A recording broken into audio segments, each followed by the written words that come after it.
I have never, ever seen an event like this.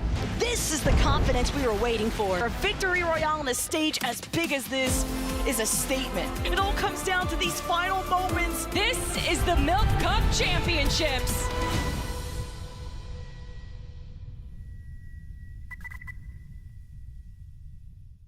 Hello, beautiful people! The Peach Cobbler here with everything that you need to know about the Milk Cup 2025. Gonna Need Milk is going even bigger with a prize pool of $300,000, the largest for any women's Fortnite event in the US. There are 3 different series where teams can qualify for the LAN Championship. Each series will have an open qualifier and a main event. Open qualifiers and main events each have a slightly different format. For open qualifiers, teams have 3 hours to play a maximum of 10 games, and only your best 4 games will count toward your final score. There are no set lobbies in the open qualifiers, so once a team gets eliminated, they can immediately requeue, and the next game will launch once the lobby is full. The top 50 teams from each qualifier move on. The main event is 6 games, with all games counting toward your team's score. For the Series 1 and 2 main events, the top 15 teams instantly advance to the LAN championship. For Series 3, the top 20 do. Each main event has a 30,000 prize pool split among the top 25 teams. And yes, you can compete in all 3 series, even if you've already advanced to the LAN. So go get your bag, and maybe even more than once, and get that spot to LAN. Speaking of LAN, the format is going to be 6 straight games in a row, just like the main events. The teams will be getting a piece of a $300,000 prize pool. As for where the LAN will be held this year, well, you're just gonna have to wait and see. Follow Gonna Need Milk on X and get all the Milk Cup updates. See you out there, duos.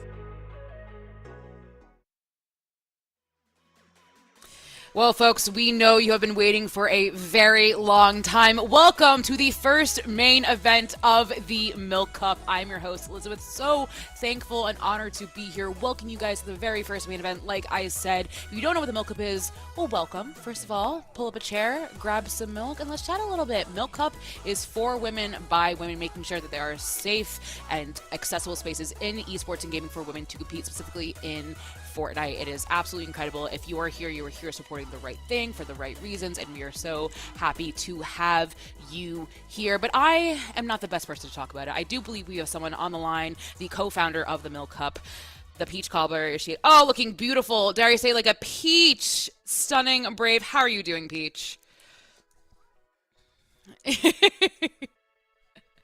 I was doing a little stalking of your socials, Peach, when I found out I was going to interview you, and I saw your first video that you did last year talking about how Milk was going to be changing the game. And now we're here a year later with the Milk Cup changing the game again. Talk to me about that. Yes. Oh my gosh. First off, Open Qualifier last week was incredible. I got to meet so many new women that I haven't seen in this space before. And like going back to your comment when I first came in, like they have created a safe place for women. These women were having so much fun in the qualifier. Like they were so concentrated on hitting Aussie Antics bingo board, like just having a good time and vibing. And I just loved it. I loved seeing every bit of it. And I can't wait to see how it continues to grow. But larger prize pool this year. Oh, exactly. Then exactly. Go for it. I was going to say a much larger prize pool this year, as well as these like main events that have like $30,000 on the line for these women. Like just so many opportunities for these ladies to bring home the bag. So. Yeah, and you said in the hype video that we saw just beforehand, you can join multiple main events, so you can get the bag multiple times here. Yeah. So if you are feeling that competitive drive, you're feeling that with your duo, you can go for it. I love that. It's such a good reward system. I think I want to ask you, as someone who has seen this kind of grow from year to year, about the, we obviously last year was trios, now we're in duos, it's a build tournament. How has that growth been? How has that been changes, like kind of that fine tuning, if you will, with that player feedback been making it better for these women to compete? Yeah, I feel like it's made it more competitive, and it's made it a little easier to find a partner rather than 2. So kind of just like honing in on those little specifics of what women wanted to see, feeling like it was more of a massive competitive tournament. I feel like it's getting more competitive as we go on with the larger prize pools and just the opportunities for these women to compete together, switch up teammates, and feel like they have the time to do that with the more of a heads up with this tournament coming. Like they now know they have something to work toward and look forward to. And again, finding a duo was a lot easier than trio. Yeah, but talking about that competitiveness, because this is a $300,000 prize pool, and not only that, this is a safe space for these women to compete and just be ruthless against each other. To be frank, with no other barriers, no other. Is this for the audience who may be joining us for the first time? What level of competition should they expect from these women? Oh my gosh. Well, the competition is definitely a high bar, especially with some of our returning Milk Cup champions. I feel like just even watching some of the scrims that we've seen, like these women have really dedicated to making it as competitive as possible, making sure that there's rules and things in line. So you're not just camping cards and stuff, you're playing as if there's money on the line. And like you said, like we've just seen that competitiveness like go to the next level because Milk has given so much opportunity for women to continuously get their bag. I think last year everyone was kind of tipping their toes into it, not really knowing what to expect, but kind of getting excited about the tournament. And now they know what to expect, and they're just putting their best foot forward and practicing 24/7, switching teammates out if that's what it means to make sure your team is as strong as possible. And yeah, it's been awesome to see the switch ups. Well, no matter where you are, competition is competition. And you have a watch party to get to, Peach. So let you get to it. I know you have a bingo board. I saw that last night. Yes. Huge announcement coming a little later. So everybody stay tuned. For everyone, this is going to be big. You want to know this? But yes, I do have a watch party. I'm excited to see these ladies compete. And thank you so much, Elizabeth, for having me. Thank you for stopping by. Have a great watch party, Peach. Dare I say she is a Peach? But we do have that announcement soon, so stay tuned. Stay right there. But I have two wonderful analysts joining me today who are brilliant, stunning, beautiful, brave, and all of the above. I do have Monster and Kelly Link here with me. Welcome, friends. How are y'all feeling? I'm feeling great. I love Peach. I love just getting these interviews with her. She is such a beacon in the community. So her joining up with Gonna Need Milk, bringing this back, and me coming back, of course. I love to see it. I'm so excited for another year of the Milk Cup. Yeah, and it's a pleasure to be a part of the Milk Cup for the first time, right? The qualifiers. So I'm honored to be here, call some Fortnite action, and I'm looking forward to everything that's, gonna go down. Obviously, I'm no stranger to high-level Fortnite, so I know it's gonna be a great time. And Peach talked about that competitiveness that these women have. They're again $300,000 on the line. That's a bigger prize pool than last year. That is still the biggest prize pool in women's Fortnite in North America, which is still absolutely incredible. But let's go through how we are going to score this. I'm just going to hand it off to you, Kelly, for those of us who might not be as familiar with scoring systems within Fortnite. I'm just going to segue it to you.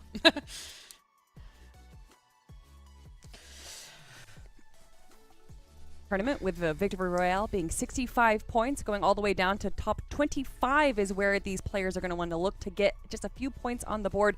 But Monster, what really sticks out to me are those elimination points. Only 1 point per elimination, Yeah. so we know that this is going to be a very placement-heavy tournament. This is extremely placement heavy. And not only that, 25 being the cutoff point is a pretty high bar. Like, we've seen high-level Fortnite when it comes down to these types of set lobbies. To make it to top 25 in the lobby is going to take some time. And yeah, just a single point elimination means that it doesn't really matter how many elims you get. That will be a difference maker. However, placing further is going to be much more important, Kelly. Yes, you want that deep run. You want to make sure that not only are you getting the eliminations, which I believe it was 2 points for eliminations last year. Now it is only 1 point. So now you have to get it. You want to rack those up as much as you can. That 25 cutoff point that you made, Monster, is very, very important. And those teams will be looking to make sure they get 25, but hopefully the Victory Royale, hopefully those top 5, top 10 placements, we do have those for you as well. And if you look at the teams, you might see some familiar faces, you might not, but truly, Kelly, we have some kind of like heavyweights in the Fortnite scene here. Oh, 100%. And you can see them up on the top left corner right there. I'm looking towards Nina and Vader. When we had the open qualifiers about a week ago, they just came out swinging, got that first place seed out of the open qualifier. The most impressive game for me was a 35 elimination win, but as we were just saying, I can expect to not see as aggro of games, especially with this being set lobbies.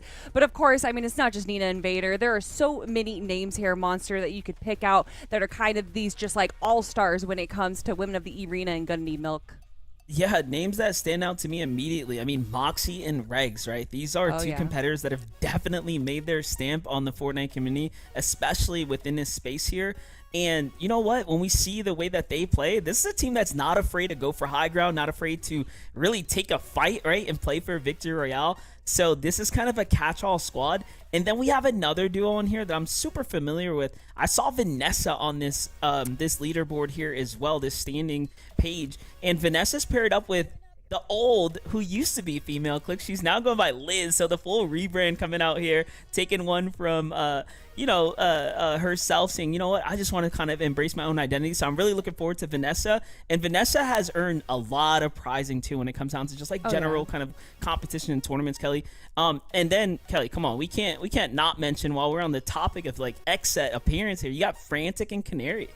Right, X-Set is showing up right now. They have so many incredible women being represented in the Milk Cup right now, and we saw Fran and Canary have an incredible run in the open qualifiers. They got 3rd place overall, super aggro. I can imagine that once we get into these end games, we're going to be seeing them kind of just run the low ground. They're just such a force to be reckoned with if you do have to end up in those box-to-box fights. Fran having a pretty good performance in the Milk Cup lane in 2024. Got 3rd place with Summer and Yasmin. Canary placed 6th. And obviously going from a trios to duos, players are going to be splitting up. So I love to see them coming together. I think that this is an incredible duo, and I think that they definitely are within contention of getting that 1st place spot.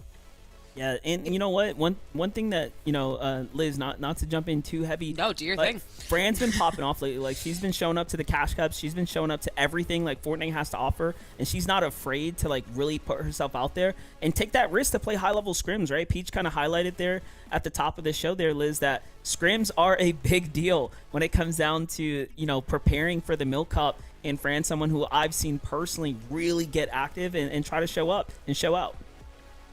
Well, folks, we need to be getting active and going for it because we do have our drop maps coming into this. And we talked about this a little bit off broadcast just to each other. You guys were just telling me that some people were very proud in saying that we're going to be dropping here. It is what it is. See you there. And then some people were finding out for the first time right now where they will be dropping, Kelly.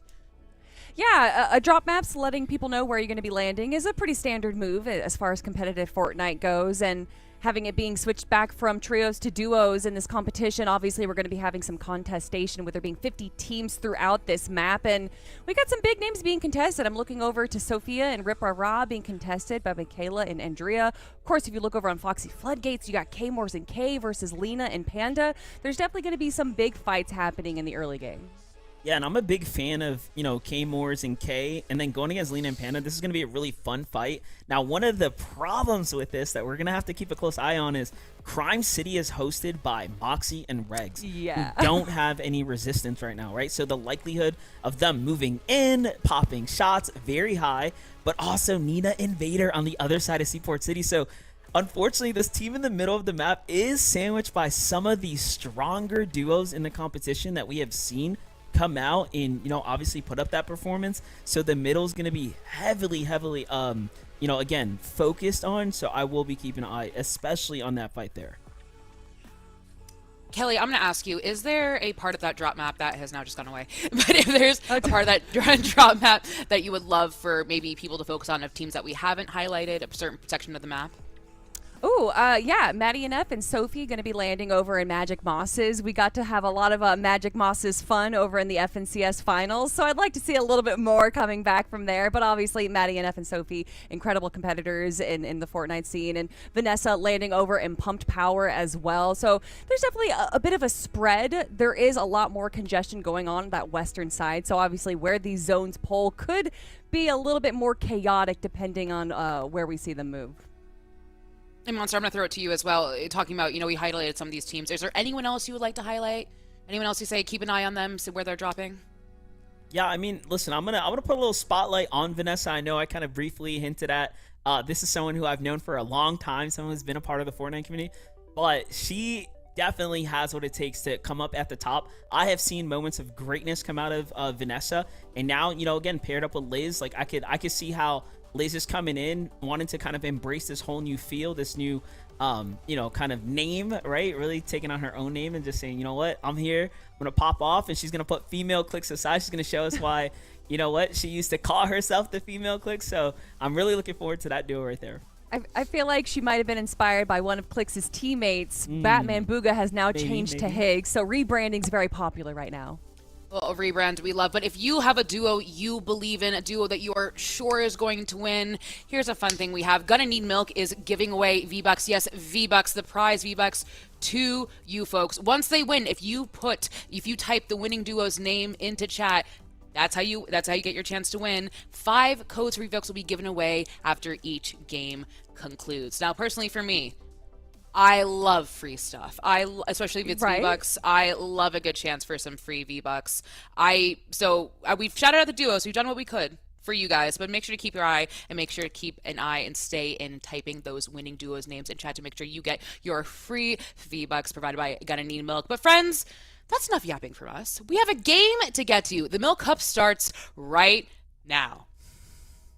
We are definitely witnessing the start of something great here with the Milk Cup Championship. Honestly, I've never ever thought that I would be at a LAN championship. I feel like I'm dreaming. This is incredible. This is the Milk Cup Championships. this is such a huge opportunity that they gave to women. I've always been such a big advocate of pushing women's gaming, especially in the competitive scene, because I know it can be a little tough. Storm Sickness could potentially come into play here. Yasmin's trying to close in. Smiley might just have done it, and Yasmin is out. Smiley clutches it up.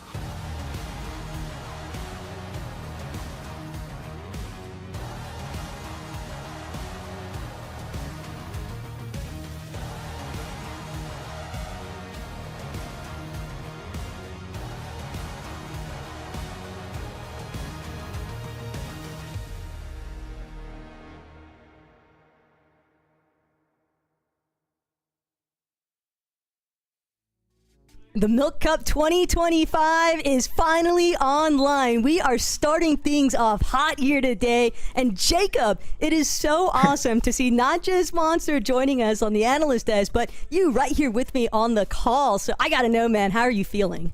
I mean, I'm feeling great. I was able to kind of watch on the sidelines all last year while you and the rest of the ladies did their things on this stage. And I'm here. This is the second go around for it all, Taco, and I couldn't be more excited.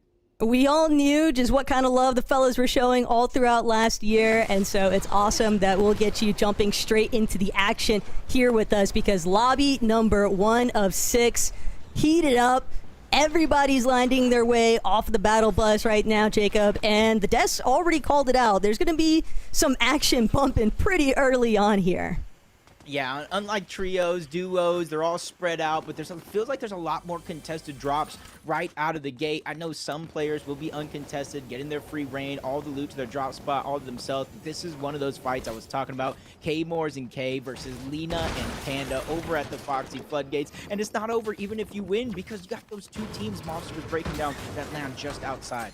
Yeah, these guys are going to have to be so quick, because if the ladies take too long to close out these early engagements, they know the third party is going to come swinging, and it might come from 2 separate directions. They'll at least have a little bit of elevation to work with potentially at Foxy, but K-Moore is already sizing up where Lena is at, just trying to make sure that she's got a handful of builds online. Kay, similar circumstance. She knows can't really afford to fight this without having some semblance of a loadout.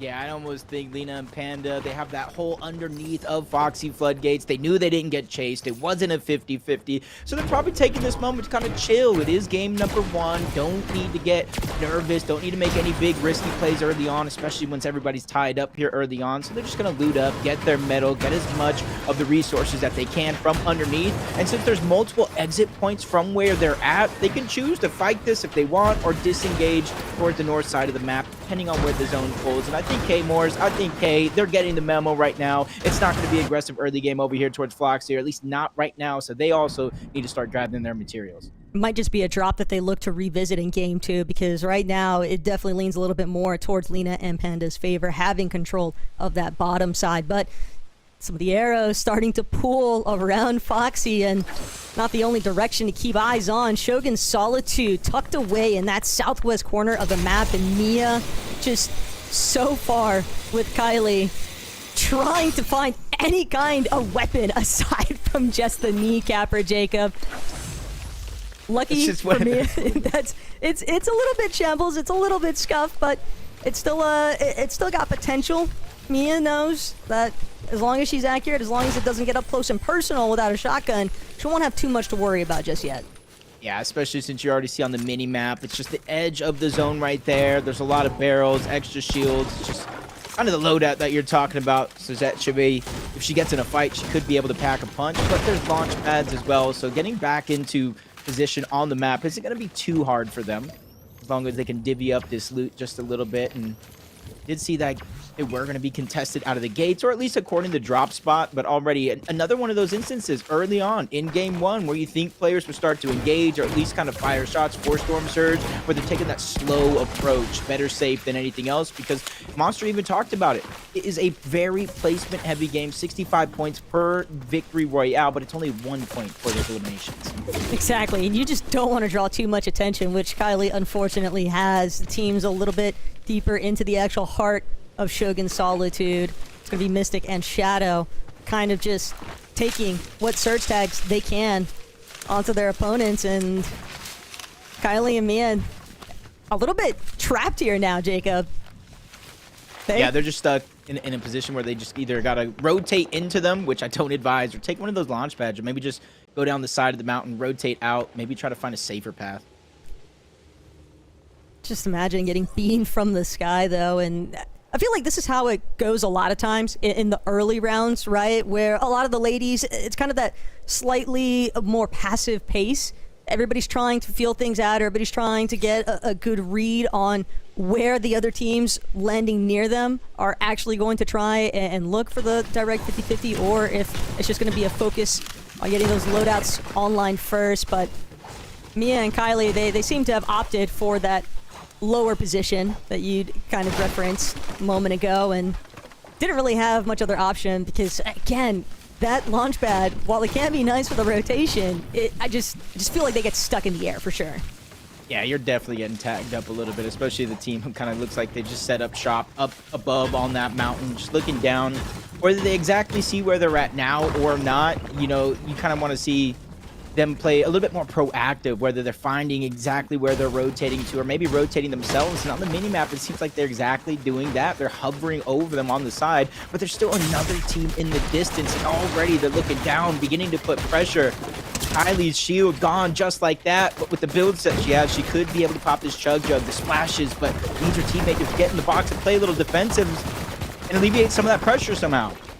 That the self-support system is not going to cut it. Mia tries to peek out, but immediately loses the entirety of her shield and doesn't have a chug jug, only has one splash, so it's going to have to be split between herself and Kylie. But when they're both so incredibly low, that last little bit of healing utility, just out the window from the moment that they try to surface.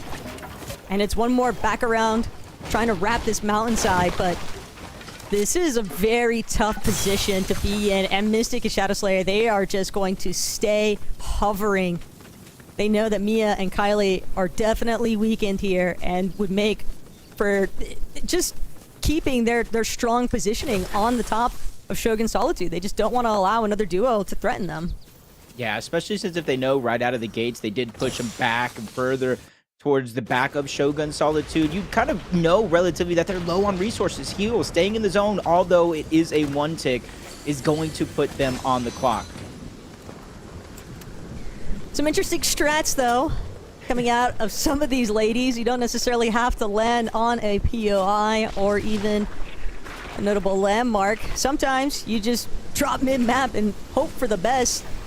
There are chests scattered all around, and ladies know that they are definitely going to bump into somebody else eventually, whether by choice or not. But a little bush camp strategy could definitely bode well. Not if you're under surge throw, and the damage threshold is definitely going to come into play here with how hesitant some of these ladies have been for getting into the action. And luckily for some, it's relatively manageable when it comes to that storm surge. Just one shot's going to put you above, and this is kind of the thing. We talked about the slow play to really begin this game and kind of break it out and lay of the land and set the foundation. But this is where that slow play could be that double-edged sword kind of working against you. A little bit too slow to rotate. You're not able to get into position. You're not able to set up and really start to utilize your position to get that storm surge. You're seeing from barely 60 above, 99 above. You're seeing the elevation at work. A lot of wood bases, though. A lot of wood boxes so far, and Liz just kind of waiting for the stare down that's taking place underneath her to actually break out. We've already seen a couple instances, though, Jacob. As soon as shots are fired from one direction, you have to anticipate that there's going to be shots returned your way, and it might not be from where you were just looking.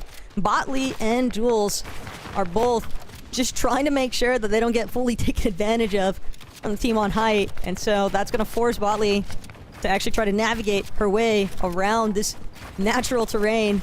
But the mountainsides can be vicious, especially if the zones pull towards that elevation. Yeah, it looks like she's going for a little bit of a flank. Might have taken some time, but it's working out. Two good shots just like that with the Hollow Twister. Not going to be a great amount of damage, Taco, but at least it slowed the roll and the tables have turned. And now you can see Jules getting just a little bit more aggressive, able to feel comfortable taking that high ground away. And on the side of the mountain, you can see there's not too many people here, so that means it's rather uncontested. Not too many people are going to interrupt this. except for maybe that one solo down below if they're feeling brave enough to go ahead and move up, just like Botley is doing that exact thing. As soon as they were able to kind of push that team down towards the little bottom part of that mountain, they went ahead and took the position and turned the tables around. Smart play by Botley. Definitely worked out in her favor, but she doesn't have a whole lot of ammo in the Hollow Twister. So a fight could definitely be exactly what she's bargaining for. A good refresh. Liz, similar position though. Her and Clone trying to stay tucked away, but they lose the wall and don't hold it. It's going to be some big tags onto Liz. Botley, Jules, you see them closing in. They want to get a little bit more aggressive. They know that they got that shield crack off, but they weren't quick enough to act. Seems like they'd rather just hold on to that height position. They're content to just keep exchanging these surge blows. Yeah, and it's just tough because you even said it yourself. Without a lot of medium bullets, you're not really able to keep putting that relentless pressure down. You're not able to sneak some of those shots through the builds. So you're kind of just stuck. You either have to rotate, loot up just a little bit more, or just hold your teammates down. Hopefully they take an ill-advised peek, and that's where you can probably land one of those Sentinel pump shots.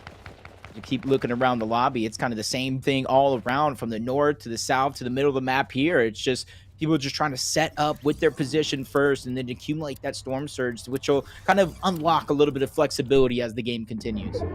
These mid-map locations, though, you were just so exposed. And for Hannah and Midnight, if they're not careful, even though they might have the jump onto Scare and Melanie, this could be flipped in a moment's notice with another team just lurking nearby from the gas station. And Scare gonna make the approach, doesn't realize.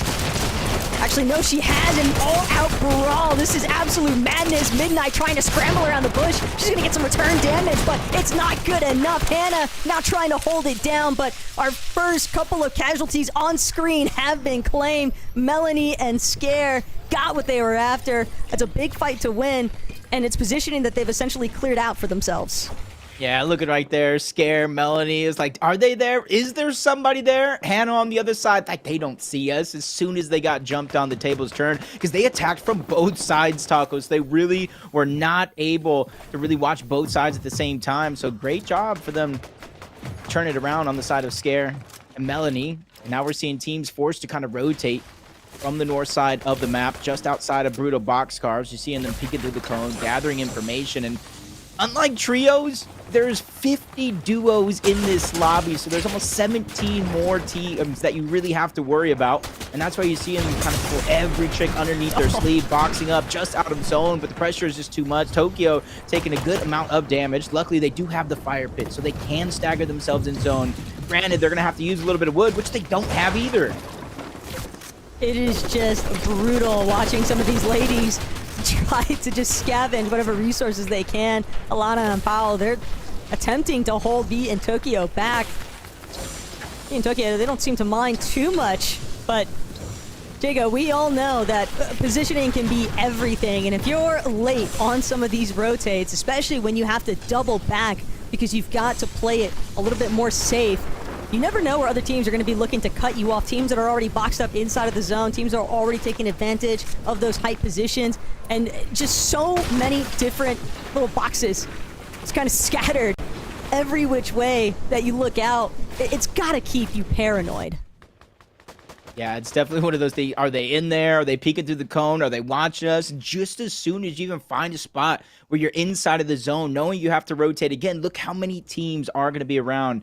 Nia there with her duo, two more in front of them. Sophie Ann, Maddie there in the distance as well. And not a single one of those teams that I mentioned are even in the zone yet, and they're rotating south. They're going to end up towards Foxy Floodgates, where it's going to get exponentially harder because you see the teams already set up there, Taco. They're more than likely in surge bases of their own, trying to hold every single one of these teams out. Just thinking about Scare, and after winning that early skirmish out, what kind of positional advantage they'll be able to utilize with these teams that are starting to trickle in to Foxy. But Liz FC, Vanessa, definitely a couple of veterans in this lobby, and they are not going to be easy teams to kind of take out.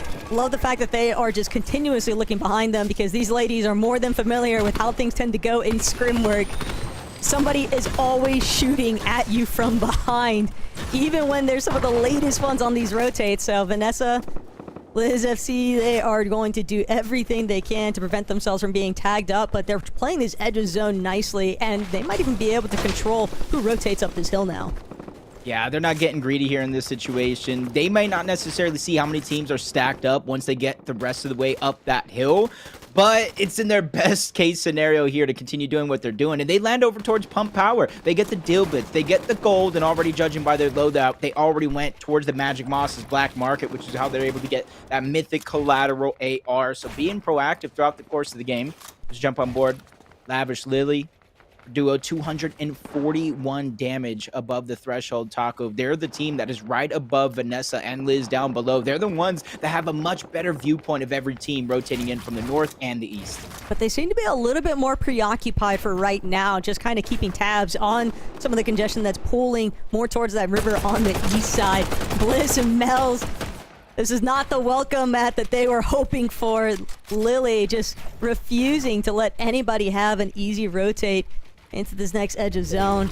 Penguin and Alpha following behind. Just fortunate that Lily happened to stop peeking at that moment. But Lily fully aware of the fact that Vanessa and Liz starting to build up, starting to ramp up, get a little bit more postured on that elevation, and they still have to deal with Lena and Pandamint going straight for the mountaintop. They want total control of height. Yeah, and they really haven't had to do much in terms of rotations just yet. They land over at Foxy. They disengage, they grab that mountain, and immediately went to work, starting to accumulate that surge. And that's why I talk about it opens up the flexibility, because now they can rotate towards this slow side overall, but have to be careful. The full duo hiding inside of that cone. All they need to peek and just put one of them off guard, but it looks like that duo is just going to take that slow approach, let them rotate out. And times, Taco, that might be good, because Panda, Lena, they're going to go ahead and continue rotating the zone. It may build on the way there, which will set up a clear path if that duo wants to follow. Seems like they're actually choosing to just engage in a more direct 2v2 on that mountaintop. They recognize the fact that even if they take in that fight with Lena and Pandamint, they weren't aware of the mats that Lena and Pandamint were just trying to refarm at that time. They just didn't want the third-party attention. Lena, though, way too low. She's going to be forced to come to a pause here on that rotate, loses all of her shield, and things are looking a little bit scary here, Jacob, because they are both getting lit up for trying to make this early rotate, and the lobby just seemed to be closing in on them. Yeah, they were essentially on an island by themselves, which, you know, slow rotate could be good. They did have the surge, but everybody on the edge of those mountains were looking over. As we jump up on Moxie and Regs, the land champions, a part of that trio coming back, and they had much respect. They land over towards Crime City, but you can see they have the mythic Sentinel Pump Taco. They went ahead and played their early game a little bit as solos. They commanded so much space around their POI, and they got exactly the loot that they want. The only thing now is they just got to deal with this rotation as the zone continues time and time again to pull towards the south, and now it's going to be on top of that mountain. Basically just copying the Peterbot marker on the map, if you think about it, just claiming everything that you could possibly want for fast rotates as well. It's going to be very difficult for anybody that happens to run into Moxie and Regs. But we'll check back in later on, see how they're repping the set. Penguin and Alpha have managed to get a little bit closer, but so much congestion has just been pooling from these teams that are trickling from that northern side of Foxy, trying to go deeper and deeper to this south pulling zone. It's a bit of a trek to try and make it in.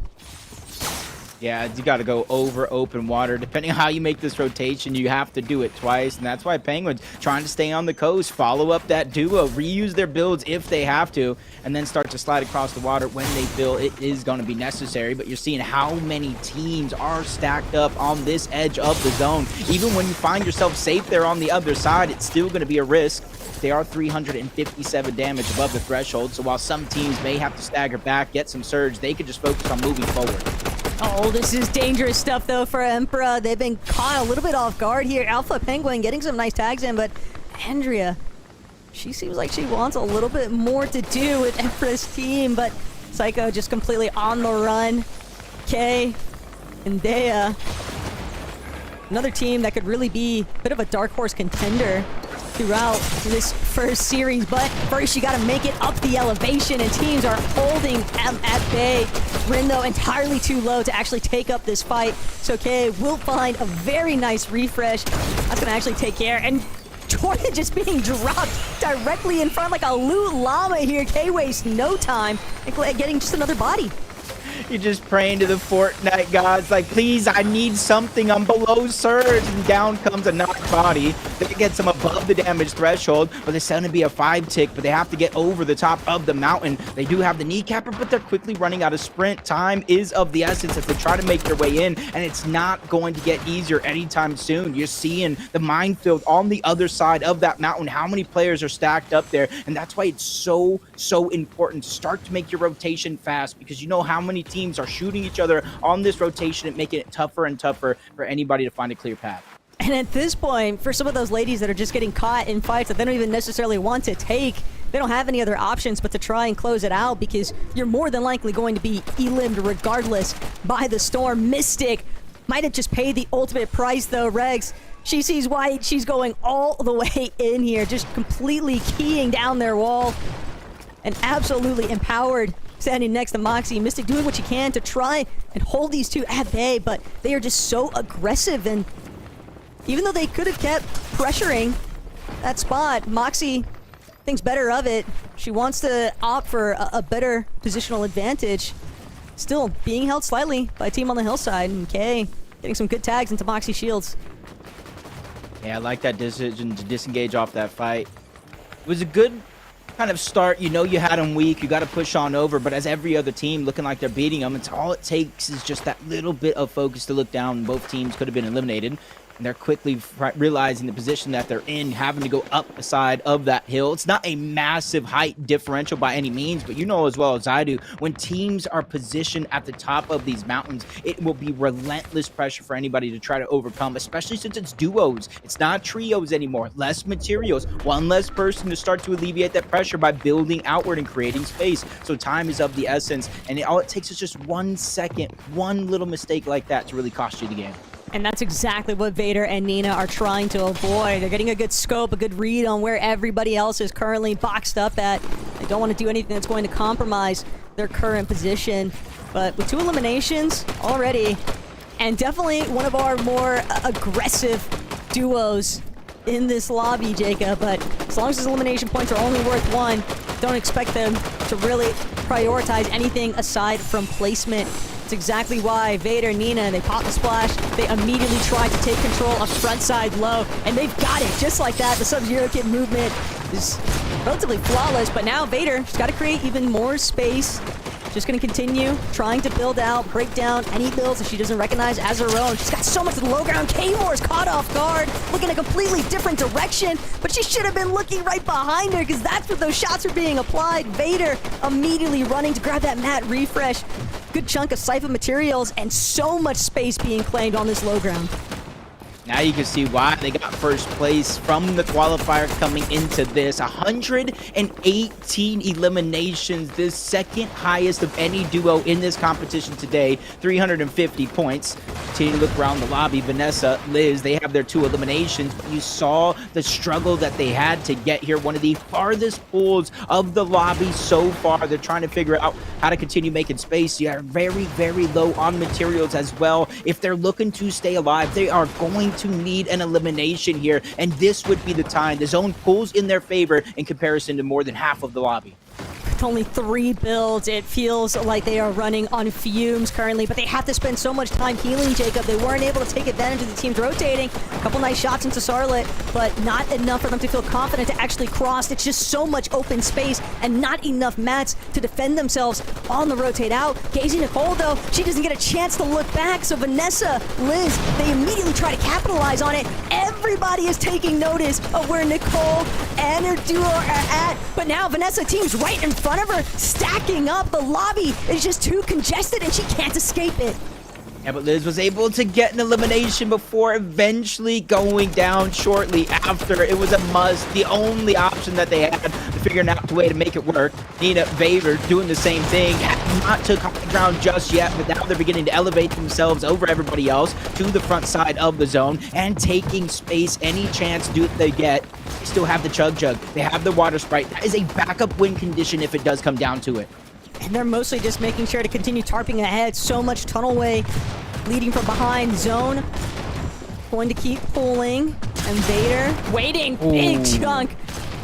On the Leia just try to challenge, and Abby thinks better for it. She's going to try to scurry off. So Vader, unfortunately, will miss out on that extra elimination point. But they're on the low ground, Jacob. Things are going to get chaotic and messy. Vader and Nina know that. They're also a team that managed to collect 4 for 4 eliminations. Their 4 strongest matches, essentially, during the pre-quals were victory royales. They're the only duo in this lobby, aside from Moxie and Regs, who accomplished that. So these are the 2 ladies that we need to keep our eyes on, because they're the ones currently trying to come into your height, and Moxie knows best. Just keep spraying. Don't let anybody else try and challenge you for it. Moxie's out of ammo. All they have is the shotgun pump, so she's going to have to be able to figure out how to get the eliminations on the backside of zone, maybe drop down some material, some resources. 6 builds left as well, firing shots onto almost teammate Nina of their former trio, and this is their chance right now. Nobody has been able to look up and contest them, and now you add on the fact that the zone is now pulling back. This is looking like a recipe for success, but you got to be careful on the low ground. Canary, and they're trying to create as much space as the zone opens up on the front side. They're making sure to play as a full duo the entire way through. They're definitely forcing their way into the conversation currently, but they recognize we're going to have to drop yet another layer. We're going to have to find a little bit more control in that low ground. Moxie just continuing to tarp overhead because Regs, she's getting the refreshes that they need. She's going to run right back up to her duo and ensure that they have no ways of being chopped out currently. Double Chug Jug as well, just absolutely spraying onto these teams that are underneath them. You see Liz be another casualty down below, but Regs, she is going crazy on this low ground next to Moxie. These 2 are looking like they want this first victory royale. They're just going absolutely insane, dropping down when they need to. 3 more eliminations in a matter of seconds here in the end game.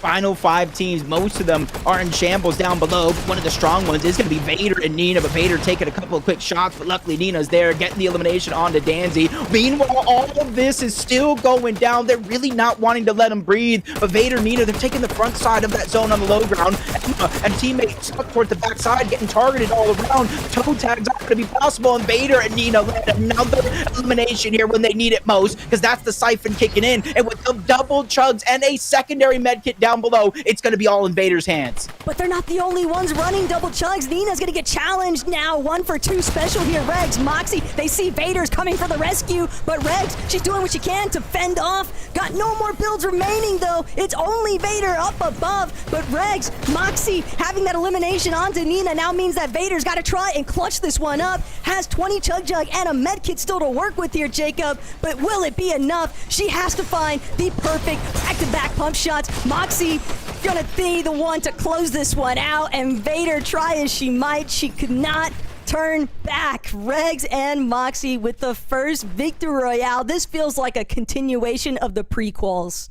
It really does, Taco, and they picked up 5 eliminations there throughout the course of that end game, and even at points where they ran out of medium bullets, they were able to find elimination resources, re-pick up the high ground, and close out the game. Yeah, it comes as no surprise, really, that our first lobby is going to open up with a little bit of a bang here. Of course, it's going to be Nina and Vader versus Moxie and Regs to kind of seal everything out. But we still have 5 more lobbies left to go, Jacob. Anything is possible, but you guys will just have to go grab your chocolate milk and then come right back, because we'll get into things right after this break.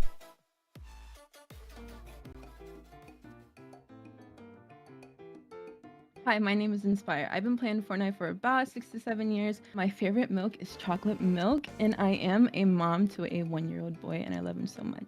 Hi, I'm Kat. I go by Katatex. I have been playing for 7 years. I drink 2% on the daily. I drink chocolate milk whenever I am sad or feeling a little spicy. I am a boy mom to a cat. He is 4 years old. My pride and joy. you know, since you said you're a mom, I'm a mom too, you know?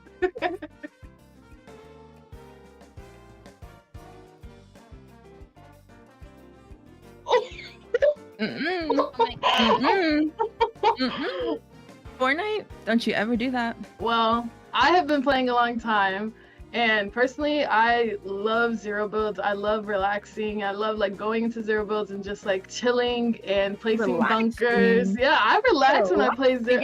I relax. I relax. I'm chilling in a bush, you know. I have everything I need in that bush. Like I don't need a build. But it's like, what if you don't have like bunkers or bubbles or like like what if you don't have like nothing? Like I'm sitting in a building and you better not walk into my building. This is the point blank period. If you don't have builds, like what do? You just sit, what? Like you're just holding your shotgun, praying for a refresh. That's it. I just like don't like the fact that in zero builds, I mean, I guess you can still win games without cover if you like really use your surroundings right. But sometimes you just end up getting griefed because you don't have any cover, and like maybe end zone it's literally like just trees, and obviously people can shoot trees and, you know, break your cover after that. I don't know. I really just like being able to protect myself when I have the mats, you know, like you say like you be relaxing, like my heart be beating fast. Like I be going through it.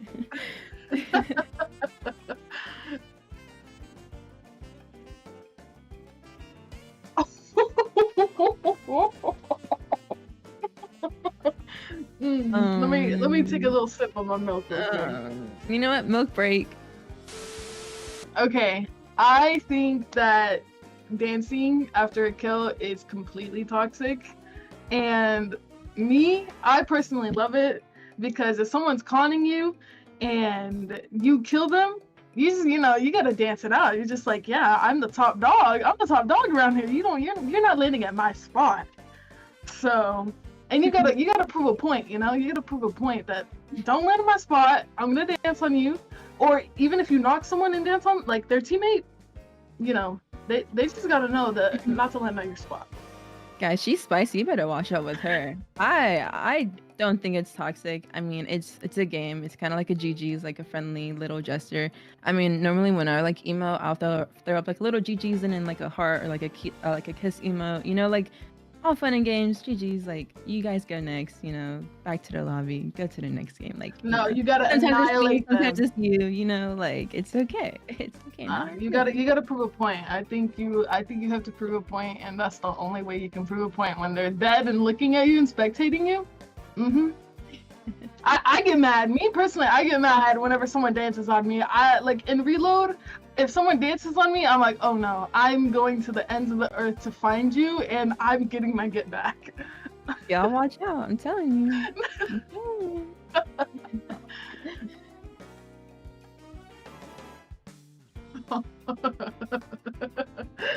Kat, I need to know this answer right now. This answer will decide if I drop you or not, okay? Dude, I put the cereal first, of course. That's the only logical way. Who puts milk before cereal? Really? Y'all weird. Y'all have to check that out. You know what? I'm not gonna lie. There are certain like circumstances, you know, like what if you just want a little bit of milk? Like, I don't know. Like, what if you literally just like want a little bit of milk and like just pour cereal on top? But like, you know how much milk you get. You'll know how much milk you get if you put the milk in first and then put the cereal on top. You can still mix it up.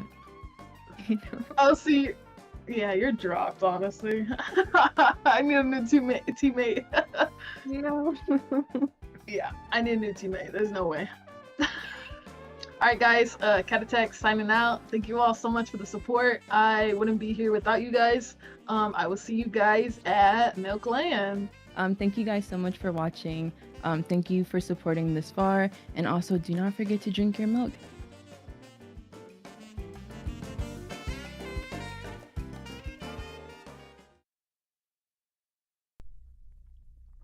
Well, as I said, don't forget to drink your milk, and welcome back to the Milk Cup Main Event 1, everyone. I'm your host, Elizabeth, joined by Kelly, Link, and Monster. And if you're just joining us, Man, you better buckle in because we got a heck of a couple of games for you coming up. We just finished game 1 with Moxie and Regs taking the victory royale, but that was a game that was full of aggression and of high tension moments that we were kind of sitting here watching this, Kelly, and we were like, how is this going to go? Where's this going to go? Yeah, I mean, the start was very passive, so obviously once you do reach that mid and late game, it's going to be so much more aggro because there's so many more players in the lobby. There's going to be so much more storm damage that's kind of going throughout the map, so a lot of players went down in the span of just a few minutes. But Moxie and Regs, I mean, from the get-go, they were having such a great performance, and I'm loving what we saw from them around Zone 8, where they took that tower, that little edge zone tower, and converted that into high ground. I mean, incredible top-level plays from Regs and Moxie, their ability to be able to control high ground from there. But for me, Monster, it was their ability to drop from high ground, grab those refreshes, and then reclaim it once again that really surprised me. Yeah, definitely. Their timing was perfect, but Frantic Canary, the team you just saw there on your screen, also a very great showing. But it wasn't all, you know, sunshine and rainbows for Regs and Moxie. They found themselves in a position at one point where ammunition was super low, and it was going to come down to refresh before that big head-to-head. And had they not done that, they would have been in a much worse position. But you got to respect that in the end, they do manage to close it out. 9 eliminations for the dub there. Not having to go off and kind of skate into like a heal-off situation was super important. And then Liz, of course, this leads us up to the standings, right? Yes, and we talked about it in the pre-show if you are just joining us, that these standings are super important. This is a placement-heavy tournament because eliminations only are 1 point compared to the 2, I believe, of last year. But that cutoff is very, very slim, if you will, Kelly, where you really want to make sure that in these heats that we're playing, you want to make sure that your eliminations are, your placements are as high as you can get them, like Nina, like Regs. Yeah, setting yourself up for a win condition in the end game is really important, whether that's making sure that you have heals in case you are kind of having issues with Storm Surge, or making sure that you have a lot of mats. There's opportunities for you to kind of refresh your materials as the game does go on. If you have some kind of early game aggression that it kind of exhausts all of your materials, these players are able to kind of see kind of how their early game is going and then use that middle game to refresh everything, put themselves in a prime position, and then go into that end game is really what's going to be shaking up our top 10 leaderboard. And looking, we're going to have the leaderboard repopulate right here. Team Moxie and Regs on top with 74 points, Monster. Gosh darn. That's exactly what I was going to say. I was like, give it a second. We're going to update those placement points because there was a couple more we needed to throw in there. And this is really going to highlight. Taking a Victory Royale is going to separate you so far from the pack. Look at how Moxie and Regs at 74. They have a nice little buffer lead, but they're not, again, this is just kind of the start, right? Folks setting off the pacing here. Teams that are obviously in this competition right now, Emma and Blarina clearly popped off as well, placing up pretty high. So, you got to respect anyone coming inside the top 3. That's some good momentum there. Yeah, we're looking obviously towards these top spots, but I do want to remind everyone that it is going to be the top 15 teams that are going to punch their ticket to the Milk Cup LAN later on in the fall this year. So although we are looking, of course, that first place spot, you want the money, you want the pride and everything. So for Moxie and Regs, but it is the top 15 that a lot of these players are looking towards reaching. I just almost spilled my milk. I was so ready to talk. Monster, question I want to pose to you is, what do you think are the lessons learned by these women from Game 1 as we get ready for Game 2? Yeah, I will say I think teams can take note of Frantic and Canary's frontside rotates. They did a very good job moving super early, playing the outskirts, and getting on the front side of low ground. That's what turned their games into really big eliminations. I know this is going to be a super placement heavy game.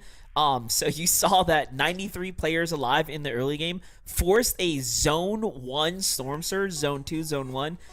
That's extremely rare. That doesn't happen very often. So preparing for something like that is genuinely pretty difficult. So I think folks need to kind of learn from that Game 1 as well and say, hey, you know what? Maybe it makes sense for us to loot really quickly, rotate early, get a lot of damage, kind of force a fight on a team, because it only takes a little bit for you to just break so far ahead of the rest. Well, folks, there are still plenty of Fortnite to be played by these women. And I know just who to send it to. It is Jacob and Taco on the call. Friends, take it away.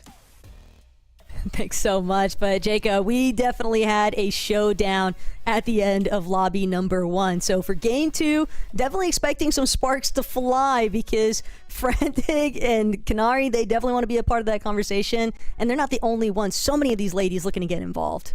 Yeah, and it's honestly very, very easy to kind of let the nerves, the anxiousness get to you, especially it is game number 1. I saw a little bit of slow rotates, you know, the inability to get some Storm Surge. I want to see a lot more proactive gameplay. When you get those max pulls, you do not want to be stuck at the back side of that rotation with everybody else with the active Storm Surge. Monster said it himself with Zone 2, Zone 3, very, very early Storm Surge, and that really dictates how you get to play the rest of that lobby, especially if you're not getting as much damage as you want. Yeah, the gloves have just got to come off at this point. These ladies are going to have to be involved very early on, because we saw just how brutal it was. Everybody kind of getting tangled up with each other. They're looking to rotate, but they're also getting sprayed from the back, and it's just so crazy trying to keep tabs on who's actually moving in front of you when you have to worry about so much damage being applied from the southern direction. So everyone kind of trying to see where they can mitigate some of those damages that they took throughout the mid-game to set themselves up better for the late. Now we see everybody kind of dropping in. This is where you got to start to shake off. If you had a bad game number 1, that's fine, because typically in a 6-game format, maybe you can have one bad performance throughout the entirety of the tournament. But after that, you have to start consistently getting into the top 8, because that is where half of the placement points are at in this competition, or at least around there overall, as Moxie, Regs, uncontested yet again at Crime City. And if you look at the minimap once more, they're going to go ahead and take both the actual Crime City POI, and they're going directly for that trade. They want the vault, they want the gold, and they want that Mythic Sentinel pump. And we can probably expect them to have full control of both of these very desirable objectives, because everyone in this lobby knows what kind of powerhouse duo Moxie and Regs truly are. But again, they're not the only ones. Canary, Fran, they had the right mentality in that first lobby of trying to control those early rotations. It's just difficult when you're dealing with so much of the lobby smothering itself, but that's a big difference. It's a big switch up going from trios to duos. Really is, especially when those endgame performances. So you got to give them credit once more to being able to get the front side of zone, claim as much space as they did in the front side of zone. You have one less teammate. You have 1,500 less materials to make it through this endgame. So being able to kind of calculate and be very, very precise in the endgame, or maybe just picking up those key eliminations, which they did have 7 eliminations throughout the course of that game. And on the leaderboard right now, it is relatively close. All it takes is that one bad game after the standings, then you can see it kind of catch up. As Mass Meadows, they're just going to take their time. Who doesn't have as much as the medal? They know they are uncontested here, and they can take their time before they move on over to the black market. And I always like to give a big shout to Canary, just because she is one of our youngest competitors. 14 and just completely cracked is unreal to me. I also like the fact that Canary and Fran, you already touched on it a little bit earlier on, but just doing the, I guess, responsibility of tackling individual practice, participating in a lot of those solo cashies that are available, it all stacks up. And when you're dealing with players like Regs and Moxie, you're going to need every little bit of practice that you can get, because you know exactly what kind of utility they're bringing throughout each and every single one of these lobbies, so long as they remain completely uncontested between Crime City and the train. The utility, the firepower, but you have one lone player as a part of a duo that is kind of over towards that server room, so they're not on top of the mountain by any means. They're just kind of looting up the guaranteed god chest that you do get down there, as Regs just kind of cleaning up the rest of the gold, the dill bit, before they make their way back on over to the black market, get the extra heals that they need. Continue to look around. Some players just trying to accumulate that surge, and that's one of the things I said. You know, you said it as well. Just start to be proactive. Get Storm Surge early. Lavish Lily, without any shield, she's still trying to figure out a way to accumulate those numbers as early as possible, so they don't have to go through the rest of this game figuring out what type of risk they're going to make in order to get damage. Yeah, Lily and Rhea can definitely tell they're feeling a little bit pinched between Lone Wolf, Magic Mosses. They're trying to be wary of just not getting caught off guard from two separate directions. It is incredibly quick just how fast you can find yourself having to just completely go on the back foot and disengage, but early material counts, all's going as expected. Still, Lily more than aware of the fact that they're going to need to get their surge credit somewhere. Just got to make sure not to get kind of like too worried too early on, because in the first couple of zones that Storm Surge does turn on, the numbers aren't relatively high as opposed to getting into the 4th, the 5th, the 6th zone. And since they are over towards the black market, there should in theory be a lot of players rotating around that actual position. So as long as they stay calm, cool, collected, they should be good. Touching over to CC, they're immediately trying to take the top side of this mountain. Hey, if a trend continues and we get a lot of the south zones, I think a move like this being invested in very, very early on could be fruitful for them. The only thing that I see they lack is a little bit of that medium ammo. Tough break, though, for Jade and this virus. Rin and Yanni, on the other hand, more than happy to have those early couple of eliminations because they've got a decent amount of ground to cover. They want to start working their way a little bit more towards that intersection of flooded frogs. And if they're able to clear out teams in the process, it's always going to bode well. Canary and Fran, though, they're bringing the conversation up close and personal here. Crocs and Glocks. Excuse me. Saw he got a little bit too excited there, but Canary, it's a big credit elimination to pick up. And I could definitely see her and Fran choosing to play a little bit more of the Storm just to opt for some dead side rotates. Yeah, especially since they know it was just a knock. There's a solo player down there, so there's going to be a reboot eventually back into the game. They can continue going towards Storm. Start to set up, maybe move a little bit towards the north, because I did see when we were watching the north side of the map with Yanni and Rin, that zone was looking like we might have a north zone this game, so it might be beneficial for Fran, Canary, now that they do have that elimination, now that they do have some storm damage, to start to begin to play the rest of this game out. Even if they don't necessarily access the black market and use some of their gold, that's something they can keep with them later in the game. And it never hurts to just track through Mass Meadow, see what you might be able to find left over from that starting point. If anybody else maybe was trying to lurk their POI. Penguin and Alpha aware of the fact that there's a whole team that they're going to have to deal with gas station before they can actually get a move on. They want to make sure that they don't have to worry about their flank. So they're going to stay pressuring this conversation. Penguin looking for an opening. Approaches from a separate direction. Nearly eats a massive tag. But she'll think back. Create a little bit more space. Another team could potentially be entering the fray. And sure enough, Penguin recognizing the fact that she's lost her opening. Now trying to get some damage off onto Moxie. But Moxie and Regs have just full-on interrupted this one, Jacob. Penguin knows best. She just got to bail. She's not going to get much of the opportunity here. Regs and Moxie, they could give chase, but they already got plenty of what they were after. Yeah, just get a kind of little feel of what they're all about. A victory royale in game number 1 is not going to slow them down anytime soon. They know in order to keep that top spot, they have to go 2-3 times harder in each and every one of these games. And that was a pretty easy third-party crash for not only get damage, but get another elimination. Towards the south side, just outside of the black market. Outside of Mass Meadows as well. You can kind of see where they're all boxed up. Down below. They're kind of like forcing them further and further down below. And Kay right now is seemingly taking the bait, but they're just going to trade shots for a quick moment. Mel's trying to alleviate the pressure. The Med Mist smoke's going down. Mini's coming out. This is where you got to start making that interesting decision and start to really formulate that plan early. Do you continue this fight? Do you try to disengage? And it looks like they're going to continue to move forward and try to trade shots back and forth. And it might be a necessity because they have no extra resources, no extra heals. And with the zone moving in, 4 HP, Kay might be done. Kay will take a splash, but it's just too little HP to actually work with. She's going to be dropped first. Ada now trying to see if she can crank upwards. She's a little bit healthier than her teammate that just got eliminated. But this close to the black market, Bliss and Mel's, they're fully aware that this solo is not going to be able to continue taking up this fight. Ada, she'll have to try and make a play for that reboot, but only after Bliss and Mel's have actually left the area. And who's to say they don't look to just play for shooting the reboot out the sky? Yeah, plenty of options since the zone isn't too far off.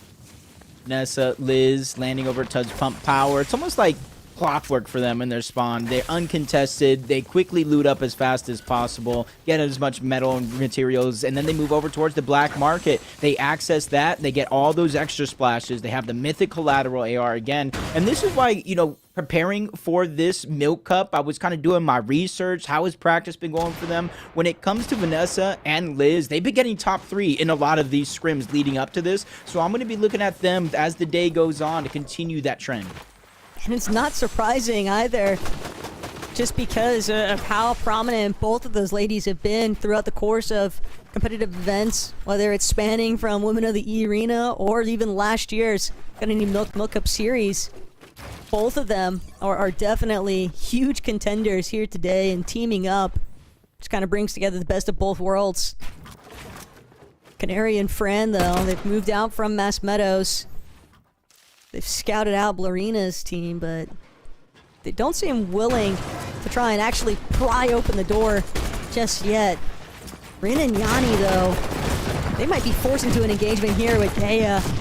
They want a little bit more space, and if they can just create their own, I guess, openings off of E-limbs, Dea still looking to just try and scramble out of here, but Yanni is just chasing her down. Yanni, though, getting a little bit too much return fire from a completely separate direction.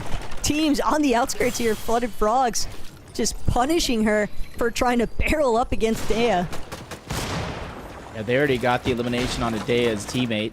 So she's going to be stuck by herself in a tough situation. Those third parties with a little bit of a saving grace and slow things down.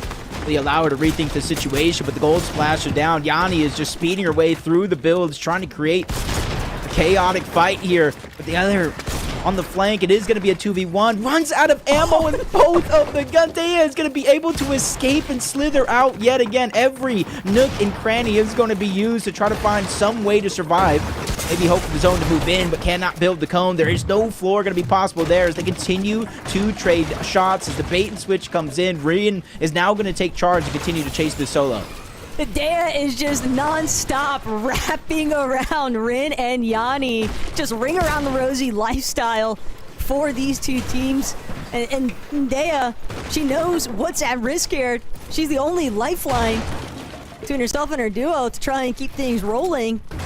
In this secondary match, they want to make sure they're getting off to a decent start. And sure, you still have 4 more lobbies technically to work with, Jacob, but the more points you build early on off of top placements, the better off they're going to be for it, because it's hard to make that recovery tour happen, especially once we approach the halfway point, and we know just how much these lobbies are going to really start heating up in terms of how aggressive these ladies are willing to play.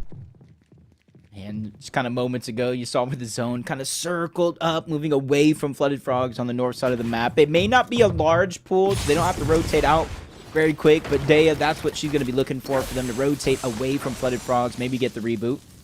Nicole, Emma just rotating in. There was one team there, not really wanting to take the early and risky fights, so they're just going to try to get a little bit of elevation off the side of this mountain. Choices there if they want to use a water sprite, grab a water sprite, as they're continuously looking to figure out where these duos are rotating in from.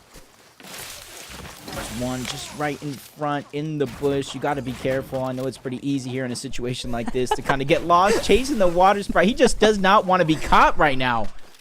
Okay, look, one of my favorite things from Aussie watch parties is every time you'd see these sprites just become like Olympic runners. Like, you will never see anything faster than a water sprite that is on the go. Okay, you can't waste that much time though. And Emma didn't really lose too much for it. Just, you know, silly little series of events. It's always one of the worst feelings, Jacob, whenever you just run out of sprint right before you manage to actually pick them up. It's like you care for it, you know? You bring it on this long journey throughout the entirety of the game.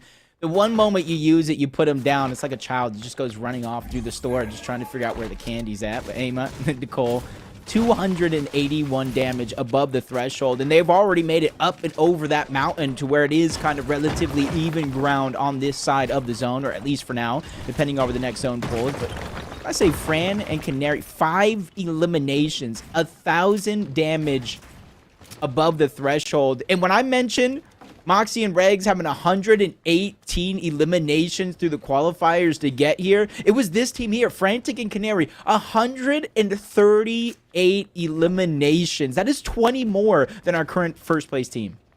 Fran and Canary took one look at that leaderboard after the first lobby, and they're just like, yeah, no, this is disgusting. There's no way we are not in the top 3. I know it's only one game, but that is the type of mindset that Fran is going to have, just such a strong competitor spirit. And I respect it, because that's kind of what you need is that constant winning mentality when you are dealing with these sorts of competitions, because you know for a fact everyone else is going to be having the same mentality in mind, because everybody wants to win. Everybody wants to secure their position towards that Milk Cup land later on this year.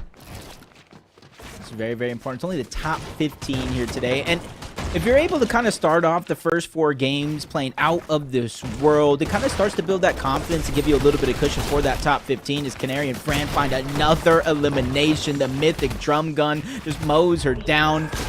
And this is just an unfortunate situation, because now everybody's having to rotate to zone, and you're running in the same direction that Fran and Canary are going to eventually have to start to move into.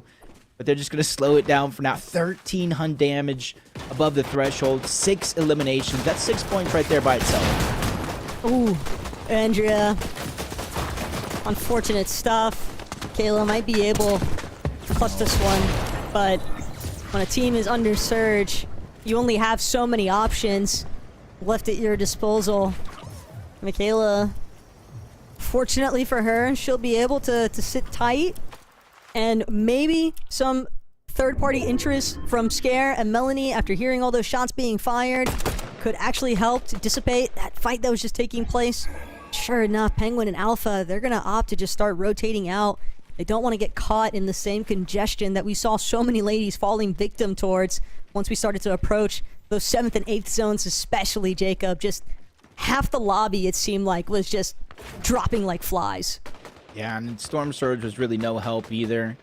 And it was kind of like a thin line where most of the teams were just 1-2 shots away from being above the threshold, which really caused a lot of chaos at the bottom of that Storm Surge leaderboard. I like where Mar and Angeline are set up in order to get Storm Surge. They just need to be looking off into the distance. There's at least 2 teams still trying to rotate in and a couple more right beneath. You can even see a couple of those teams just chopping the trees down, just trying to give a better line of sight to try to get that damage. And you see with the options, the choices Mar has, looking down. Do I tag this player up? Do I continue looking off into the distance? 262 shots. Now is the time to kind of let it ring. It's Lily, along with Millie. It's currently underneath Mar and Angeline's position.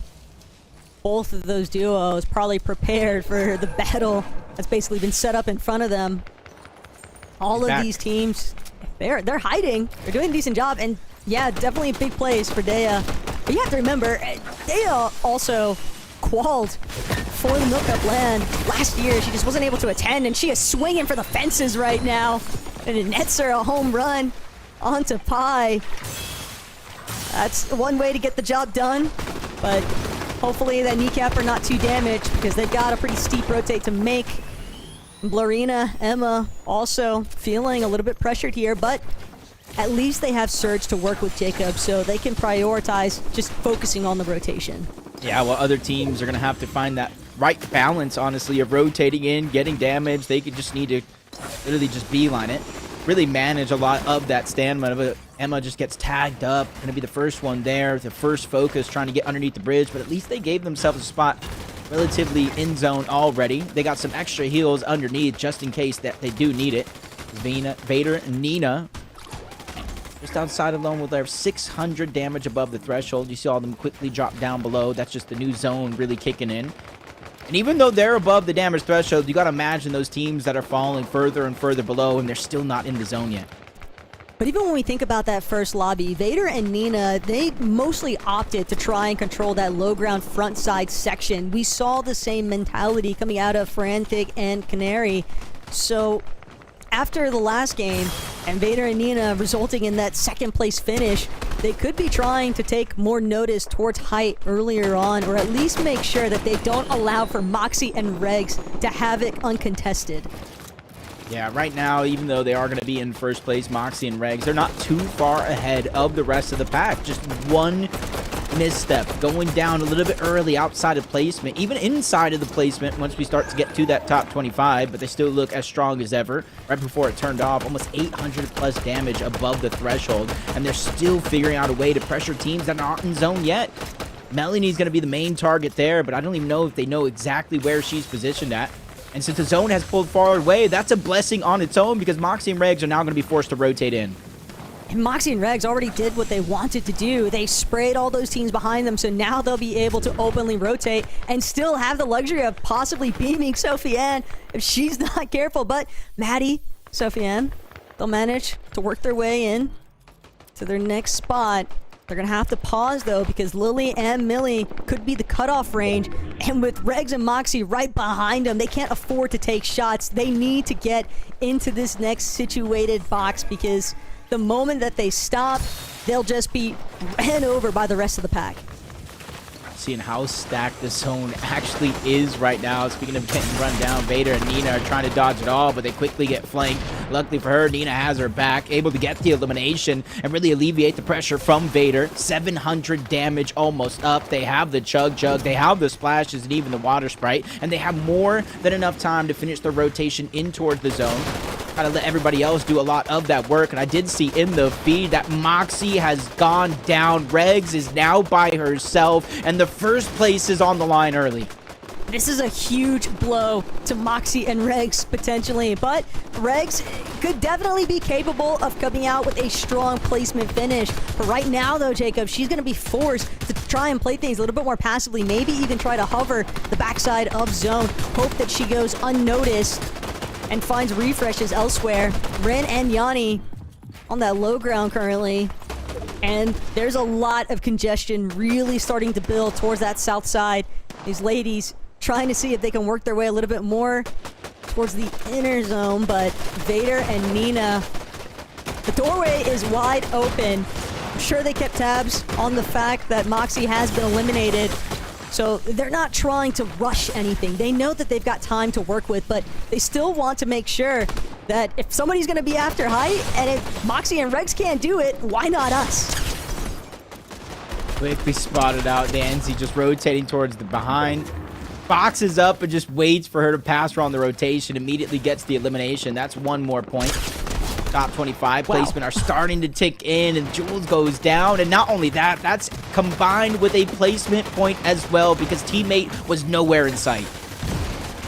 It's hard to make it out, but didn't seem like Frantic and Canary are still a part of some of this current action. And if that's going to be the case, there's some eliminations that are going to start piling up here. And Vader and Nina, they might be the ones to get the bulk of those claims. Velxen and Cece were definitely getting active with 5 elims in total, but Velxen as a solo, she knows this is a tough spot to be in. You want to go forward, but at the same time, you just have so many other teams in front of you kind of swarming your current position. And if this pulls up the mountain face, she could be in a whole world of hurt here. Gets lit up on her last rotate, be forced to box and take a pause. Yeah, depending on where this next zone pulls, half of the lobby, if you're not prepared, is going to have a rough time moving on over. Nina and Vader, though, B in Tokyo, already elevated above everybody else. B in Tokyo is going to have the high ground and the best spot for now. But Reg is still trying to figure out how to make this work as a solo. Peek into the comb. That information is going to be vital on how to process and really tackle this next rotation. And you're seeing a lot of these duos really starting to be proactive, try to take that front side of the zone as Vanessa and Liz are taking this moment to really assess the situation, let some teams rotate, figure out exactly where they're at before you rotate yourself, and there goes the Gold Splash trying to speed up the rotation, get to the front side of the zone before everybody else. They're trying to make sure they have a decent grasp of that secondary height. Not ready to go for an all-out height brawl just yet, but Vanessa and Liz have done an excellent job working their way towards that front side. Now they're going to start to elevate, go for a slight layer transition here, but Vader, B, Tokyo, they're all tackling each other at the same time, but Tokyo and B, they're going to find their first elimination towards a team that was trickling in from behind. And now they'll still have a little bit of that frontside control. They're trying to see if they can prevent Vader and Nina from getting any closer to their current position.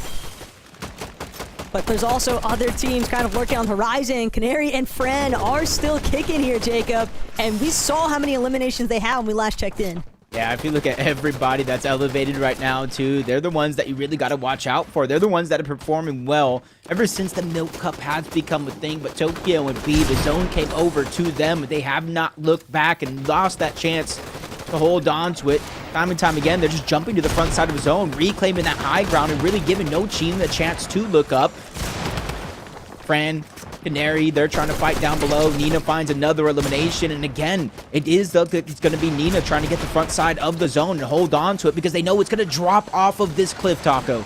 The pullback helped out B and Tokyo temporarily playing out height, but they're going to need to get a refresh eventually here, Jacob. They can keep spraying, they can keep getting tags, but without eliminations, they don't have enough material to actually hold on to height. And so with that in mind, B, Tokyo, they're going to begin to drop. But there is so much traffic building. Vader, Nina, they're also setting up to get real aggressive, and they'll be some of the first to make it towards that front side low. Foxy Floodgate, the way that the zone has pulled now completely towards the dam. This is an absolutely brutal zone to deal with, and Regs as a solo gonna sabotage Psycho. That's a big refresh for her to pick up in the last hour.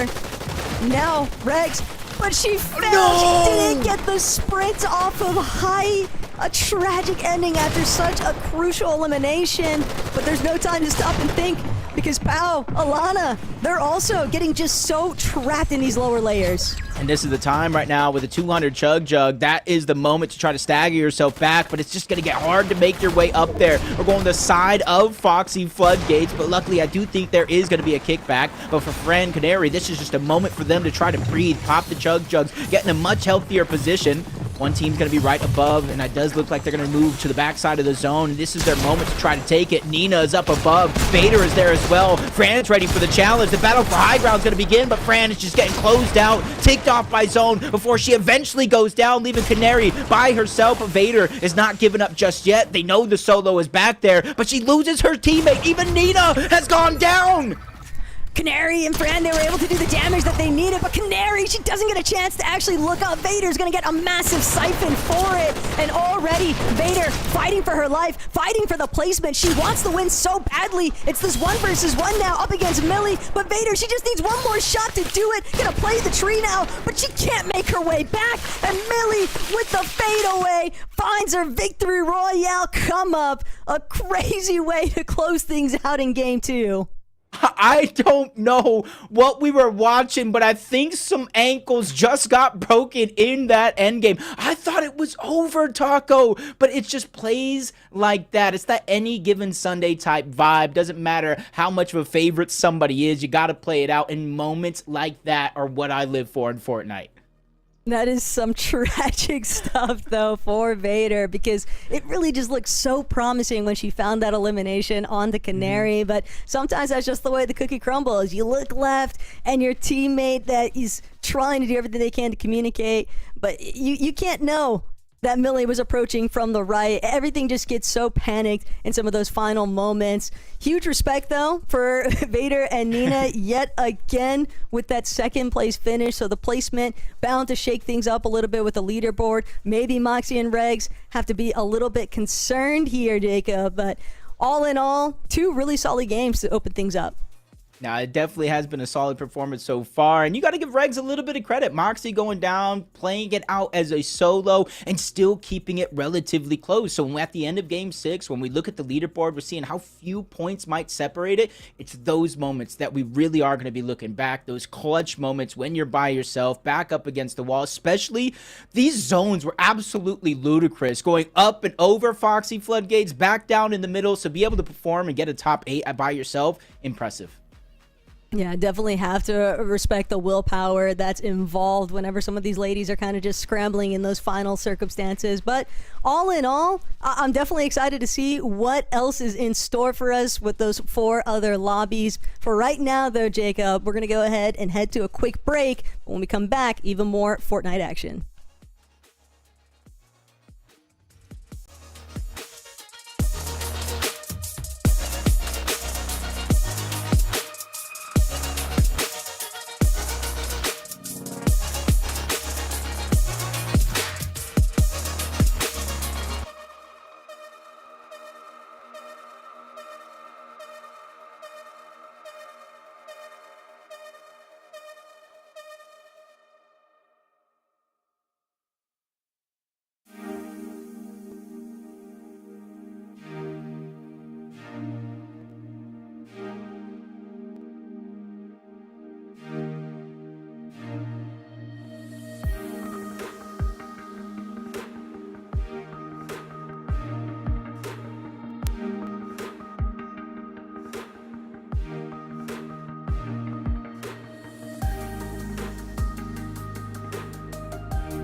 Welcome back, everyone, to the Milk Cup Main Event 1. I'm your host, Elizabeth, joined by Monster and Kelly Link. And if you're just joining us, I didn't think the games could get better. And Game 2 certainly brought the heat, brought the kind of that high-stake competition that we were talking about, and brought the drama, Kelly, right away. You know, high stakes, high velocity, if you will. Yeah, having our number one team out of game number 1, having one of their players going down early, Regs having to get a solo clutch, and then we saw Canary going on this crazy Elam heavy low ground. But of course, Vader and Nina, they had such a good performance throughout that entire game, grabbing so many eliminations, Monster. But a big shout out, of course, to our winners of game 2, and that will be Millie and Lily. Definitely going to be climbing up the leaderboard now after that game. Listen, Lily, I respect the play so much. You had a chug jug, you had different options. You say, you know what, I'm going toe to toe with Vader at the end game, really putting it all on the line. That was crazy to watch. But we got to talk about Regs falling off the high ground. I don't know what happened there. Rumors are circulating saying a controller may have died or something like that, so we'll see. But man, wait for Regs to really pop off after losing her teammate.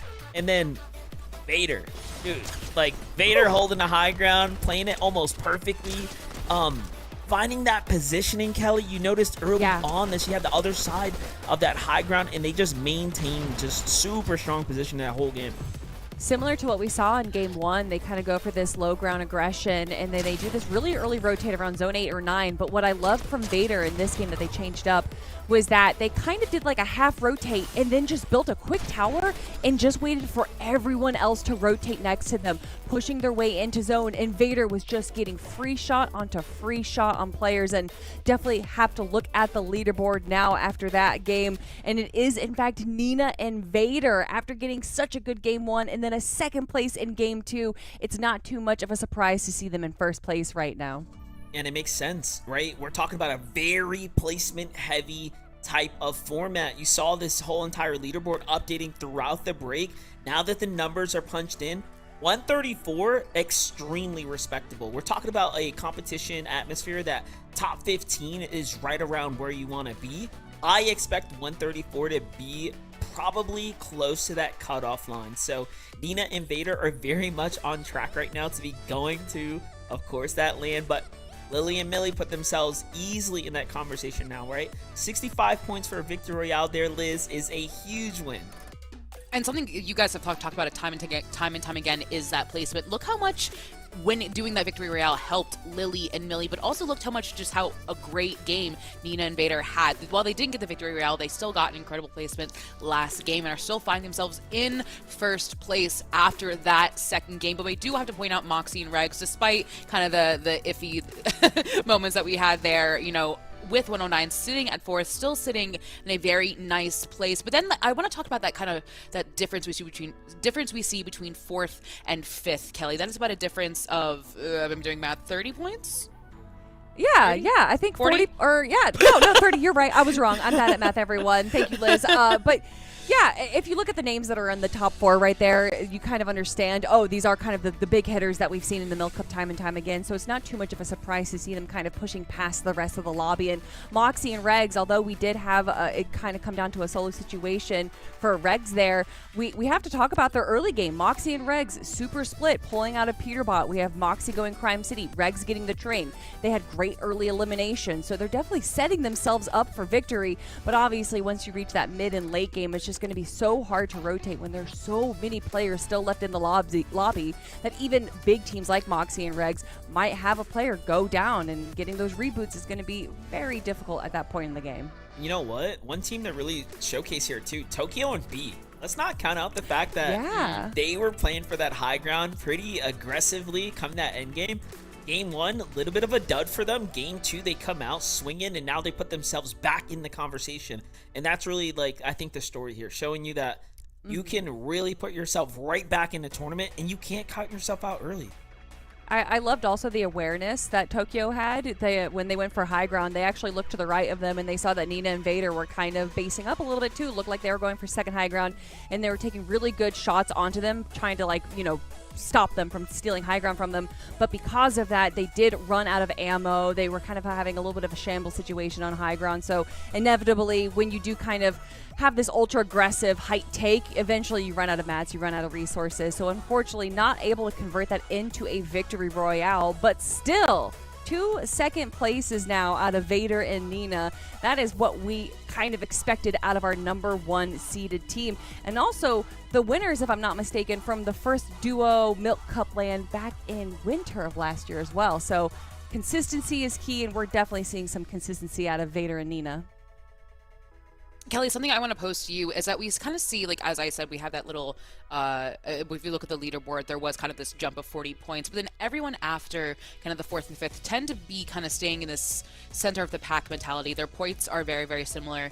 If you could speak to those women, what advice would you give them to say, like, hey, more elims or more high ground? Like, what would you say to help them kind of branch off of the pack and make sure that their placement, because you don't have to win the entire thing, remember, it's top 15 go to land. So if you hit the top 15, you've made it, you're in. So what would you say to them in order to make sure they secure that top 15 and help kind of break out from this sort of pack, like 44, 40, or 50, well, I can't read, 54, 54, 53, 52, that sort of thing?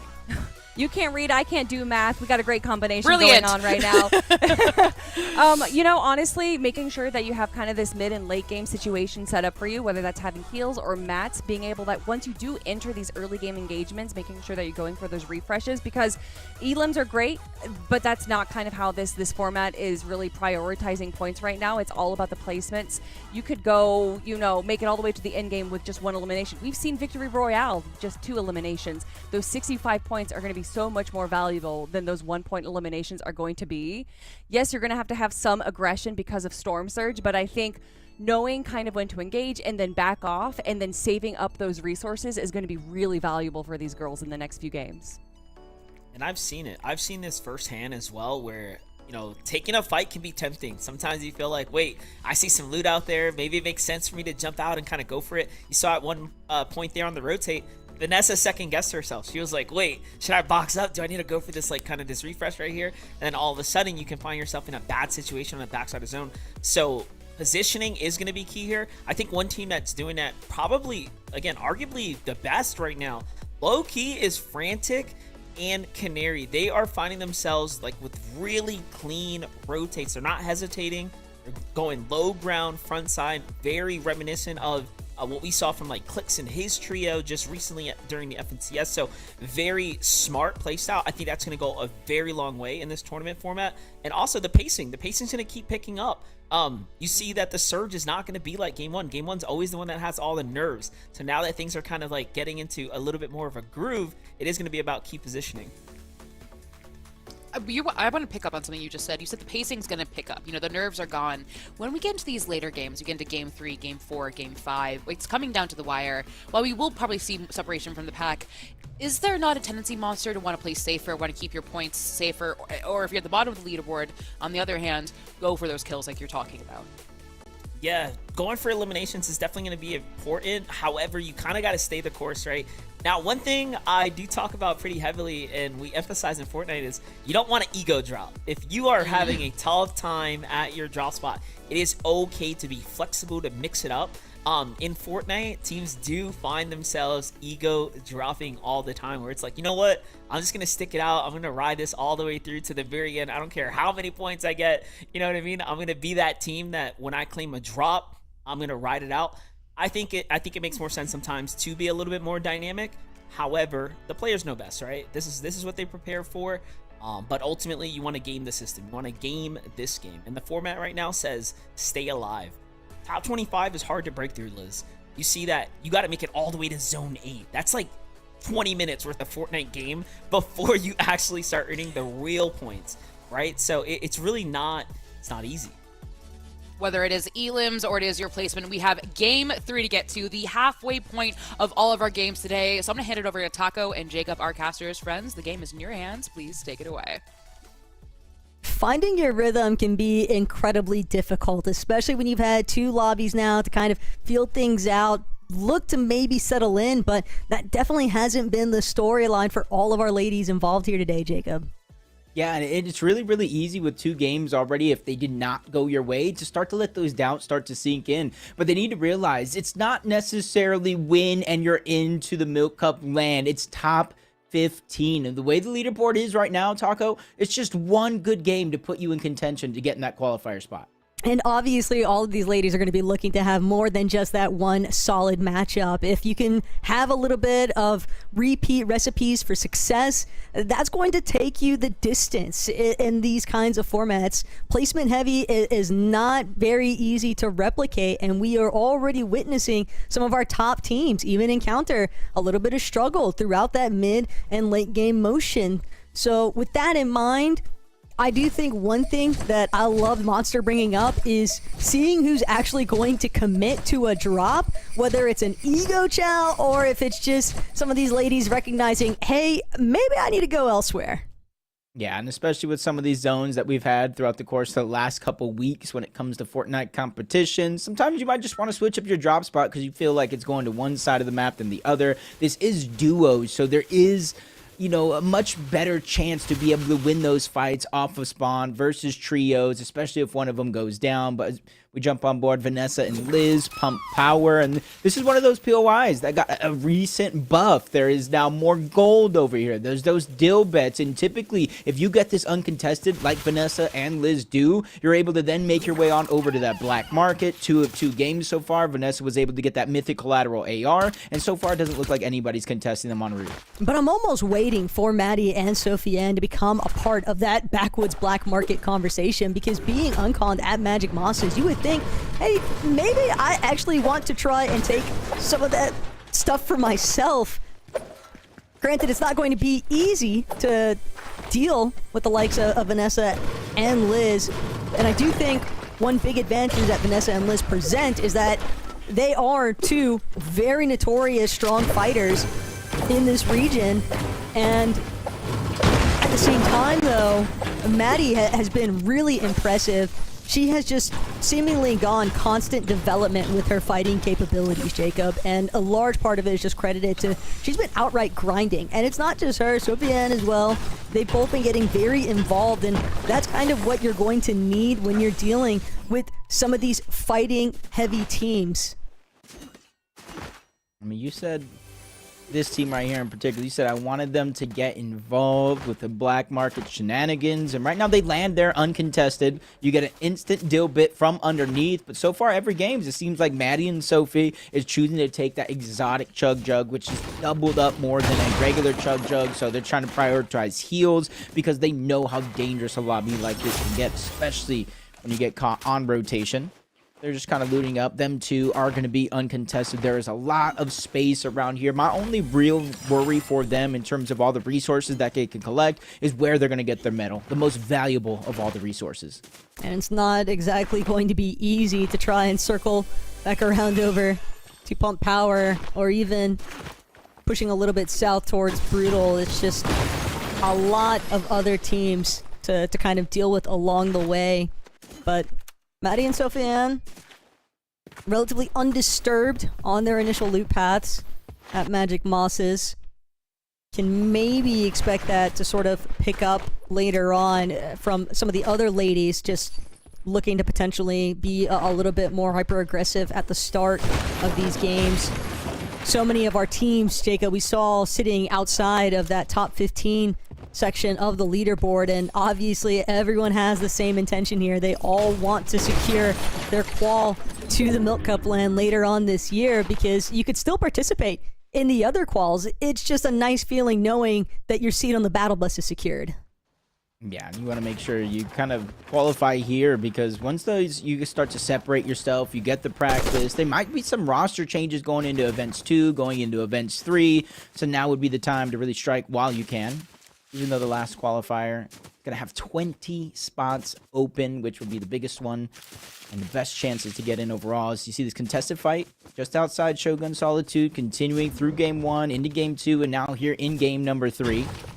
And it's going to be Shadow and Mystic. They're the ones that are taking a lot of this space. They're the ones that are willing to kind of risk it all for an early game engagement. So that means they're going to be able to have all this priority around the surrounding lands. But you see that solo player just outside that range right behind where Shadows is at. And their teammate is just outside, below the side of that mountain.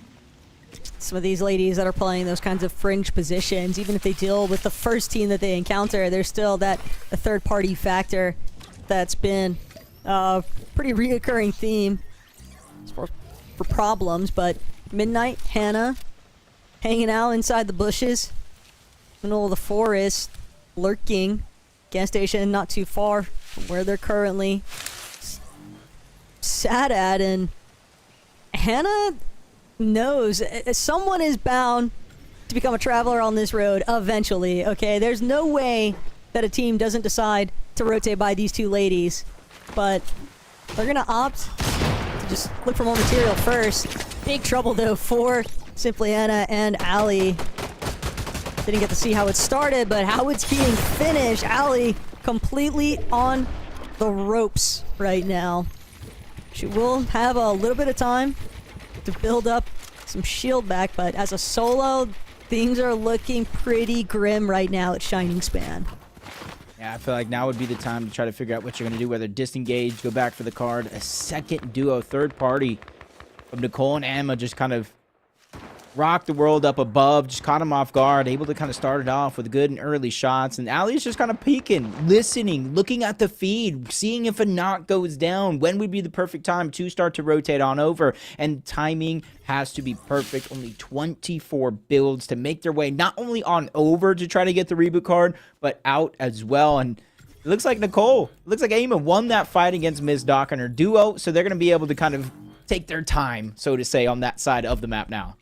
The problem there, too, is that even if they manage to get the reboot off, they still have to worry about securing their surge damage. That could have been a big part of the reason why she was still trying to see whether or not she gets some shots exchanged onto Emma and Nicole. But as a solo, again, it's just so difficult to actually want to tango there.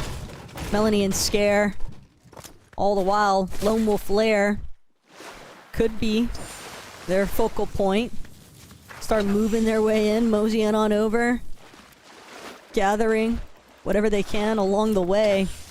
But they could definitely look to play the edge of zone here, Jacob, and just control the flow of the lobby around them. Yeah, especially since it looks, relatively clear all the way there, but they hear a whole fight going down in the backside of the zone. Melanie just kind of peeking on over, saying, hey, is this something that we can use? Bring our position into this game much further as we jump from fight to fight. Moxie, Regs getting up in a weird position because Regs is now down. Moxie forced to disengage. And that's a full duo on the outskirts here over towards Shogun Solitude, so not too many third-party teams are going to disrupt this, but Moxie's already have a head start. She's going to be able to disengage on out.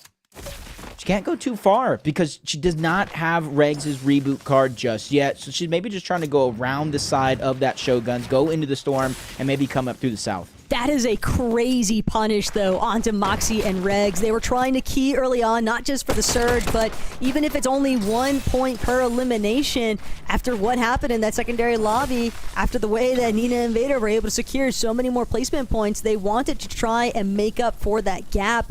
They thought that they could just swing south and it'd be an easy cleanup crew opportunity. Instead, Moxie now having to play damage control. And this is going to eat a huge chunk of their time for their mid-game strategy, Jacob. Moxie is just going to be forced to wrap around, play from inside the storm. And she's not the only one in a little bit of trouble here. Cece and Velxen exchanging tags right now with Crocs and Glocks. Gotta be wary, though. Always a team looking to try and take advantage for third parties. Moxie Looks like she was quick enough, though, to make it for that initial reboot, but Red seems like she might have something menacing in mind. She could be looking to hold with the tags out of the sky. Won't get the chance. Great eye by Moxie right there, because saw the builds at the last second. As soon as Regs was kind of respawned in, she fired the shots. Kind of forced her on the other side of Red to kind of build to protect herself so she didn't fall down the side of the mountain into enemy hands. And now they're going to take this time. They're not necessarily too concerned with their damage. Moxie is the one with the elimination. You got to account they were able to get a good amount of damage by accumulating that elimination, so they're going to take a little bit of that slow approach, and that's what I like to see about a team that usually when you kind of jump on board, it's all about aggression. That's what you were kind of hinting at just a few moments ago, but it's good to see that they can play kind of two sides of that coin, slow it down when they need to, and kind of reassess the situation so they can get back into it. That forced switch of occupation, though, from just being able to run rampant, keying whoever, to now humble fisher ladies. That's a bit of a switch up, that's for sure. Still, they're definitely more than capable of fighting their way back into this one. One good refresh is all it takes to extend their mid-game. Mani and Nia, though, just hovering Demon's Dojo. Trying to also see if they can play a little bit of this dead side rotate, maybe. But the way that they're approaching, it's bound to be maybe one or two teams that were also looking for a little bit of stay away from the congestion that's been building. The rotates have clearly been kind of ramping up for a lot of these ladies throughout each of these lobbies. Yeah, I don't think any of these zones have really been forgiving to anybody that is kind of on the other end. If the zone's pulling north, a lot of those teams that we saw in the last game having to rotate all the way from the south upward, and now this is another example of that with the zone pulling towards the south. As you jump on board, Canary and Fran yet again from Mass Meadows, they're able to access that black market and get that mythic drum gun. And honestly, that thing rips through builds, shreds through opponents. And when you're far away, it kind of has that thermal scope, so you're able to spot out where players are positioned at, and even through the builds at times. Talk about a momentum switch up, though. Millie and Lily, especially after Millie getting that solo Victory Royale clutch at the end of the last lobby. She wants to keep the ball rolling here. Dealing with the likes of Canary and Fran, though, not an easy situation. This is a very difficult encounter to just win outright, but Millie, both willing to stick it out. If a third party starts to intervene, I could see both of these ladies actually opting to fall back, but for right now, Lily, she's the one receiving the bulk end of these tag exchanges. Millie doing what she can to hold the walls, but Canary with this mythic drum gun, Jacob, just applying so much consistent pressure. Yeah, she won't let up off of that team. Just continue just trying to burn those materials. But you hear the porta potty going down on the other side. Canary hears it as well. And that's where she's going to kind of backtrack back into Mass Meadows. There's not a huge loss on the overall materials and resources in the loadout, but you can kind of see where the zone is pulling further and further towards the south. So they just kind of want to be the first teams to position, likely maybe on one of those mountains just outside of their actual POI. Moxie and Regs. We saw the reboot go off, so good thing to know that they're quickly moving back on Old Crime City, where they originally were not too long ago. But the fights this game are just one after the next as Lena and Pandamit find themselves another elimination. That's their second one of the game so far. And it's interesting, too, because Lena, even before today's competition had kicked off, she was on social. She's like, guys, I'm feeling a little nervous, but when you're landing shots like that, no reason to be. Work that confidence, Lena. And I know Mar was already weak, but it's because of the way that Lena and Pandamit work together to bring her into that kind of negative situation for them to take advantage of. And now, with the launch pad, they'll be able to just keep strutting forward. Lena and Panda, also definitely a couple of players that would love to start working their way up the leaderboard, because even if you are inside of that top 15 position, Jacob, there's still prize pool on the line. Yep. Every placement up, you get more and more money, and kind of like what you were saying, you know, 11th place, 27th place, 2 eliminations so far.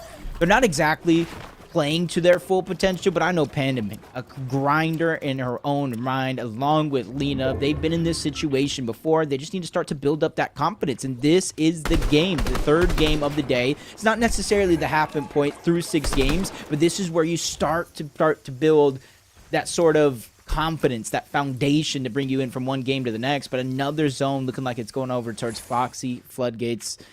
Taco, I just hope it's not that same one before, bouncing in between a lot of these mountains. Well, it'll be fun to watch. That's for sure. Maybe not as much fun for our ladies to experience. I like where Maddie and Sofiane are currently positioned, though. They might actually look to move off from this current surge base, but holding down that northern side of Foxy, being able to take advantage of just applying some pressure to some of those teams rotating in from those northern edges. It's going to be a great way to create space, and that's definitely something that Moxie and Regs have kind of been working with along the way. They picked up a couple of extra eliminations. Regs got her first, Moxie got a secondary. So despite that initial setback over near Shogun Solitude, they've managed to recover it pretty decently. Now it's all about just making sure that they don't experience another hiccup. And I like the way they have that first hiccup that you're talking about in the game, and immediately they know the position they're in. Not relatively as high as they'd want to be on the Storm Surge leaderboard, immediately go to work. That one kind of gets taken away by Rin, who's just 1 box away. Zone's going to pull over that open water, so about 5-6 of these teams that are positioned on this edge of the zone are going to start to have to figure out how you're going to rotate over. And it does look like Rin and her duo are going to take the bridge over from Foxy Floodgates. Everybody else might have to go over that water. This is really aggressive from Regs and Moxie. They're trying to white line in, but got to be very careful of what's surrounding them. Already eating tags. A small punishment. They don't want to get overzealous. I've already seen what's happened to them at the start. Not looking for any repeats. In the water now, and they'll be forced to use some of their hard material, but revenge coming back tenfold. Scare and Melanie being reminded of what happens when you shoot first without getting that rotate on sooner.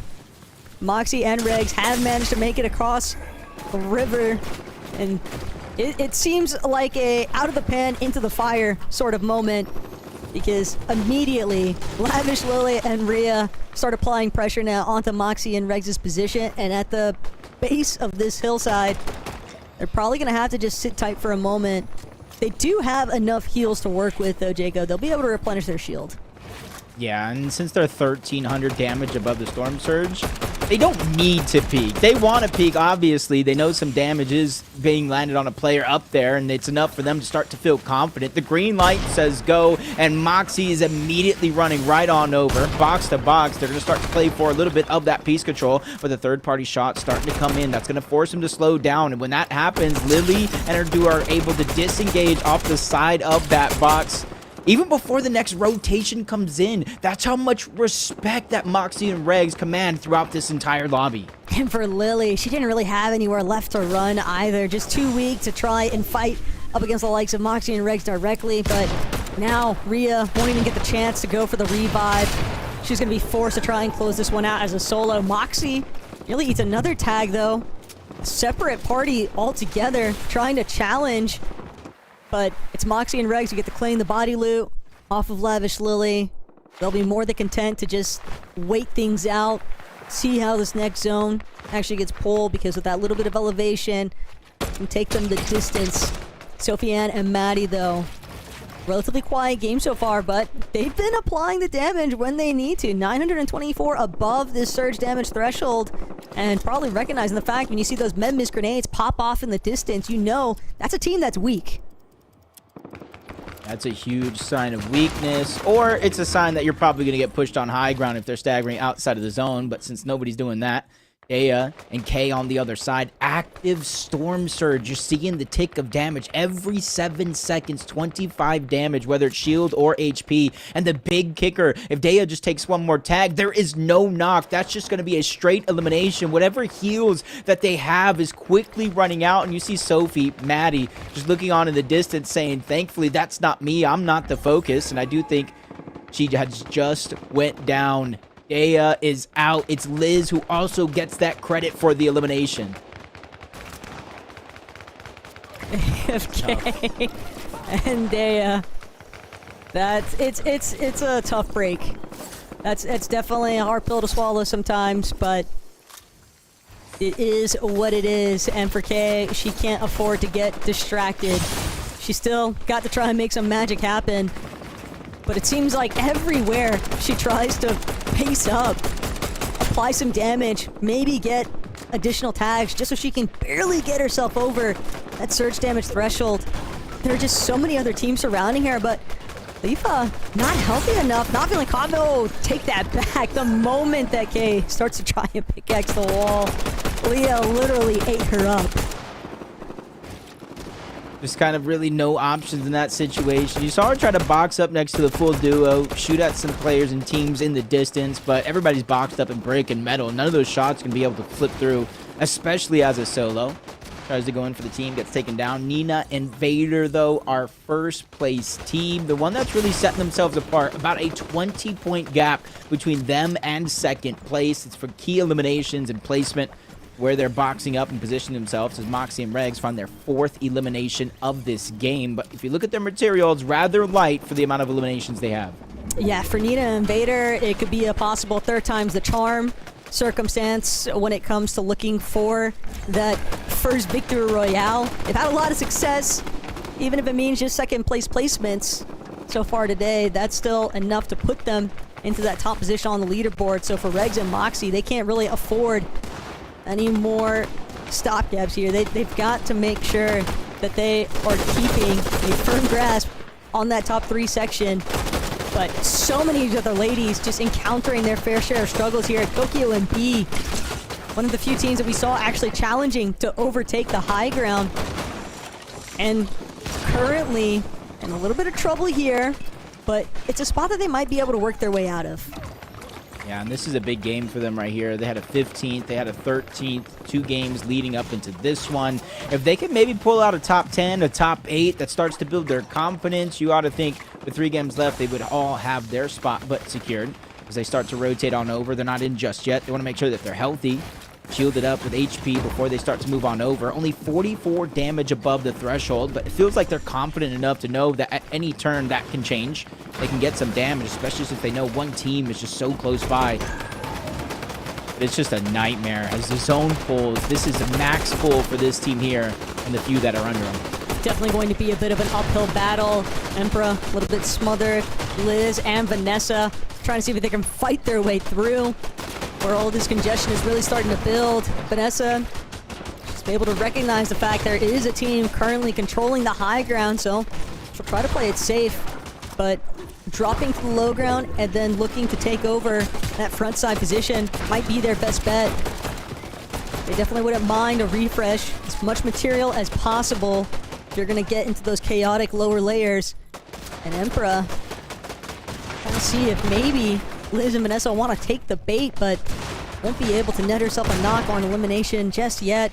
Vanessa and Liz, they have more than enough damage right now. They're not really interested in the fight. Yeah, but you look at it there, Fran, Canary once again getting to the front side of the zone. Not necessarily going for high ground just yet. They know there's still more of the zone that does need to open up on the other side. Nina and Vader going at it. That's Millie and Lily yet again. Sophie Ann goes down. It's going to be Maddie by herself. If she can get the revive here, there's still a lot of zone to go, but I don't think there's going to be a chance with so much pressure going down all around. This one's going to be up to her and her only. Top 23, which means 2 teams have went down. Granted placement for the rest of the lobby, but now is the time that you really want to make something of this game, especially on the bottom half of that leaderboard, as Canary and Fran find Pandemit on the backside of his own. She's trying to hunker down, but the damage was there. Dropped her just about 25 HP, and now she has a chance at survival. Problem is, that was probably the last of Panda's builds, and didn't actually spot Lena. It's very likely that Panda is working as a solo currently. Canary, Fran, they just want to make sure that they are fully in control of this front side low. It's a position that we have seen them in time and time again. It's netted them a decent amount of success also, but so many other ladies pulling overhead. They want to go for a fight soon. They are running relatively low on builds, and it's Emperor. They might be picking up where they last left off even, but another team approaches on the other side of their wall. They don't feel comfortable pushing this issue just yet. We're gonna wait one more moment, but it's the rotate, Jacob. They need to be some of the first towards that front side. They don't want to waste another second here, and they will control it, but it might be a short-lived victory because they're gonna need more material.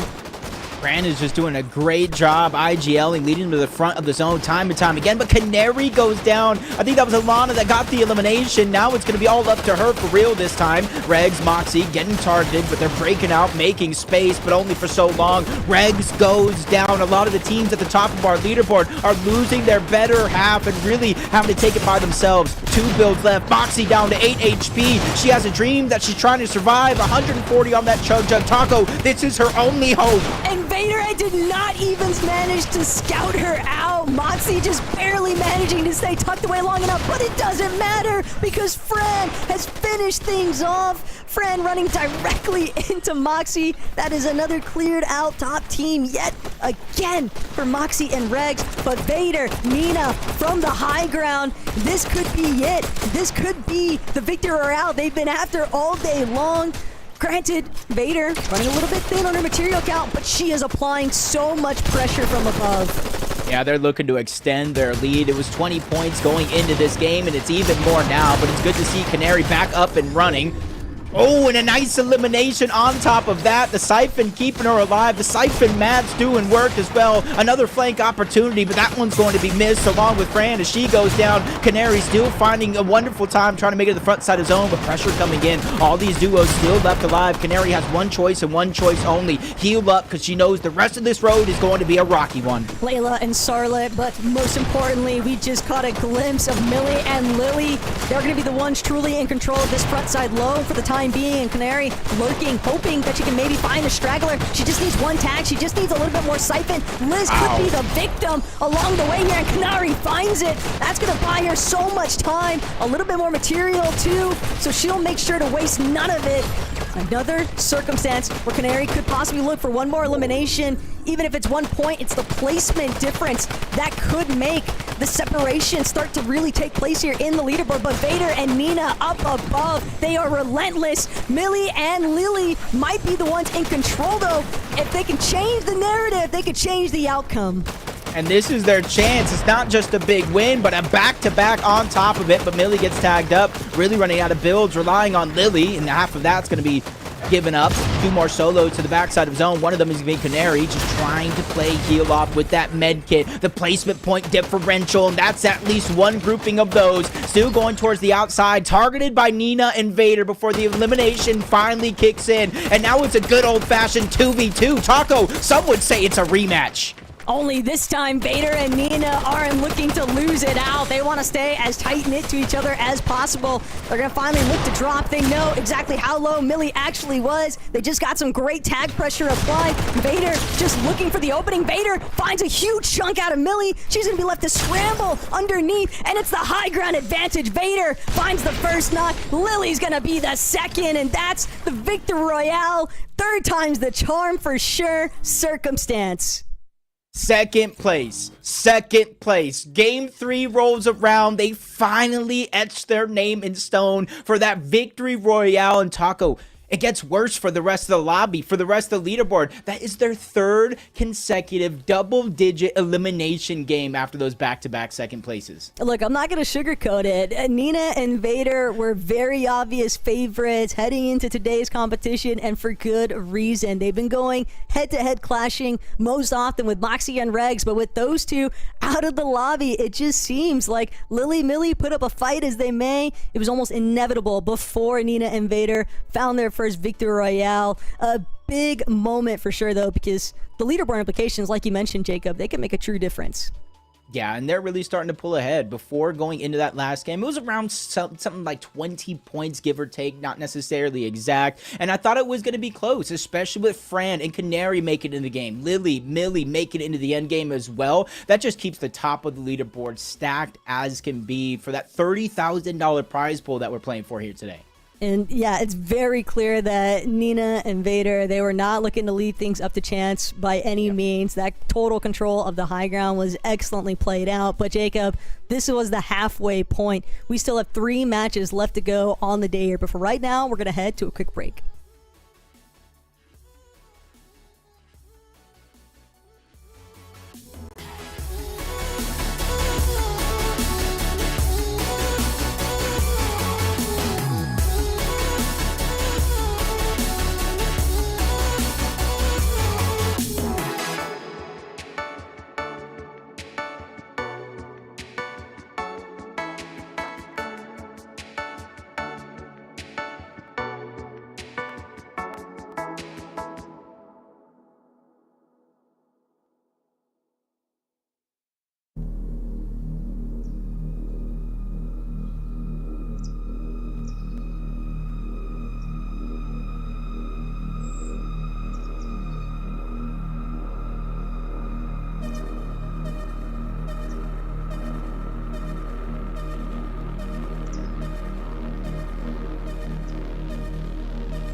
Well, folks, we have reached the halfway point of the Milk Cup main event today. I'm your host, Elizabeth, joined by Monster and Kelly. And for just joining us, you've missed half of our games today, but we need you to sit down, get ready, grab a glass of your favorite milk, and get cozy, because we are not done yet. And if you're just joining us, well, you missed a nice little revenge match, if you will, with Vader and Nina getting revenge against Lily and Millie, taking the victory royale dub.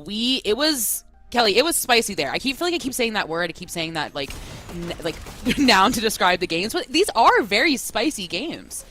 Yeah, 100%. I think that's a great way to describe them, especially just with how the aggression has been on the low and mid ground. And, you know, you were talking about it in game number 2. We saw Vader, a solo on the high ground, going for the elimination against Millie. And now we have it be the 2v2 instead of the 1v1. Vader and Nina going up against Lily and Millie. But Vader and Nina had such a dominant game in game number 3, controlling the high ground for the entirety of the end game there. And just so much damage. So many eliminations. If I'm not mistaken, we ended that game off with 11 eliminations. Monster D faced. They were already in first place after game number 2. I can only imagine that they have solidified that lead even more so. Yeah, definitely. But what you're looking on the screen right now is the Canary highlight reel. Definitely popping off right now. And honestly, just all around respects to Lily and Millie, coming back-to-back first place, second place now, putting up a good fight. However, this time around, they had the disadvantage, found themselves on the low ground. Vader and Nina close out the job the way they absolutely should have, but you have to respect the fact that Lily and Millie are playing honestly probably the best Fortnite we've seen from them at a Milk Cup qualifier kind of level, just in general. So good to see a new team kind of popping up in the conversation right now. And look, that's going to bring them to second place here, Kelly, just ahead of Frantic and Canary, who have been arguably my favorite team to watch so far. Oh, 100%. I mean, a lot of these teams have just been going absolutely crazy. And I do want to give a big shout out to Millie. Millie played with Sophie Ann at the Milk Cup LAN last year as a duo in a trios competition and got 4th place. Wow. So from that point on, a lot of eyes were on Millie, and I think those eyes are staying on her with Lily as well, as we've seen them just having an incredible run through these end games. But you know, Liz, I'm looking at the top 3 right now, and that distance between 3rd and 4th is just growing. I mean, we were highlighting it before that I kept asking you, like, what are we going to do? How are we going to close this distance? And it seems like we're not closing the distance. In fact, we're going to make it even more and more. But one thing I do want to highlight and ask you about is Moxie and Regs, Kelly. This is a team that we were highlighting before, a team that I believe won the LAN last year, winter, that we're seeing kind of having a little trouble this main event. Yeah, we keep seeing them go down to a solo situation. We had Moxie be a solo in game number 3. Regs was a solo in game number 2. And it just seems like, I don't know, they have such a good start. They get these early eliminations in the early game, and they're just not able to convert that. We saw a great conversion in game number 1 where they kind of went for high ground a little early, but I'm wondering if they're kind of engaging in these mid-game fights a little too much, and so they're not able to have those resources to kind of control the end game like what we've seen them do in game number 1. So Monster, some big question marks for this duo right here. Yeah, and you know what? Like, in a placement-heavy game like this, you can't afford to drop mid-game. It's going to set you back really, really far. Now, again, the bottom line here is get top 15, so they're very much on pace. They're still in the competition, but hey, if there's a week to kind of be off your game, it's now, right? It's not when you're at the LAN. It's not when, you know, things are matter, because everyone's going to talk about the LAN performance, of course. So they're doing all right. They're in the competition still. And it's only game 3, right? So many things could happen. This is Fortnite. Anything can happen. Like, we're seeing it, like we're talking about our kind of top folks kind of dropping in the middle. We have game 4, 5, and 6, where things could absolutely change and shift, and they could be getting victory royale after victory royale after victory royale. Or that being said, anyone else could get victory royale after victory royale after victory royale. We're seeing you're seeing Lily and Millie, this revenge match between Vader and Nina. It's definitely, like, Monster, you talked about this kind of aggressiveness that we're seeing. This, like, you know, we got the nerves out. We're past game 3 right now. We're seeing these women really kind of fight toe-to-toe, take the fight to one another, and really no holds barred, kind of very, like, brawly style Fortnite. Yeah, definitely. It's usually the halfway mark where you really start to, solidify, okay, who's the top dogs, who's coming out, who's having a good tournament week. But this is also where things start to change, right? Pressure starts to kind of kick in. Not everyone has been in a position where they're chasing first place or they're holding first place or, again, are in the kind of the competition for like a qualification spot, right? So there are going to come these new difficulties, these new hurdles and challenges, likely for some of our newer competitors, folks just trying to, really get in there. But at the end of the day, stick to the game plan, and hopefully those who are at the bottom can make those adjustments, like Lily and Millie did, kind of coming into second game, and now the third game extremely strong. So they're finding their stride, and it means that anyone else can do it as well. Anyone else. And remember, the Milk Cup is for women by women. But if you're not sure what the Milk Cup is, you're not sure how you can get started, well, there's a great place to start, because we have an announcement for our friends at Gonna Need Milk. Friends? You can ignore this video if you're getting victory royales every single game. Still there? Let's be real. Nobody just wakes up one morning and is suddenly the best Fortnite player ever. Well, there is an easier way to improve than grinding nonstop. Introducing the Milk Cup Academy. Realistically, you're gonna make a few mistakes as you level up, and even more if you're new to Fortnite. Want to make the jump from casual to comp, or even just get better at builds? Trust me. Been there, done that. Oh no. You all know I've been working with Gonna Need Milk to create more opportunities in gaming for women to come together, like last year's Milk Cup. That's why we're launching a Fortnite training program to help connect you with other women who want to level up their skills and just have a good time with some cool people. Dedicated practice time, community scrims, coaching and advice, plus this little thing called monthly cash prizes. Who knows? Maybe you'll have some fun, learn a few things, like tips to help you focus, or win some money. I will be leading the scrims, so come say hello. I hope to see you there.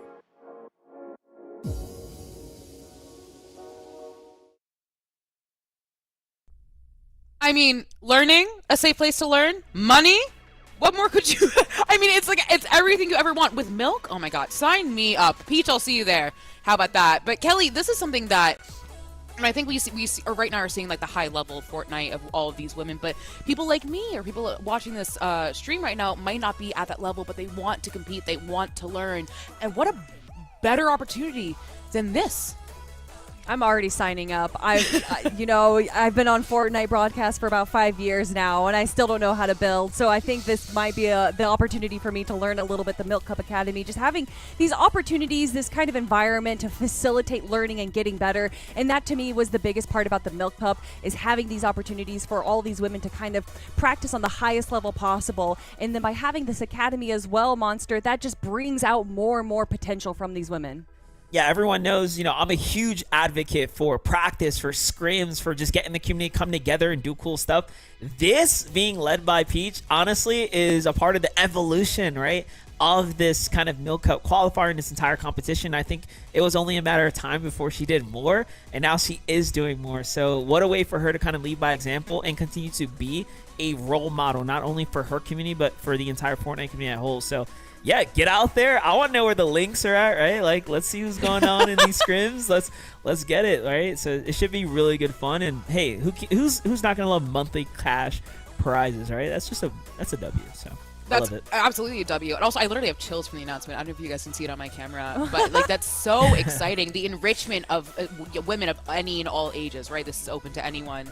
It's so exciting because I think something that we as like women in the scene, Kelly, is sometimes you don't always feel like the safest. You always feel like you have the most opportunity. But literally the Milk Academy is saying, hey, come on in. The water's warm. We have some milk for you. We have some women who are ready to teach you, to help you be enriched and to learn where failure is okay and you learn from it. It's something that is so exciting and something that not a lot of other spaces in the world, not just in gaming, have.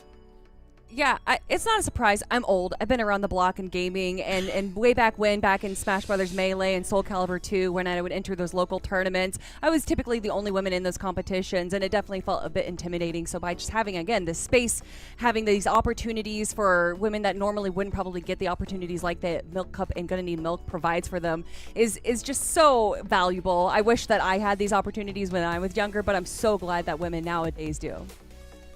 It's something that when I went to a historically women's college for my higher education, and we always said it was about the presence of women. That's what these spaces are about. It's about the presence. It's not about the absence of anyone else. It's just about us being there and being in an environment where we can just simply game. At the end of the day, that's what we all want to do, and this is what this space provides. I see you all in chat right now. You're saying W. You're so excited. So I want to see you. Stay tuned. I want to see these people in chat. Get ready for the Milk Cup Academy, because like it's literally, guys, there's so many amazing things here that I don't think you could ask for a better opportunity, to be frank, Monster. This is something where you said you talk about, you advocate for these practices, and this is where you can practice, you can get better, you can learn from each other in this safe environment. And I keep saying like safe environment over and over again, but to be honest, like this is an environment where you don't have to worry about anything but being yourself and learning and being the best competitor that you can be. Yeah, I think the cool part here is that Gonna Need Milk is really stepping it up, right? Offering more. Who would have thought with how much they've already kind of contributed to this community that they'd be making an additional commitment to stick around and really embrace and support folks like Peach Cobbler and then the entire community. So it's not just a matter of like how much more there is for you. It's a means of like they're stepping up. They're putting, again, the dollar behind the community, and that's always going to be a huge win. And a lot of folks out here, are afraid to kind of take that jump, or the barrier of entry feels like, where do you begin? So now you're kind of seeing this onboarding roadmap. And I think that's super important to get more competitors so that we can see more Lilies and Millies and like these names, right, starting to pop out and kind of come out and make a name for themselves. So I think there's going to be a huge benefit just across the board, not only for like kind of the existing track that's already being built here, but kind of cultivating this next wave and this new community that's going to be coming in. So I'm sure that they would love if you invite your friends and we kind of take it to the next level. Exactly. Well, cheers to the Milk Academy and Gonna Need Milk for making this happen. But we have a main event to get back to, the main event of Milk Cup, the first one. Casters, please take it away. Main event being game 4 on the line coming up soon here, Jacob. But the key word for me and the biggest takeaway is community, and the Milk Cup Academy is definitely helping to just circulate so much love in the community. But it's not even just what Gonna Need Milk has done with involving the community for that, going the extra mile with these kinds of tournaments, but seeing the way that other members of the community have been involved. You got Aussie Antics rocking the watch parties consistently. You got Big Brother Faxity throwing down with some fun off-season party events, and I know that he coordinated that 99 Pro Girls versus Vac City, and it's just really sick when you see these kinds of events form as a result of things like the Milk Cup. Yeah, and honestly, you were kind of talking to me before, just kind of schooling me just a little bit, the amount of ladies that are playing in this tournament, that have played in the open qualifiers, that even host those third-party style events for themselves to get better practice, to get reps against some of the best when it comes to these ladies that do play Fortnite, because, a lot of them might not necessarily get all the best practice. A lot of them might be scared, might be shy, might be nervous. This is the time to jump in, get your feet wet. You really have nothing to lose and everything in the world to gain. Yeah, and we already know that Peach is going to be spearheading, definitely in good hands with Peach Cobbler on the scenes, but she's not the only one. A lot of really strong coordinated efforts coming out of Emperor, Amira, Lena, Nina, and it's just incredible to witness so many of these women looking to take up that responsibility to host scrims and a nice environment for these women to continue to gain the very necessary experience to just build their confidence to then start trying to tackle that journey of, hey, I'm going to look to try and qual to a solo Cash Cup finals. Hey, maybe I want to try and make it into Div 1. It's just a lot of opportunities being opened up. I think Milk Cup Academy is going to be a great avenue for so many of these women to try and continue developing their Fortnite skills. But coming back to where we are right now, Jacob, game 4 of 6. If you have not had the success that you were hoping for at the starting half, maybe you can look to turn things around, a little 180 scenes in this secondary half. Yeah, and it's going to come down to your strategy overall. We have like our top 3 from 170, 175, 210 points respectively, but it's the top 15 that do qualify. And as of right now, that point threshold is 64 points. And if you start to look down that leaderboard, 63 points for 2 different teams, 62, 61. So it is still within reach for almost every single one of our teams. You just need to figure out a way to start moving into those top 15s, those top 10s, being consistent, and then maybe picking up a couple of eliminations, because when you kind of look at some of the other tournaments, you know, the FNCSs, those are 4 points per elimination, 3 points per elimination. There is time to catch up in the last half of the day as long as you're picking up eliminations.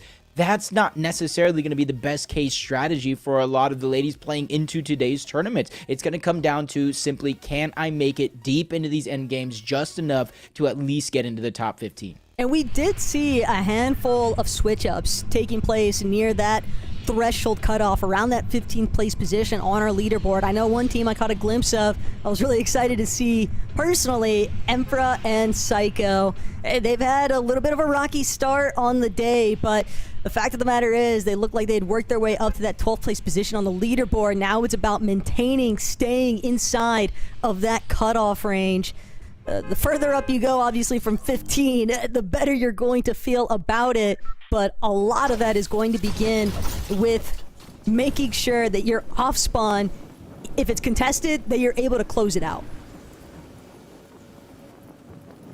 If you're not going to be contested like we're seeing Maddie and Sophie yet again, you just got to make sure to just kind of act very, very quickly. You should have your loop path down, know exactly where you're going to drop, know exactly once you're done with a building like this, if you're Maddie, what is next? How do I start to get those resources? So it's very, very important that a lot of that planning came before the match, obviously, to kind of move up into a situation like this. And we're seeing Maddie now, if she's going to go for that exotic chug jug, that's what I kind of want to see, because, hey, sometimes you gotta try to switch something up, but it is going to continue to stay the same. The exotic chug jug, prioritizing a lot of the heals, and just kind of hoping that upon her loop path, she gets the loadout that she wants. Sometimes it's just about sticking to what you're familiar with, and for Maddie, she feels way more confident, clearly, rocking that lawless slap jug versus some of the other options. Still, other teams like CC and Velxen, they'll have to figure out their success elsewhere. And landing on that Big Ben tunnel split, they've got opportunity to maybe look for some surge damage early onto Mass Meadows, but for the most part, Jacob, kind of just anticipating them to follow through on their loop path. And once they get a little bit more resources online, that's where we'll see them start to take that extra step to being aggressive. Just since you got to realize a couple of these zones have went towards the south. You know, a lot of those mountain ranges playing a huge role and impact, and not only necessarily the teams being able to set up there, get their storm surge, but every other team rotating around them. DC and Velxen, they kind of land here time and time again. They know there's a contested drop right in front of them at the Foxy Floodgate. So even though they might not necessarily be going 0 to 100 in terms of getting aggressive, trying to pick up those eliminations, as long as the team is rotating and looting on that side of Foxy overall, that's at least ample opportunity to start accumulating that early game storm surge. But CC might have drawn a little bit too much attention her way. She's going to start trekking her way back up the mountain, closer to that Big Ben tunnel entry point, and Velxen on the other side of things might actually be stuck in a fight that she's not actually trying to close. Jade and Ms. Virus, they're definitely trapped. There's Jade fighting for her life right now. Ms. Virus, very similar position. Ms. Virus will have the Memphis grenade by a little bit of time, but Jade from overhead, big shot coming out of Jordan. Angeline, that's going to be the end of the road for right now. And this is exactly the kind of kickstart that Jade and Virus have been after, because we've seen them deal with some early elimination circumstances throughout our first few lobbies here, Jacob. And if they really want to start getting that bounce back opportunity, they're going to have to make sure that they are alive as a duo first. Yeah, and it just doesn't, you don't need to have all your points. You don't need to try to qualify in this one game. Just start to build that confidence. Realize that you have the blueprint ready. and just really start to build towards making that a success. The CC Velkson moving off the side of the mountain. They knew they had a knock on the one. The revive out in the open. CC sees it. The first shot one. That one's going to be easy. Immediately staying persistent to pick up that second elimination. That is going to be back-to-back for this duo. And now they have the entire mountain and more to themselves. Oh, man. CCM Velkson letting them know what's up, too. Those celebratory emotes. Hey, we heard it from Cat Attacks, right? Like, you know, me personally, Jacob, I think it's all in good fun. I do think that it is all in good fun, but Shadow Slayer, Mystic, fun's the last thing on their mind right now. All they want is this engagement, and Mystic answers back. Mia will be eliminated. That's already a clean fight to kick things off at Shogun's. They got sick of just waiting for the action to actually work its way up the mountainside. They decided to drop down to the beachfront, and hey, it was definitely the right strategy. Yeah, and that's something that we've seen really kind of change game to game since game one. It's kind of like what you said. They're sick of waiting. They had game one. They pushed the team all the way to the back of Shogun's Solitude. It took so long for them to really get it back. Now they realize there might be a mismatch. They're getting confident, more aggressive, just like Millie and Lily. They get a knock onto one. They have the second one boxed up, and that's another 2 quick and easy eliminations. And if you see all the loot that they have, it's going to be easy for them to get back up into healthy shape before they make this next rotation. Witness the journey as Millie continues to try and build her way up closer and closer for that first place position on the leaderboard. A really, really strong start for these two. That early surge damage, even though surge hasn't necessarily been something that's plagued them throughout the course of our game so far today, it's still just one less thing to worry about when you're able to find elims that quickly.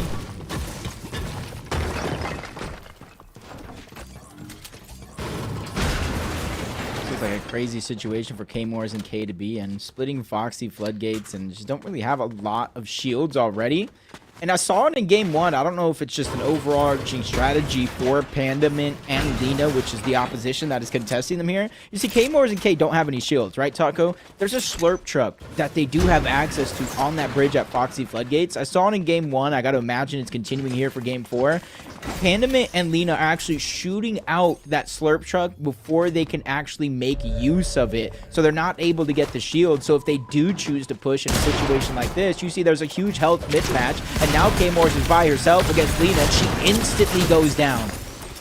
Yeah, if you're not going to have that HP, you definitely want to try and at least play off of your duo. But K-Mors just got too split, forcibly split at that. She's not the only one. Ada and Kava, they're doing what they can. They want to close out this engagement entirely. Ada loses half of her shield, but still a very steep health and numbers advantage up against Mai. And she's trying to see if she can wiggle her way out of this one, but with Kay and Ada both just closing in, they're breaking down the walls. She's going to have the most perfect placements, and it's just not enough. That's going to be Ada with her first elimination in match 4. Mels, unfortunately, we'll have to wait out until game 5, see what the Battle Bus has to say. Canary and Fran, though, they're looking like they might be getting a little bit dicey up against Blurina and Emma. A little quick distraction. That was the same thing as usual. Water Sprite doesn't want to be captured. Running away a little bit from Fran. You just gotta almost box in the him wrong out. direction to that teammate. That's what she was trying to do. He was slipping through that box better than I can. I was getting boxed up not too long ago. Well, that's because you're worse than 6 feet that. tall, though, Jacob. Yeah, that's true. That's true. I'm a big target. Easy to box me up. Fran and Canary. I like this strategy here because we know how aggressive Fran and Canary get around like 5th, 6th, 7th zone. They usually stay to the front of it every single time, especially in those rotating zones. So typically I would think, hey, maybe they get aggressive in the early game, but no, they play a calm, cool, collected strategy. They just collect Storm Surge. They continuously are proactive in terms of their rotations in the early game, and which is how they're getting such a great spot once we get towards those moving zones. And hey, after watching that highlight reel from Canary out of the last lobby, she might have been knocked first, but Fran made the right call, prioritizing reviving her duo, because Canary was definitely popping off. She's got to be warmed up right now, which is why I think we see her opting for so many confident shots, but she is getting a little bit heat checked from a couple of different teams. Don't want to draw too much attention to yourself. Fran already a good ways ahead of her, so Canary, she'll take a moment to pause, heal. She's definitely trying to make sure she sticks to her duo. Danzy and Kaisa held at Rolling Blossoms Farm, but they'll at least be able to pick up an elimination along the way. So stop for a moment, but might have actually worked in their favor. Yeah, especially you see 0 eliminations, the zone moving up towards the northwest. You got to imagine what their surge and how much they've accumulated up until this point. So sometimes it's a necessity to take these fights deep into zone, especially since it is so isolated from the rest of the lobby. Now you got to start to question about the heals. How much do they actually have? One miss would certainly be enough to get into the zone in a relatively healthy position. It's just what you have after that, because you see at the edge, there's already at least one player waiting at the far corner, maybe waiting for some teams to rotate on by, so that way they can have a little bit of a safer rotation, because I did see one just in the edge right in front on top of that one. I'm starting to get a little nervous. I'm not even gonna lie, Jacob. That was Danzy, you're making me nervous. That mid-miss grenade, but she does manage to whip it out when she needs it most. Continue trying to just sprint their way into that next zone. But yeah, with so many teams already starting to surge base up, Vader and Nina are gonna waste absolutely no time. It's less about the surge damage. Sure, that's always nice to have, but realistically, these two are just trying to control the flow of the lobby. Yeah, they see, what is that, the next highest team, probably even higher than their position now. They immediately put shots to be a little bit more of a nuisance. If they're actually in a battle that is going to be engaged, which they're not, they could probably help take them down overall. You can see it's basically a war of attrition, team on team on team, all three stacked up, just trying to put as much damage on the rest of the lobby as possible. You know as well as I do, Storm Surge is like a little bit of currency. The more you have, the more you've accumulated, the more freedom you're kind of able to have in terms of rotating around the lobby, picking and choosing the best spots when that time comes. And so it's interesting to see that, you know, a lot of this team right now, there's not a lot of them rotating by here for now, but since there's no edge of the zone, you got to expect it's moving in this direction. All these other ladies probably just too intimidated when you just actually size up some of these surge bases and just recognizing, yeah, probably can't go that way. It's too far in the open. I'll have to burn too many mats to actually pull off this rotation. It's just not worth it. So they'll opt for other means. But Vader and Nina, Vader continuously checking on that team behind them. Penguin and Alpha. Penguin and Alpha have kind of been similar to B and Tokyo for me today, Jacob. I think that they're a team where we've seen spotlights from them. And it's been relatively promising, but it's just actually nailing down the consistency. And that's always going to be something that's difficult to do when you are dealing with some of these very experienced contenders like Vader and Nina. And the way that Vader was just playing that surge base, like you called out, constantly peppering a little bit of sprays back towards Penguin and Alpha's position is also preventing them from actually looking for peak opportunities themselves.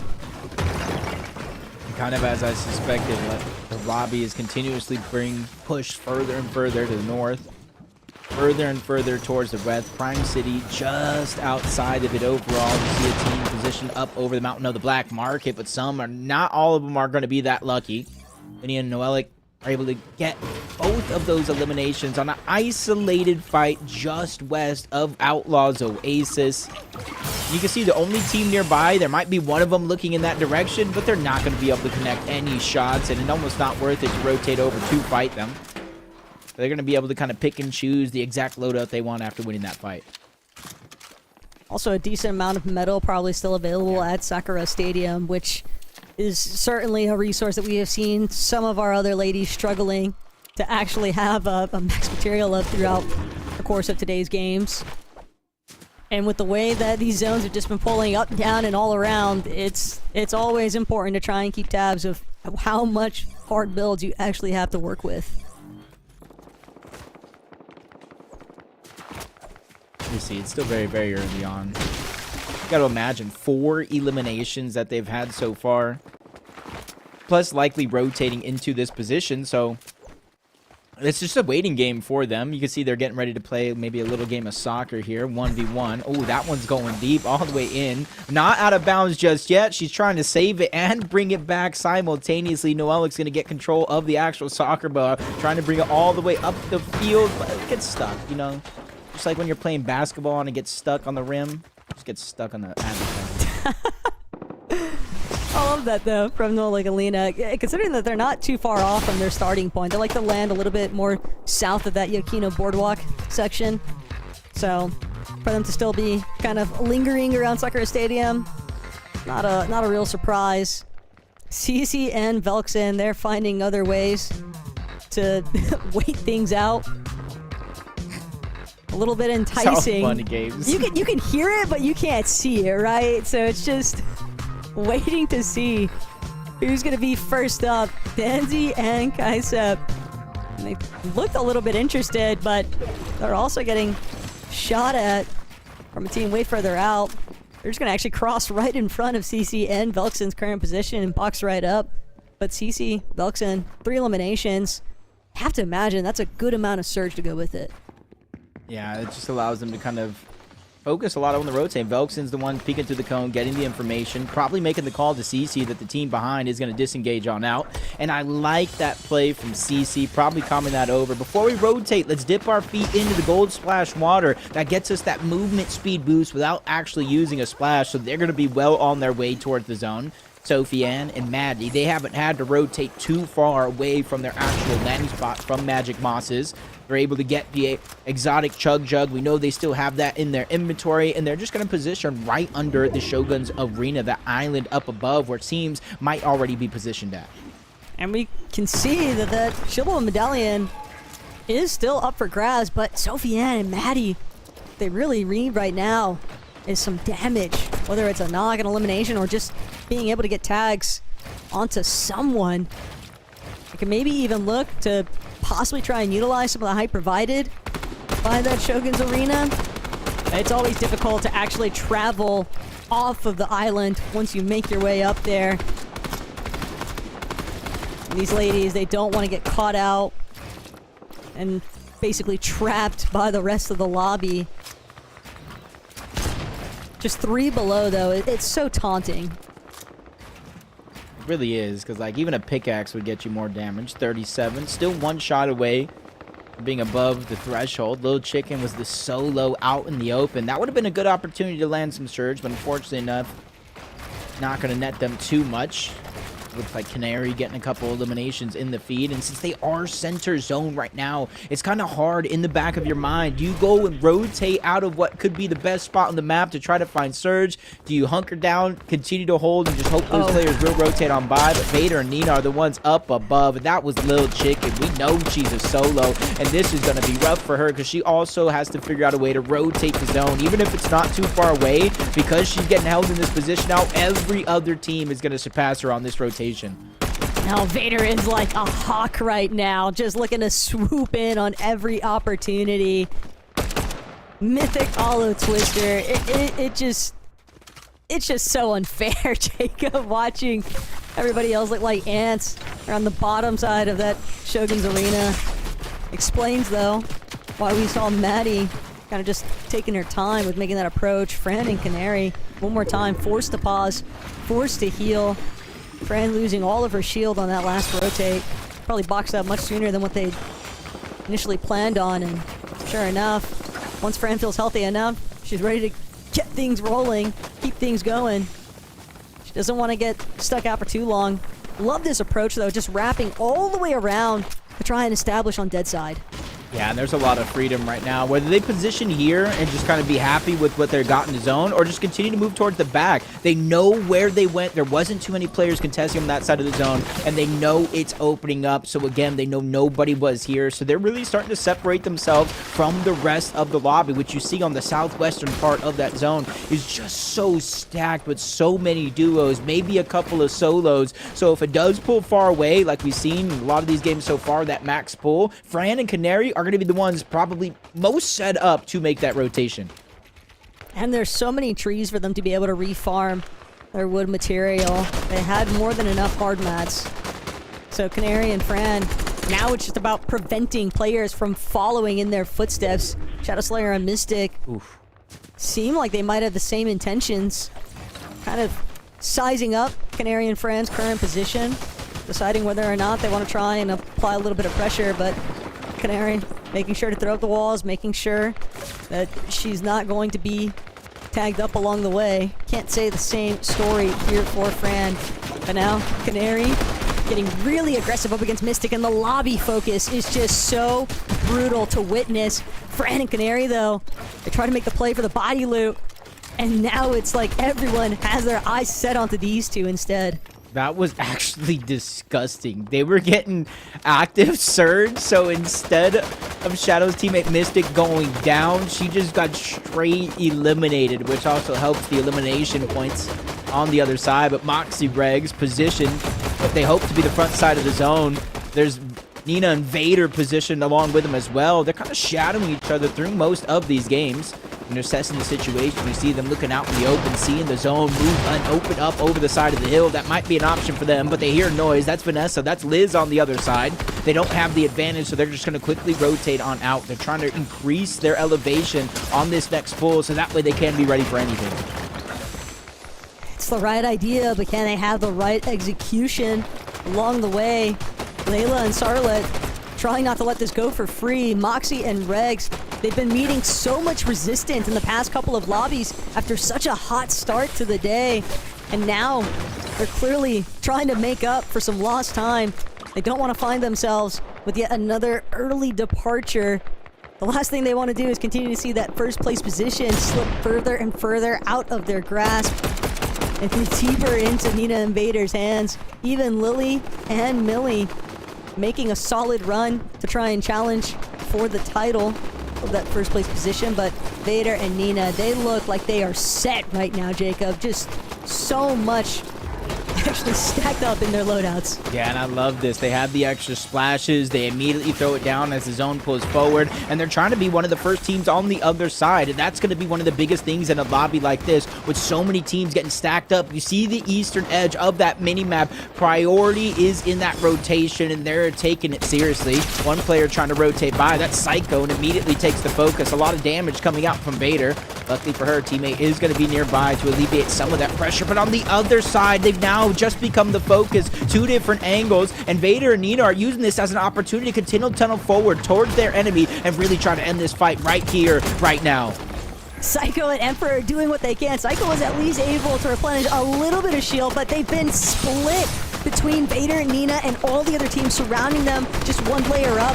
Vader and poke her head up, but a team already trying to jump into their box. It's Liz and Vanessa just crashing through the builds that Vader and Nina had tried to establish, and they'll be forced to disengage. They're going to continue trying to move with this front side of zone, but now that they're aware of the fact that it's Liz and Vanessa behind them, they can't really afford to just keep tarping through. They've got to take a second to gauge whether or not they're going to be challenged yet again. And it's exactly why they're trying to create just a little extra space for themselves. A little bit of 3x3. That way they can get a little bit more lay of the land on either side, but they know that team is going to be right above, and another far pull. And this is where those mountain ranges do start to get involved. Vader, Nina, just trying to play it wisely here. They know how aggressive that team is looking like they want to get, especially with the rotation pulling on over. Some being faster than others. You saw Tokyo B trying to be quick on the punch to try to get towards the front side of the zone. Like I said, those mountain ranges are going to be so impactful and pull out a roller coaster of emotions. Keep an eye on Lavish Lily and Rhea. They immediately try to jump forward, but they're cut off. Rin gonna catch Lavish Lily in the middle of the rotate. She finds the knock, but Rhea with the backup, able to play the supportive teammate. Lavish Lily attempt for the revive, and it looks like it's good, but still Lavish Lily is so incredibly low. She's gonna have to grab that Chug Jug and hope that it can keep her just healthy enough. But with the rest of the lobby starting to look back, Jacob, things might just continue getting worse for Lily. Hey, they might need a miracle, but I've seen some things happen in these clutch endgames so far. Vader, Nina, not on high ground this time around, but they're dominating and controlling the front side of the zone. See them blocking off, taking space. There's 756 damage above the threshold, so Storm Surge is not a worry in their minds at all. They get overtaken on that rotation. That's Fran. That's Canary on the other side. Pandamint right behind. And that's how close proximity all these teams are getting jam-packed like a can of sardines. This much space having been claimed by Vader and Nina. They could be looking for the pre-edit, but Canary, she'd rather find eliminations by other means. Just going to continue tagging up players along the way, seeing she can clear out an opening for Fran to take advantage of. And they managed to make it just a little bit closer towards that front side of zone. Vader and Nina slip right by them because they got tied up dealing with Abby instead. But Fran, she's so incredibly low. A single shot could be the end of the run here. So Fran, Canary, heads on a swivel, but they know they've got to stay ahead. They've got to stay towards that front side. And they're going to commit to just one layer up above ultimate low. But Canary, she's now the one trying to see where she can find the next refresh. Yeah, changing roles as it comes, just trying to make sure your teammates are able to stay alive. But up above, Moxie and Regs, it's their time to shine yet again. They've had a couple of hiccups throughout the course of the tournament so far, but the second half, they're a new team, and that's big damage on the CC. Velv's feeling the same pain. But there goes the elimination over the top. That one was stolen away. Vader's the one that goes back to back. Regs is trying to slow things down. Only 3 builds Taco. This is where danger can loom around any moment. One wrong move can cost you everything for Regs, but Vader's underneath, trying to go around the outside of the zone. Doesn't have much health to replenish. There's only 10 on the Chug Jug, so hopefully the sacrifice of HP is worth it. She was willing to tank up a little bit of Storm because she knew that it would mean the best positioning possible. She has more than enough material. She's going to try to chop out Height, but Height's already rotated one step further forward. Vader and Nina both now trying to play out the last of their Chug Jugs. It's less about the placement, more about just being as healthy as possible to fight because Canary, Fran, still rolling around in these low ground layers, stuck in the mud it seems like, but everybody else kind of trapped in here with them instead. Canary and Fran have 11 eliminations. It might be 12 here in a moment, but Canary, she's got to be so careful. Only 41 HP. These small shell potions might be enough to make up a little bit extra HP, but Canary's just so low. She is sliding everywhere, trying to see if she can pick up Sarlet along the way. But Canary from behind, she never saw Melanie coming. That's going to be a huge shutdown, and Fran forced to play it as a solo. While that's going down, Moxie, Regs, they already took it down first place. No Nina, no Vader. It's all Regs and Moxie, and they have double mythic loot, double win condition with the Chug Jugs and the splashes, but all they have to do is continue to put down pressure from above. 2 solo players down below. Make it 1 as Fran falls to Sarlet. Now it's a 2v1 situation. Double win condition, and it doesn't look like they want to drop down just yet. They want to play this one perfect and make sure that there's no chance for a comeback, and that's exactly what they do. Moxie and Regs close out a pivotal game number 4 with 9 eliminations. It looks like sitting out those last couple of lobbies has definitely awoken some sleeping giants here in Moxie and Regs. A very strong Game 4 performance that is sure to shoot their way up the leaderboard, Jacob. But Game 4 of 6 has definitely delivered. They were able to get the strike backs that they were hoping for. No, they definitely were. They started off the tournament hot. They won game number 1, but then they slowly but surely kind of fizzled away from the plans that worked. Then they got a 10th place, a 15th place. When you think things couldn't get any worse, they felt like they were going in their trend. So props to them, not only winning the game, but also taking down first place along the way. It may not be a huge point gap that they're closing by taking down first place, but hey, that's the only way to do it, by taking them down. And hey, they are still our first team on the day to deliver with more than 1 victory royale. Getting 2 victory royales in 1 6-game series is a pretty impressive feat. Whether or not they get the hat trick, though, we'll just have to wait and see because Game 5 on the horizon. But first, we got to hit a quick break.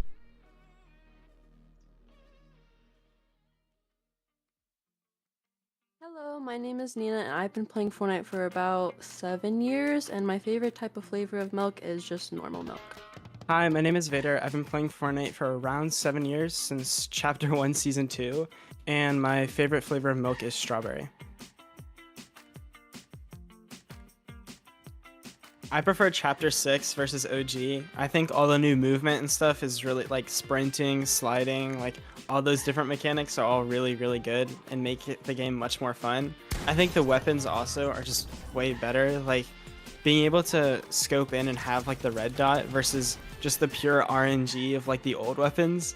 And overall, I just think the game looks better and feels better in Chapter 6. I think OG Fortnite is better because even when they brought it back, everyone loved it. Everyone felt so nostalgic of like how that was like Fortnite's prime time.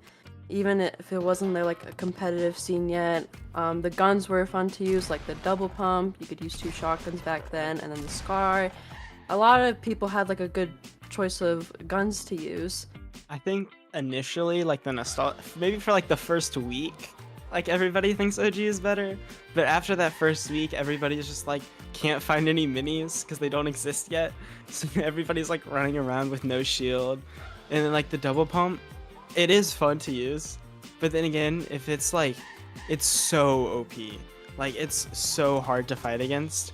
Where versus now, it's like none of the weapons are like too good where you can't like fight against them. Or like you have so many different options now. There's only one good shotgun, and nobody else likes enjoying the other 5 shotguns that we currently have at the moment. So that's another point where I think OG is way more fun than Fortnite right now, Chapter 6. I do not think that emoting is toxic at all. I think it's like celebrating in a way of like, let's say you're fighting one of the best teams and you're proud of killing them, and you want to emote on them as like a victory style or a victory dance, you know? It's like a way of like celebrating that you killed like the best team in the lobby. I think like the take the L, you have like the laugh it up emotes. Like, I don't know, you have all those kind of toxic emotes, especially like all the new music ones, it's all the songs. Like a lot of those, after you kill someone, it just makes them feel bad about dying. And like you may feel great, but you gotta think of how the other person feels, and they may be like really upset after going through like this long fight, and then you just sit there laughing at their dead body. Like, that's kind of sad. I don't know. You see, sometimes in competitive, like, you have to think about yourself. So I think emoting isn't really, like, honestly, I think it's kind of funny, even if it's a toxic emote or not. It's never that serious. It's just a way of, like, celebrating, like, you killing someone. Like, let's say you kill someone in the end, and, like, you won the whole game. Then I don't think emoting's that bad. I think you're celebrating the win. I think, though, like, if you kill a team that's, like, new to the comp, and then you start dancing on them, and they, like, just started playing, they're gonna, like, want to stop playing. They're not gonna want to keep playing competitive, and it might, like, discourage them and stuff. So I think it's, like, at the end, I think I can agree with you there. Like, if you're at the end of the game and you won, but when you kill someone, like, after eliminating someone and then emoting on their body, it's, like, kind of disrespectful in a sense. Like, you're, I don't know, you're kind of just flaunting that you're better. So I think normal milk is way better than strawberry milk. I think that strawberry milk is the superior flavor of milk and that it is better than regular milk. It still has like all the benefits of regular milk, but it just also tastes way better at the same time. Plus, there's like so many more uses for strawberry milk. You can take your like bowl of cereal and you can add strawberry milk to it and it'll just make it taste better. And I don't know, that's not weird, you know? No, strawberry milk with like different cereals is actually, if you haven't tried it, really recommend it. It's really, really good. You can also just like add it to other drinks and add it to other like mixed drinks. You could just do so much more with strawberry milk that you can't do with regular milk. Thank you guys for watching this segment. I hope you guys enjoyed watching me and Vader debate over some topics. We will be winning the Milk Cup, so I hope you guys will be watching us compete throughout the whole way until October. Thank you everyone for watching and Nina and I debate. I really hope everybody continues to support the Milk Cup, and everyone make sure to also drink milk.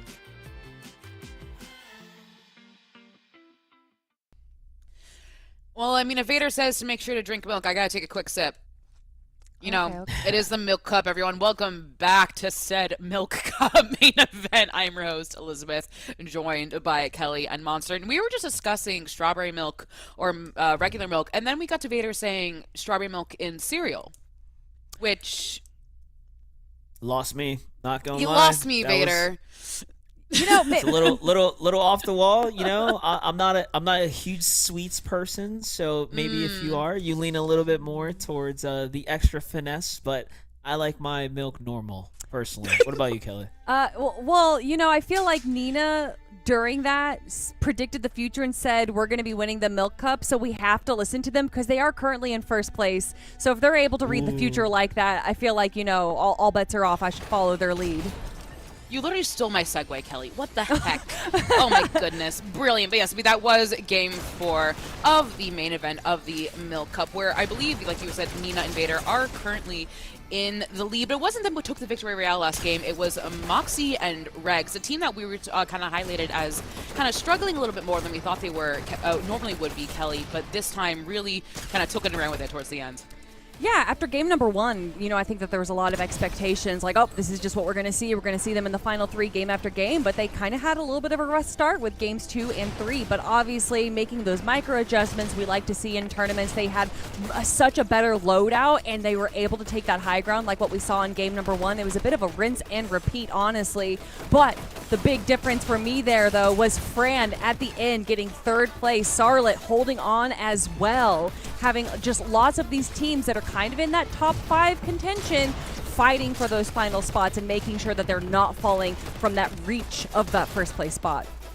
Yeah, definitely. Nina popped off this game as well, but yeah, Regs and Moxie for sure had that standout performance, securing high ground, actually pulling a victory royale. This is surely going to put them right back in the conversation, so if anyone was counting them out, I'm sure they've managed to close that gap by a fair bit, right? And then you start to look at like what Canary's doing out there, like we had just mentioned, alongside Frantic. Very consistent play. Clearly, you know, someone's been practicing, so a lot of fun moments coming out, a lot of big opportunities now continue to be laid out here for Moxie and Regs, and I know for a fact when you look at the standings, take a look, it is starting to reflect that they're coming back. Yes, and Kelly, something I want to highlight is that we just heard from Nina and Vader, and while they did not get the victory royale last time, their placements are good enough where they are holding onto that first place spot. But we do have Frantic and Canary and Lily and Millie there holding the 2nd and 3rd spots respectively. But I would love to show a little more love and kind of a spotlight on our teams, you know, in like the 6th to the 15th. Because remember, it is top 15 who are going to qualify for the Milkland from this main event, and we see kind of that the gap sort of growing a little bit more, that sort of spread of points a little bit growing a little bit more, Kelly.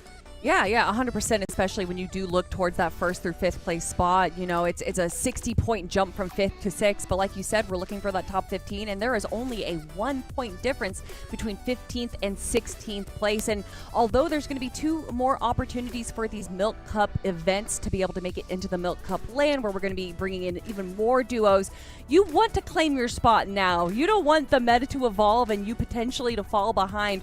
Right now, all of these teams are trying to do whatever they can to be able to climb up the leaderboard, get just a few points more so that they can break into that top 15 spot. You bring up a good point. Fortnite evolves so fast week to week. Arguably, right now is the best time to qualify. You've had all season to play this season meta.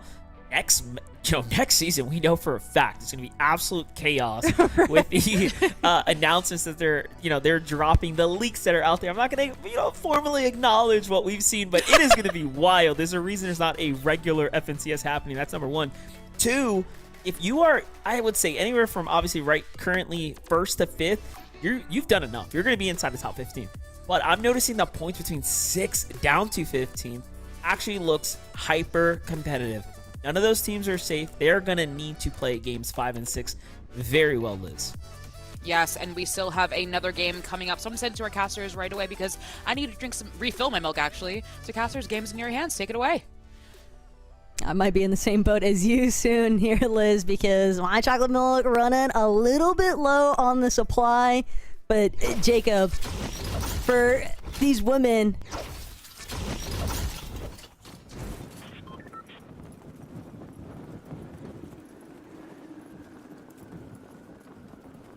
20th. Things are way too close for comfort. Might still be drinking some of your chocolate milk. That's my fault, Jacob. Sorry to put you on the spot like that when you're just trying to enjoy a little bit of chocolate milk yourself. Oh, it's definitely one of those things that you just really got to look at, you know, from the top down. I had to sip my milk. It kind of gave me my 6-foot height. You know, you don't get strong bones height like this without drinking any milk. But, you know, to talk about that, it's really just one game. One game. You don't want to save it for game number 6 on the day, of course. But if you can get a victory royale plus maybe 10 eliminations, that'll give you 75 points. It's not enough to get in the top 15. But then you add in 5 other games that you might have played that would have just been enough. So you got to have that confidence. It's easy when you're closer towards the bottom half of the leaderboard to start to feel defeated on the inside. But if you have that confidence, knowing that it is impossible for every single competitor to play a perfect game, that's, I feel like, the opening and the key for success here to at least get that top 15. And ultimately, even for our ladies that don't necessarily get their ticket for the Milk Cup LAN later on this year, they still have quals 2 and 3 to potentially try and make it in. And it's also just valid experience. Yeah. We know that the Milk Cup Academy is going to be rolling around pretty soon. So all of these women just having a great opportunity here. Can't say as much though. Shadow Slayer and Mystic now being ultra aggressive against Kylie and Mia. They did this in the last lobby, Jacob, and it looks like the intention is going to remain the same for games 5 and 6. They don't want any further risk. They need as many points as possible. Yeah, time is definitely running out. You know, they have about like top 30 going into this game, and they're only down, I think, maybe 50-ish points, which might sound like a lot. But all you need is one zone pull, one good couple of rotations, and now that you've won this fight faster than any other game so far being contested this far off of the map, they have a lot of time to loot up, to start to rotate in, maybe take one of those primary hills so that way they get Storm Surge early and not have to worry about it. This could be a whole different ball game for Mystic and Shadows in this 5th game of the day, and it's honestly going to be a necessity for them to perform to at least well above their standards so far. And for both of these ladies, we saw them at the Milk Cup LAN that took place last year. Granted, they were with separate teams, but now that they've united, come together as one front, they are looking to try and repeat that performance to just make it into the Milk Cup LAN. They would love to get it done in the first qual. That would always be the best feeling possible. And you don't want to do it depending on how everybody else performs in Game 6. And can you imagine you qualify here today, how much time you actually have to practice and really get your drop spot together? New season's coming up, Taco, so that you got a lot of time to build that chemistry, work on the mistakes, and get a little aggressive. That's what Maddie has been doing. You said it yourself, playing a lot of these solo cups, and just really shows in her experience, landing a good shot there. Her and Sophie are going to use that as a green light to go and immediately trying to pounce onto one. That's Rhea on the other side. Luckily for her teammate is there to alleviate a little of the pressure. Great shots onto Maddie, but it's just not enough overall. 2v1, Sophie still able to break in and get the knock and elimination. It seems like Maddie knew Sophie Ann had that one on lock. She, for a moment, considered chasing Lavish Lily, but seeing B kind of just hovering in the background, using that launch pad to just circulate Lone Wolf Flare. Sophie Ann and Maddie both kind of recognizing the fact, A, Juice might not be worth the squeeze here. Let's fall back. We already got one elimination. We know that we can try and cut off Lavish Lily when she goes for the reboot later on. So I like the restraint here that they are focusing on, because you don't need to do anything too extra. You just got to be very, very careful here. They can't necessarily go back to the black market. They don't have gold. There's really no reason for them to. They got to be careful, because Vanessa and Liz, they're done with pump power. They're already making their way on over. Just north of Flooded Frogs, Dea, Kay, trying to take advantage of Yanni and Rin. There's great damage on Rin. Yanni's forced to back up deep in the zone for now. Only going to be a 1-tick, so relatively early on, but there goes all of the splashes out from Yanni, and it doesn't look like their opposition has backed or slowed down yet. These ladies are just so far north. Even if they're able to close out this fight, other teams that are already closer to that next edge of zone are likely going to just be looking to hold both of them at bay. Or whoever might actually be the survivor coming out of this exchange. But Yanni down to one final shield potion. Dea and Kay both maybe starting to reconsider if this is even worth it now. Because this is a lot of time spent, and sure, both sides have been able to find a decent amount of surge damage, Jacob, but it's what they're losing after the fact. It's just that positional time that they won't be able to take advantage of. Yeah, and I think Yanni and Rin they're feeling that pressure now, so they're just really trying to disengage on out. They're the ones, or at least on the Yanni, get no HP. So even though it was only one tick, you can only stay there for so long. But as we tune into the black market, Vanessa and Liz have both gone down to B and Tokyo. And not only is that good for them because the eliminations, remember I said they're the ones in terms of Vanessa and Liz that are landing pump power. Now look at this upgrade, B and Tokyo's loadout. Impressive. This might actually be one of the first times that we're getting a chance to see B and Tokyo use this strategy even, Jacob. Because there's always that, you know, that fake safety that kind of appeals to the lobby whenever you're familiar with doing the same thing over and over again. But with B and Tokyo leaving Lone Wolf Lair so early on to come and challenge at the backwoods black market, that is a tough scene for Liz and Vanessa. They've been doing relatively well throughout the course of today, though. So I don't think it's going to be too far of a setback, but it's definitely one of those thorns in the side. Not a favorable spot to be in, that's for sure. Just like Laya and Leafa just kind of stuck underneath. Most of this built in wood, so it is easy going to be able to kind of tear through that if they want to put down pressure. But they just need to figure out exactly where they're located down below. Especially you have to be careful because just towards their west, there's two more teams trying to rotate in. And as I say that, those are the ones on the high ground. Even with a team down below, they're staying proactive with their eyes on the prize, realizing how difficult it has been in some of these scenarios, having to rotate through the map, especially with those max pulls while being down on surge. A lot of trust that Leah and Leafa are placing into each other because they are relatively split considering how much traffic is actually surrounding them. But this is the ultimate stealth maneuver right now. CC and Velkson have managed to crawl their way up the mountain face next to Canyon Crossing.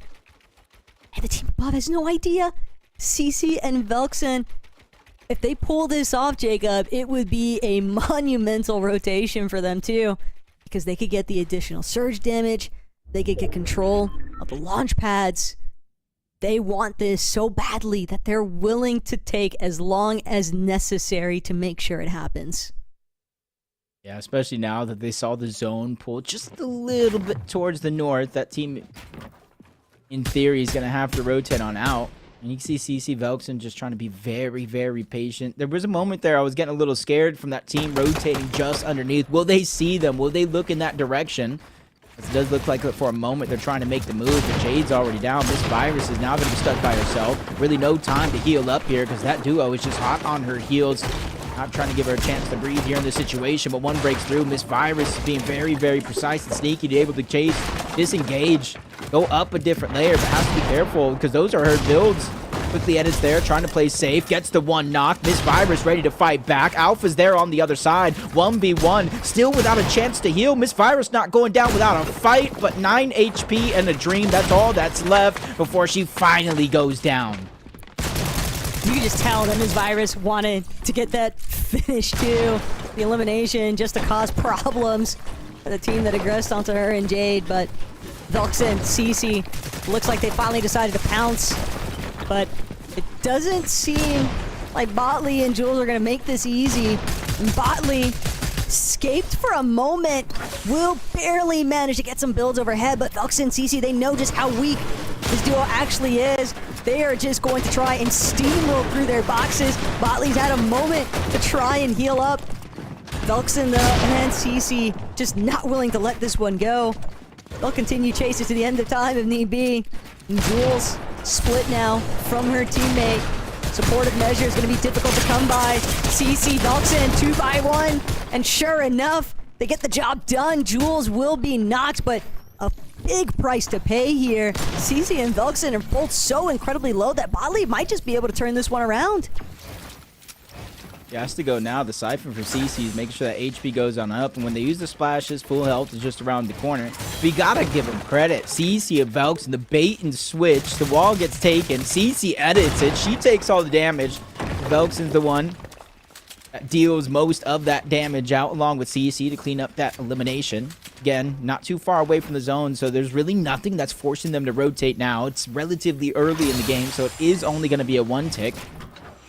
And if you kind of look at the mini-map on the outskirts, there's nobody to really interrupt this fight as Botley's just trying to continue to disengage, but down the side of the mountain, the team is going to follow. CC knows that it's only wood.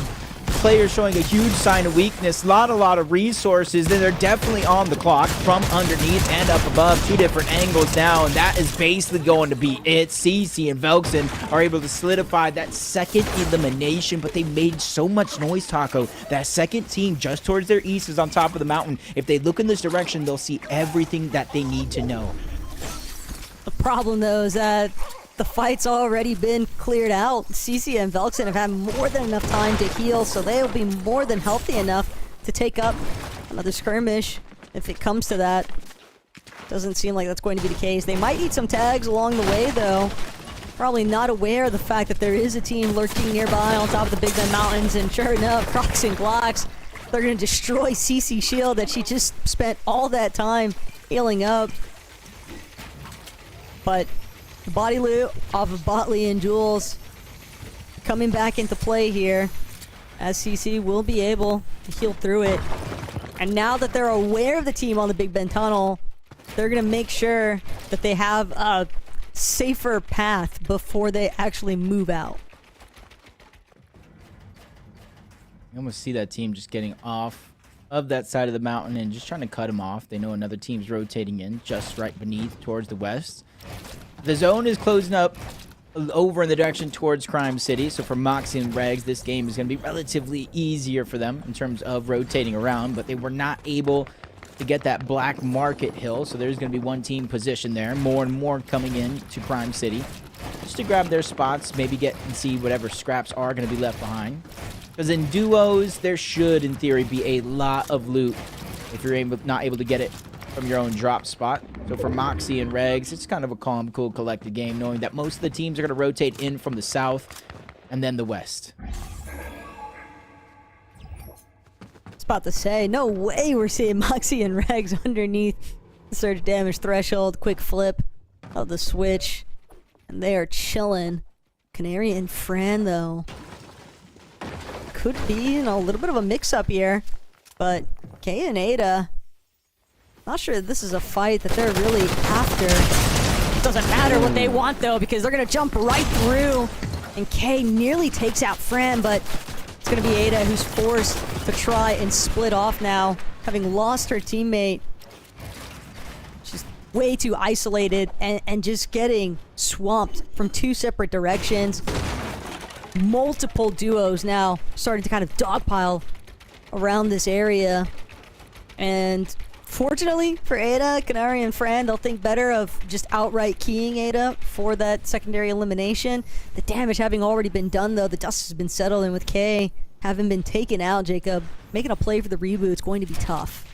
Nah, especially since the zone is kind of pulling in this direction. The only real hope or blessing that they want to have is if it continues to pull towards the north, which we'll know in 10 seconds.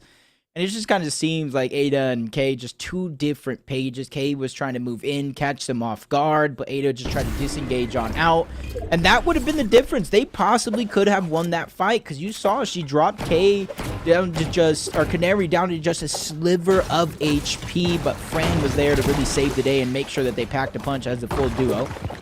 Now they're going to be separated, but on top of the island, Penguin, Alpha, they're able to see the lay of the land, and they have that launch pad, but I mean, either way, you're going to have to figure out a way to glide down. And this is where you want to kind of look out the edge of the map, Taco, right now, try to figure out where a lot of those teams are positioned at, because you know the inevitable is going to happen. You're going to have to figure out your way down one way or another, but being proactive in terms of maybe going sooner when a lot of teams are not there, maybe going when other teams are fighting for surge elsewhere, maybe forced on a reload. Or maybe, just depending on your accuracy, if you can apply some good pressure, crack shields, that'll leave them with an opening to actually take the launch pad, because the teams will be too preoccupied healing to actually bother with trying to send shots their way up in the skies. Scare Melanie, though, they are on a ground operation near the bridge. Our little boxcars, and Ardu taking notice of where Scare is at. Scare and Melanie, though, only 175 above. So they're going to have to get active here soon. It's been a pretty tough day. A little bit of ups and downs for sure for these two, but they've managed to come up big when they needed to, and they can just keep things moving. That's going to be their only occupation right now. Another team trying to interrupt, though, the direction that Melanie is headed, and it's Daya putting so much pressure now. Melanie just barely managing to get that small shield potion off in time, but she is absolutely scrambling towards the low ground right now, just getting smothered, trapped at the bottom of this bridge. Okay, applying pressure from another direction. It's just the classic pincer maneuver, and Scare will be forced to bail out here, but she's not going to be able to escape for free. Everybody taking notice of the battle that's placed underneath the bottom of this river face. Oh no, it just got exponentially harder. The 2 tick is still not going to be able to drop the water sprite again. 258 above, and Taco, they are 4 points out of the bubble, and they go down here in game number 5 for Scare and Mel. It's going to come down to a 6th and final game if they're looking to qualify here in our main event number 1. But on the other side, you're seeing a whole blessing, a whole different ball game. Fran and Canary, 5 eliminations, 1,500 damage above the threshold. Canary alone has 11 splashes. This duo here is set up for success, and they're already in 2nd place, down 28 points. This could be the game that they use to take first. This is definitely seeming like the intent. Fran and Canary, they're just going to look to clear out the path in front of them. Emma going to be forced out of where she was last based at, just immediately forfeiting her position. And for good reason. Canary and Fran are just entirely too healthy, too strong right now. And they've got nothing to lose, even if this game somehow goes south for Canary and Fran. It doesn't matter, Jacob, because the only thing that could be a net loss for them is the prize pool. They have already cemented their position on the battle bus off of their performance throughout the first 4 games today. So in match 5, they're basically just doing it for style at this point. To prove that they are the best. But Rhea and Lavish Lily, decent game so far leading up into this one, but now they find themselves 40 damage below the threshold. There are a couple teams rotating just towards their west, and there are even more teams at the edge of the zone as soon as they make their way in up over this little bit of mountain. So there's a lot of opportunity in front of them, especially since some already being active here and trying to get a fight. Checking the bush, and if you see that, their rotation is not going to be done anytime soon. The majority of the lobby getting a max pull, and that's a nightmare for those that might not have the materials. Poor Leafa is about to enter a nightmare when she approaches that edge of zone. Still, Moxie and Regs, on the other hand, they've already found their position. Now it's Vader and Nina, a clash of titans up in front of us. But Moxie, Regs, they're going to opt to try and overtake the high ground for the time being. Regs following suit with Moxie. Doesn't want to play too split from her teammate. Dealing with Vader and Nina, though, has put them into a rather precarious position because they can't necessarily afford to overpeak, but they are going to continue to try and control height. Still, some of these stairs just getting a little bit chopped. Not a whole lot to lose just yet, but Regs and Moxie just sitting tight, waiting to see who else might actually try to threaten their current position. And B Tokyo from the low ground look like they might have some intentions here to get involved, but Vader and Nina have also been pushed all the way down to ultimate low. Moxie just going to clear out some of those builds, make sure that Nina and Vader are lurking behind them. Yeah, at least let them know, like, even if it might not be their intention to push down, it's like, hey, we see you, hey, we're watching you. And if you're going to try to push up to us, that comes with a risk of its own, as they're continuously looking to the backside of zone towards the front when Regs has to. But from one position to the next, Lavish Lily, 3 medium ammo bullets, so she's not going to be able to land some shots from far away, so it's all going to be CQC with the zone on her back in a 5 tick. She's going to go down just before placement points start to set in. She just didn't have any white HP to work with. An unfortunate time to slip on the edit, but Lavish Lily, still a queen at the end of the day. Believe in you for game 6. Lock in and make some magic happen. Vader and Nina, though, rags to riches situation. They are stacked for the most part. let's not count the Grave Sentinel, but Vader punishing some of these teams that were a little bit later on the rotates where they're currently set up. With Ada having been knocked, you can tell Vader, she wants to make her way to the body loop, but Canary, Friend, potentially going to stop her until Vader gets those nice shots in. The finish, too. And that's going to be a total refresh now for Vader. Yeah, the only unfortunate thing, it was actually Fran who got the knock, so the elimination is going to go on over to her. But that was Vader giving Fran a little payback. Steal my elimination, will you? Kind of shield, you got to drop down to just a little bit of HP, but the Siphon coming in, 1,200 damage above the threshold. Splash quickly goes down for Vader, making their way on over to zone. Just a quick pause, recuperate some of that stamina. Look around, you see her assess the situation. Is high ground going to be something that we can achieve? But it's Moxie and Regs that they know they have to watch out for. But look at the way that front side is really starting to spill over. Kay and K-Mors, they're going to come flying in, somehow managing to find their position. Gotta be real careful here, though. So many other teams just starting to build up the congestion. And Kay looking to take advantage. Emperor and Psycho, though, they were in 16th heading into this lobby, Jacob. They know that they need to have a big performance if they want to get out of the danger zone for that top 15 of the leaderboard. And Kay and K-Mors, they could pose a serious threat here. Some of the ladies that are just swarming around them. Yeah, one of them doesn't even have mobility. It's K-Mors with the gauntlets to try to slide across the water, but that's really going to be it. I think that's where she's dropping a little bit of extra resources for K's, knowing this might be a bumpy road trying to get there, so use what you can. Looking all around, peeking through the cone. They see Alpha trying to rotate in through the side, taking a quick peek, not landing any shots though, and that's going to be a necessity here on out. 150 damage below the threshold, and without any mobility. This is going to be a rough road and a big journey for K, but she's quickly ready for that challenge. Finding a way to reunite with K-Mors just on the other side, but still no chances to pop that surge. 157 damage. That's almost a full elimination. But with the way that the zone is pulled a little bit over the river, all of these ladies are getting that extra boost out of that gold rush effect. Emperor and Psycho, though, they turn back around, and it's just absolute madness swinging for the fences right now. And Emperor gonna find herself getting batted overhead. Psycho might be able to actually pick her up, though, with the revive. But this is still a difficult spot to be in, Jacob. They're just lucky that the rest of the lobby... No, it's not going to be pulled through. Psycho watches as her teammate just really gets collected in front of her. And she's trying to see if she can escape, but playing towards the front side of low. Everybody is just getting smack dab in the center of where she's at. Luckily for her, though, she has the resources to keep herself alive. 3 extra splashes, minis in the back pocket, a good amount of builds, in particular for being a solo. Down behind, on to B in Tokyo, choosing not to shoot the shot, and I think that's a heads-up play, not wanting for them to turn around. She is a solo in a dire situation here, trying to pick up as many points as possible. Top 14, there's still a ton of points left on the board in terms of placement. Eliminations only matter a minute amount, and Psycho knows it and is trying to play to the format to perfection. Psycho knows just how badly they actually need these placement points. They can't sit outside of that top 15 any longer, and every little bit makes such a massive difference here. But Psycho, she's got to be real careful. Some of these rotations are getting dangerous as a solo to try and bargain for.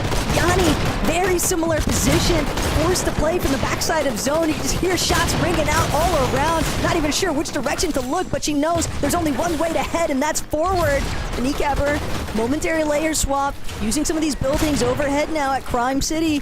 And she has 1 shield potion left to work with, but she needs a steady shot. She's got to find a refresh. Yeah, going over these buildings right here is keeping players alive much longer than you would have anticipated, not allowing for the high ground to put down pressure, but down below, that's where a lot of players are going to clash. You see Fran Canary trying to stay ahead of the curve like they've been doing all tournament long, but it's B in Tokyo right behind, but it's Melly, it's Lily on the other side of that wall. Canary probably heard him at the last second, quickly builds to play a little bit defensive, returns back to Fran hip to hip. That is going to be the key to success here with so many duos still left alive. Canary and Fran do not care about encountering other ladies. They got 16 eliminations. They're trying to make it 17 even if B isn't careful. But somehow, some way, she manages to escape this onslaught that's been building up so far for Fran and Canary in the low ground. Vader yet again commandeering height, but it might have come at a big price that she wasn't willing to pay. Losing Nina now means that she's got to try and close this one out. And when Canary and Fran are looking so incredibly healthy from low, Vader, she's going to be forced to expend some of this Lawless Slap Jug earlier than what she'd wanted to. There's another Chug Jug on the right. Obviously, we don't know how much is in there, but that could be another big part of Vader's game plan, trading one for the next. Extra splashes as well. Vader trying to stay alive as long as possible, but for Fran and Canary, they've been in the zone, following it, full control on the low ground. Final 4 teams remain as Canary finds another elimination. Back-to-back, Canary is going off. That's her 11th elimination for her and Fran. They're looking to drop a 20 bomb. Taco, they're looking to take it all. But first, they've got to manage to actually find where Vader is at. They might be able to use his Med-Miss grenade for the time being, but Vader, she's still got 90, make that 80, but Vader, she doesn't have her life. The moment that she drops straight into the hands of Canary and Fran, and they find their victory royale, but Canary, talk about the individual eliminations record setter. That is an incredible performance. But we were talking about 1 point per elimination and really might not make the difference in terms of the standings. Well, when you're Fran and Canary, first versus second place, and you drop a 20 elimination game, Taco, that is really how not only you build that confidence, but going into the last game of the day, I feel like they got some more tricks underneath their sleeve.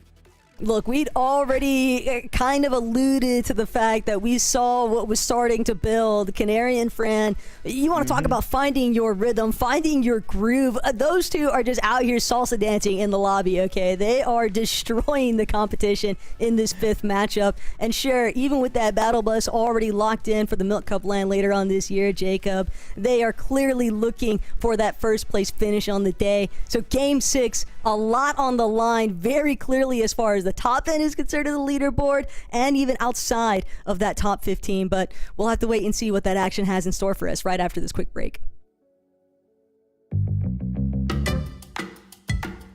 This is Yin, CEO of Milk, total boss. Yin is not a gamer. It's true.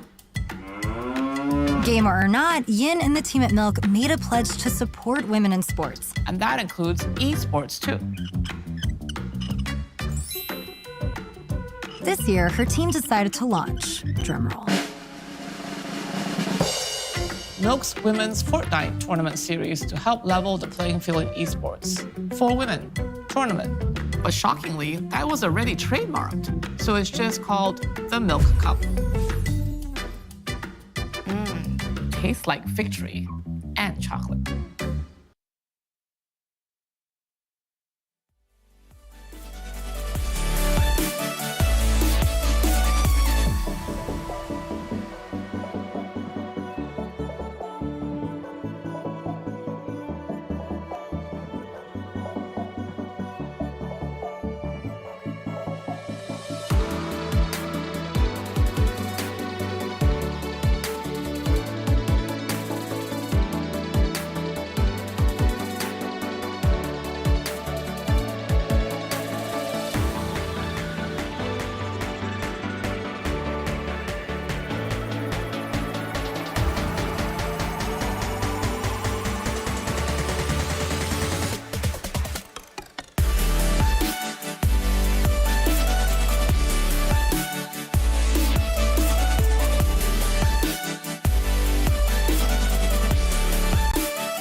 Welcome back, everyone, to the Milk Cup main event. I'm your host, Elizabeth, joined by Kelly and Monster. If you're just joining us, well, we only have one heat left, one game left. But if you just are here with us, sitting with us, you know you saw a banger of a last game. 20 elims from our Victory Royale winners, Canary and Fran, adding to their 65 points. It's an 85-point game, which is, that's setting the bar for Game 6, Kelly. Man, is that bar high.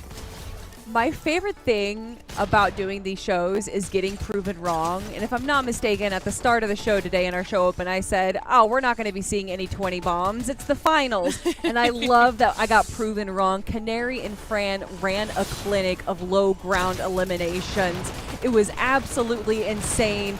And you got to wonder, Monster, if the format of this tournament was just a little bit different, how dominant Fran and Canary have been. Could have just completely shaken up the way our lobby list is looking right now. But Vader doing such a good job holding high ground as a solo player makes you wonder, just was there too much chaos going on the low ground that no one could really peek up onto Vader? But big congratulations to Canary and Fran. I believe that was their first Victory Royale of the day, and a perfect time too to really set the stage, Monster.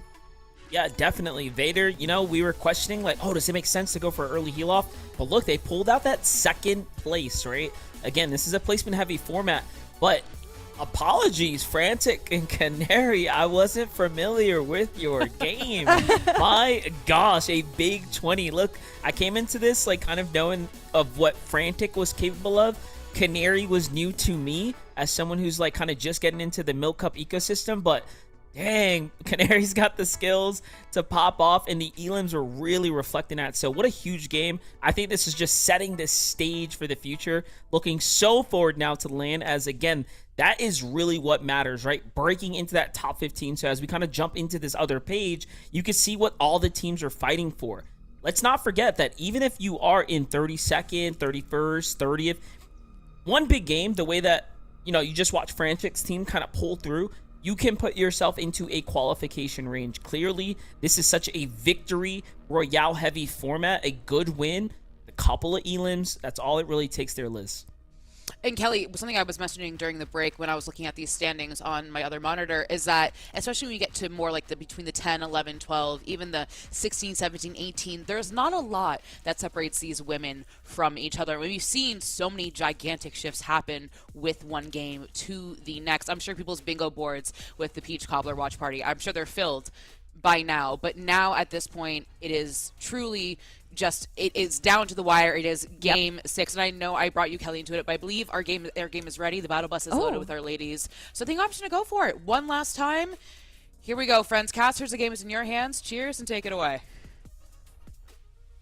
Look, I'm sorry that y'all had to get cut short on the Des, but it is for a good cause here tonight, Jacob, because everything is going to come down to this final lobby. It's so obvious that we have so many ladies just outside of reach of that top 15, but the real star of the show right now has got to be this battle between first and second. And I already told you, Jacob, but I need to see, I want to see it so badly for Fran and Canary to just off-spawn contest Nina and Vader. Well, let me tell you something right now, Tug. Let me tell you. See, I keep my ears to the streets in between some of these games because that's when a lot of the changes happen. That's when a lot of these teams make their adjustments, right? And I'm in one of the chats right now, and I'm seeing Frantic. She said, you know what? Get ready for this next game. Get your popcorn, get your seat. Please. You're going to be on the edge of it. There's going to be some popcorn. And you know what she said? I'm not happy with anything other than first place. She said, I've yet to win a major. I've yet to win an E-Fuse. I am only 5 points away. This is my time. So if any moment here after that 20 elimination game from Frantic and Canary is going to be a big one, it's going to be in this game right here. Fran, if there's ever been an opportunity for you to get wicked, it is here in Game 6. Seaport City could be the starting point for Frantic and Canary on that first place glimpse towards the leaderboard. But we're just waiting. We're seeing Ardu, Abby, but they're just trying to make their way a little bit more towards that east section, that southeast. Ardup, Abby, they want absolutely nothing to do with what might be happening in Seaport City or Shining Span. They're just trying to play things to standard, as all the other matches they've gone through so far. A little bit of hiccup there for Ardup. Just kind of thought the spot might have been a little contested. Thought to veer off for a moment before backtracking. The original idea, a lot of those barrels, your teammate's going to go just a little bit further for Abby, trying to cover more ground, get as much loot. In a spot like this, Taco, there's not a lot of loot, so you got to be able to hit your spots as quick as possible. Back on over to Fran and Canary, though. No contestation. They're going to look to play this one out and just trust their strengths, being low ground demons. You know, as badly as I wanted to see it, Jacob, I respect it, because even though it would have been fun playing devil's advocate, thinking, yeah, Frank Canary, tackle Seaport City, it's very tough to actually challenge somebody else's off spawn, especially if it's one that you're not typically landing at. I mean, if you have that feeling of deja vu, remember FNCS not too long ago, at least on NA, we thought they were going to land each other on game number 12, but that fight happened eventually. They looted their POI in terms of Clicks, Iamzo, and Higgs, and then they eventually took the fight to Crime City. And I'm at least hoping, in the back of my mind, Canary and Fran, they're just looting up, grabbing their vault. Next stop probably is going to be that black market, and then from there, who knows what can happen, because Nina and Vader, they do land just a little bit more towards the north. They do land at Seaport, so eventually, especially if the zone comes to the south, we could see first and second place go at it. See, NA just didn't have those real EU trendsetters with the off spawns like Veno, Vika, and Flixie, okay? That's what we're missing. That's what I'm missing. But I digress. As long as the games are being played out to the standard, Tokyo and B, we saw them be a little bit devious in the last lobby. They had a really fast rotation up over towards that backwoods black market, and it seemed like it really caught Vanessa and Liz FC off guard. But first things first, we gotta settle the score over by that northwest side of Flooded Frogs. Angeline and Mar on the receiving end here. And Angeline, she's just trying to make sure she can even stay alive, hoping that this bush is gonna provide enough coverage. Virus might be able to get that revive off onto Jade, and while she's preoccupied, Angeline is going to take the opportunity to try and slip out of here. She also just doesn't have any material to work with. One boulder is just not going to cut it. She needs to escape. Yeah, and luckily I think that was Scare and her duo just kind of moving in, third-partying this. There was a knock onto Jade, so they weren't able to chase the solo there in that short moment. That allows for a second chance back into this game. Rhea, Lavish, Lily just outside of Magic Monsters. That natural elevation, they're certainly taking advantage of that right out of the gates, and they're just sending shots down onto Maddie and Sophie. Really not letting up. Every shot they get, just a little bit more comfortability when it comes to that Storm Surge. Ooh, keep an eye though on Rin. Hanging out in the bush, just a little bit further out. Lavish Lily, high odds that she's seen her, but she's just so fixated on trying to get these tags into Maddie and Sophie, and she's not going to bother applying any pressure towards Rin, but Lily seems like she got what she was after. She's trying to force Maddie and Sophia to kind of wrap around with this rotate, and she might even still be able to get a couple of additional tags in.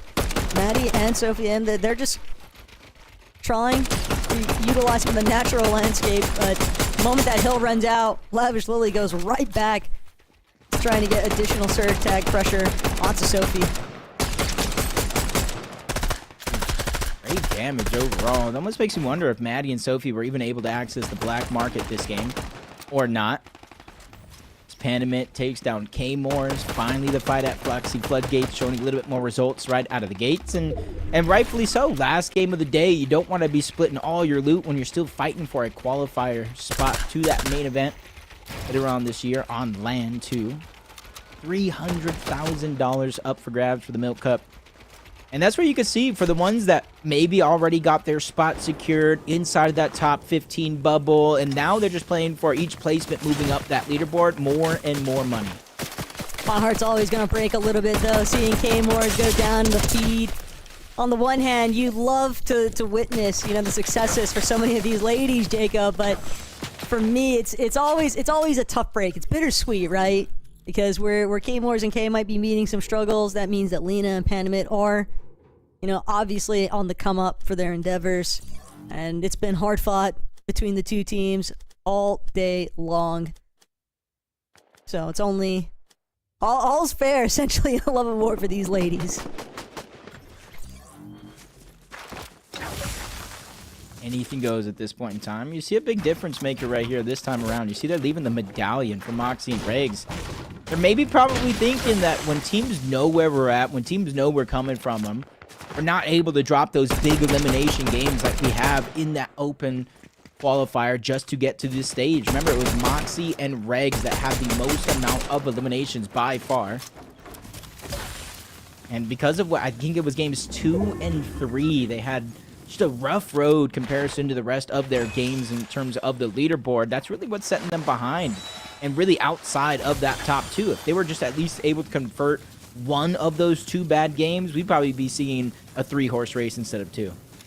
It also doesn't help that Vader and Nina have had just phenomenal placements all day. It just kind of unreal when you really think about it. Second, first, like a third, and then another second place. It's just kind of insane how consistent they have been in managing to recover placements, even from what looks to be the most dire circumstances.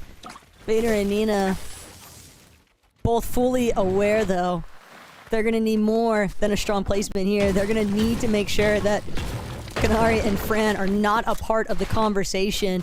We haven't really seen these two clash that head on.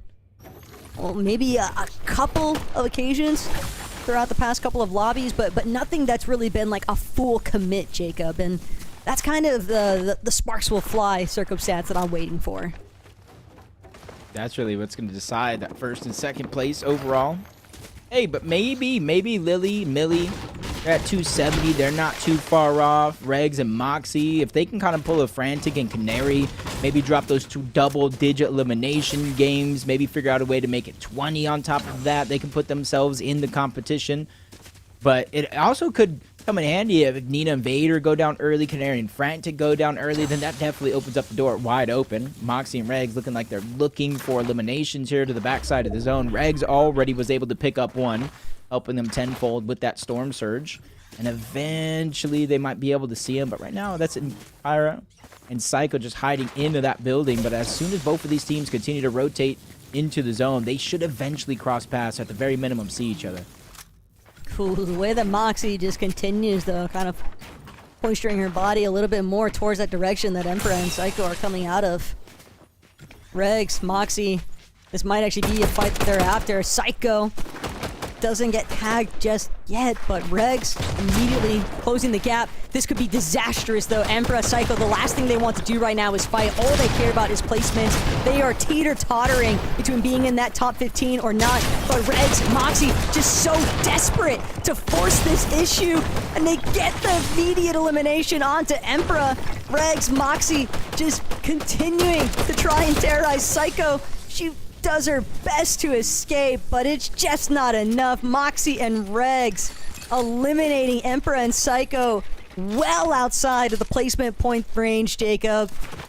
It's all down to that match 5 performance for them, essentially, and whether or not it'll be enough for them to hold it down inside of the top 15. Yeah, that's one of the most stressful situations outside of playing in some of these lobbies, going down early and just hoping and praying that your point threshold was enough. But at least for them, they were inside of that bubble, so they got a couple cushion placements to go before they fall outside and having to go back again into main event 2, which is not necessarily going to be easier than what we're seeing here. Yeah, the qualification spots will roll down, but you still could have the likes of Nina and Vader in your lobby. You could still have the likes of Fran and Canary inside of that lobby because they're still playing for that prize money. And as Fran said, that first place means so much, and even some cases more than the prize money itself.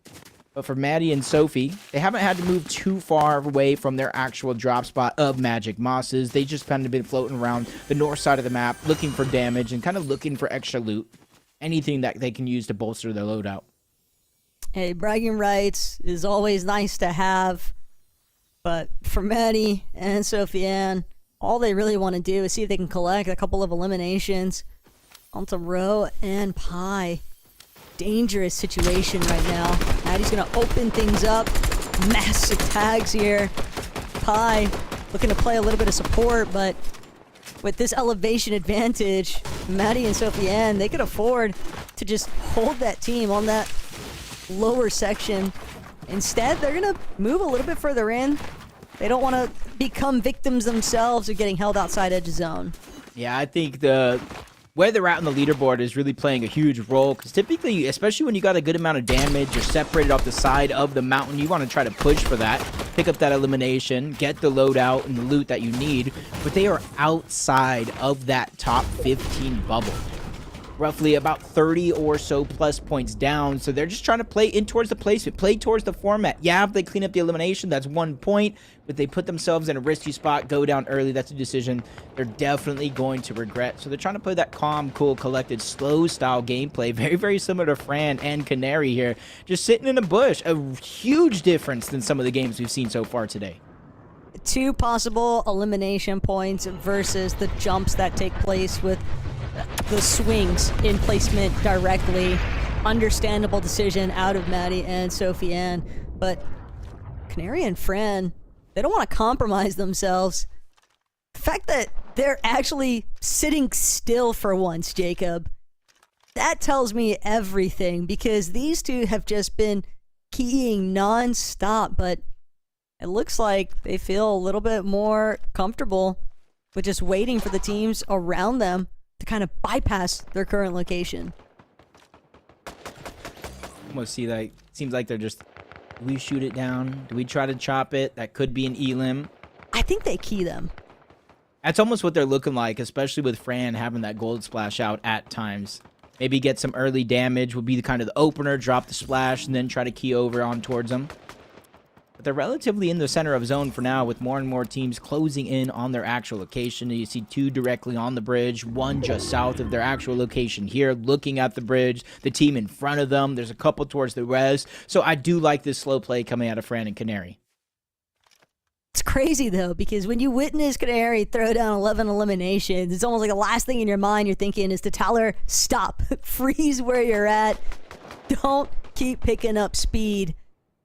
But with a first place finish in contention, Canary and Fran, they're going to just creep their way on over to Emma and Blorina. They've got to be really careful here, though. They can tell there's a lot of other teams local. Belkson and Cece might get the right idea to apply some pressure towards Fran and Canary. They could completely blow up this sneak strategy if they see them and decide to throw some shots their way. That's exactly. They were crossing that street. I'm thinking, don't be suspicious. Don't be suspicious. Even thinking of a joke of why did Canary cross the road just to get to the surge tower on the other side and break out into a fight like this. Said, get your popcorn ready. It's about to be a movie. And this is the moment Fran Canary feeling like getting aggressive, but because of the third parties, really thwarted their entire plan. But at least they pushed the team off the side of that mountain and continuously landed good damage. Unlucky for Fran and Canary, though. They just get sidelined and third-partied yet again. 2 teams on Shining Span refusing to let Fran and Canary have their way. But a vending machine. Easy refresh for Fran and Canary. So they'll take a little bit of time here. It won't stop them for long, though. Fully aware of the fact that they would definitely like more eliminations, because they don't want to leave it up to chance. If they can't eliminate Vader and Nina directly, then they're going to need to find those single elimination points and also force their way into a top placement. It almost even makes me wonder where Vader and Nina are at, because Seaport City, not too many teams even here. Moxie and Regs are going to rotate in through that, and the zone pulled all the way towards the north.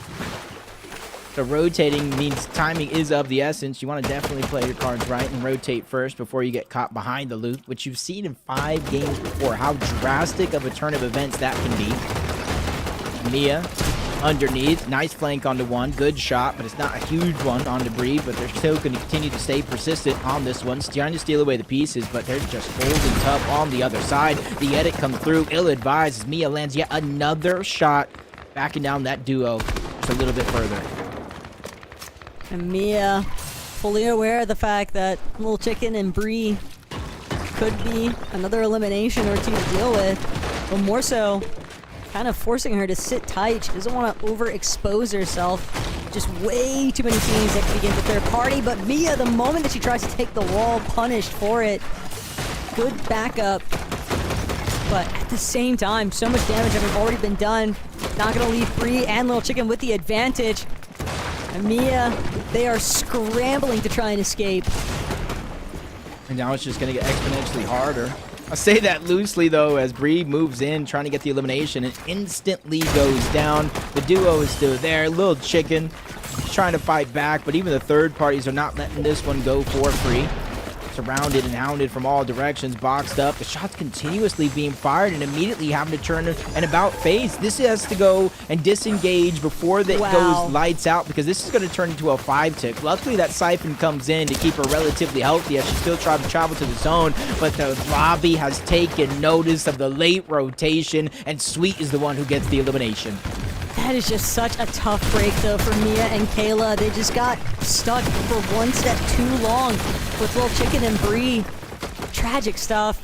Kayla nearly making it out at the last second there, too, but they're not the only teams caught in a spot of trouble. Lena, Pandament, trying to see if they can fight their way out of this one. But they know, got their opposition relatively low.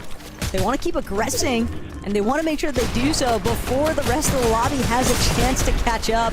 Lena will have to think twice, though, fall back. She doesn't even have a whole lot of the Chug Jug left to work with. The last 30 of it is going to be utilized, and Memnus Grenade might help out, but these zones, Jacob, are just pulling further and further away, and Panamint and Lena are so far out from where they need to be. They're not the only ones, though. Yeah, and they only have one utility, and typically I kind of advise against taking the wind sprites to try to make it to zone, but Pandament and Lena really might have no other option, but at least for now, they can kind of stagger themselves up there, use one of the 2 med miss smokes that they do have down. You see a med kit in the distance, so it's just a momentary pause in their game plan, but they know they are definitely on the clock, having to continue to rotate in. Tokyo and B, they're taking that slow rotation towards the outside, using the line of sight of the hill to their advantage, not letting any team peek over the side, which gives them a relatively safe spot at the south side of the zone. They've kind of been one of our primary teams holding some of these other ladies at bay. They've done a really good job at just posturing up for those edge of zone positions. They want to make sure that they are in control of having a clear path forward. And if you're directing traffic by suppressing those latecomers to the edge of zone, it's an excellent way to kind of set yourself up for success. I think they're fighting. I think they're fighting. I think first and second place might be going at it in the middle of the map. I saw them rotating in tandem, immediately turn around. They are for a quick moment, and Fran and Canary getting some good damage on that rotation, but they don't want to fall behind the rest of the pack. And you even saw Moxie and Regs first, second, third, fourth, kind of all stacked up near each other, Taco. I was about to say, I think it's less about Canary and Fran not being able to fight Vader and Nina so much as it was Moxie and Regs preventing that conclusion from coming to fruition. But Canary and Fran, they seem interested and picking up right where they left off. They got some great tags in, but Crocs and Glocks gonna find yourself caught in the crossfire. Fran wastes no time. It's gonna be the first elimination established now for Fran and Canary. But it won't be the last, not by the looks of things. Fran and Canary seemingly interested in just continuing to be a problem for anyone that's nearby. And remember, it is only a 5-point game, so if Nina and Vader don't have any elimination, they just cut that lead down to 4, and every elimination gets that much closer to tying this game up. You're seeing how active it is all around. Vader is able to find an elimination towards the outside. That little bit of loot could go a long way, and it wasn't even her elimination. It was from the team of Moxie and Regs inadvertently helping out first place on that play. Moxie and Regs probably more upset about the fact that they can't make it to the body loot. They're going to lose those goods to Nina and Vader. And Blarina, Emma, they are just hoping that they don't get kind of swept away with this current, because so many of our top contenders just looking to try and build every little point that they can to overtake each other for that first place position on the leaderboard. So one misstep could be the end of the line here.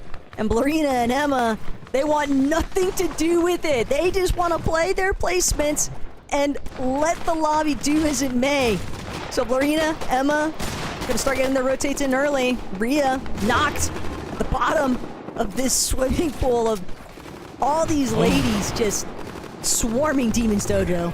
In the feed, Vader just went down to Ama. Moxie got both of those eliminations without actually cleaning up the elimination onto Vader. Nina has a chance to get her back into the game, but Regs and Moxie are putting on a clinic. I see their name in the feed so much, whether it's a knock or elimination. They're trying to close the gap. Just like Fran, first place is all they really have their eyes on. Even Canary getting another elimination. CC, Velkson just trying to move through this building slowly. Look back when they can, and they have that open opportunity because everybody's going to get smushed closer and closer together on this next rotation. But Moxie and Reg Taco, 15 eliminations, and there's 37 people still left alive in this game.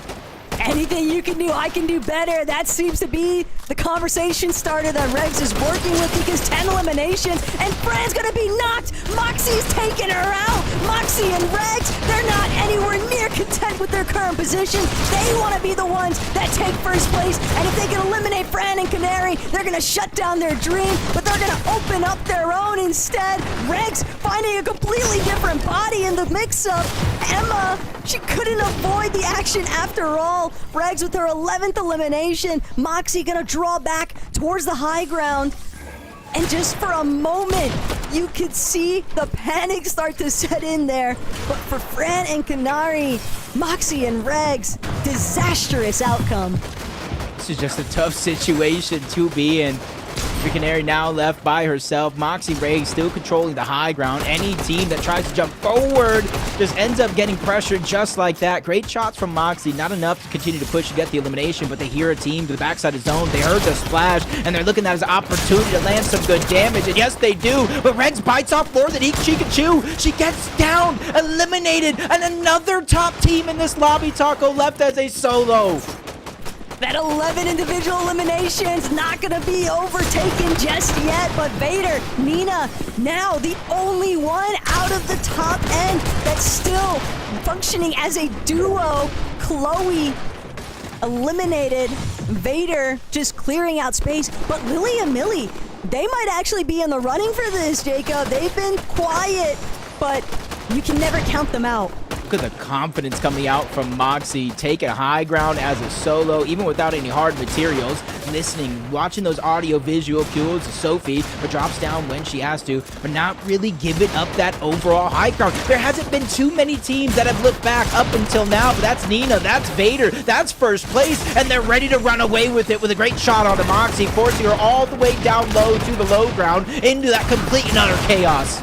Moxie doesn't even have a moment to breathe. She doesn't get an opportunity to try and get those shields up to at least 50. Finally, she'll find her pause in the action, but this is not where she wanted to be in the slightest. Just playing towards that backside of zone, hoping that nobody notices her. She only has 3 builds remaining. She's gonna miss that initial shot onto Kaisa, but it won't matter. She still gets the siphon, she still gets the refresh, but she's shut down at the end of it all. Scare and Melanie have found that lone player, and Moxie, end of the road for her and Regs, but now Vader and Nina, this could be their time to shine.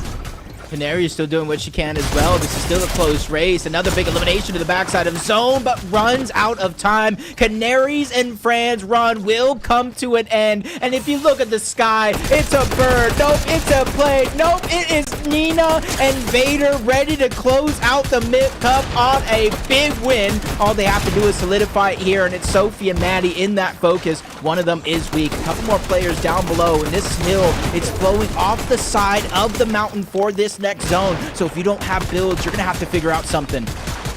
But Vader and Nina, they've claimed so much space in the high ground. They might be able to just sit and wait as the lower layers take care of themselves. All that heavy lifting, all Vader and Nina have to do is just continuously apply pressure. Don't allow anybody the chance to look up.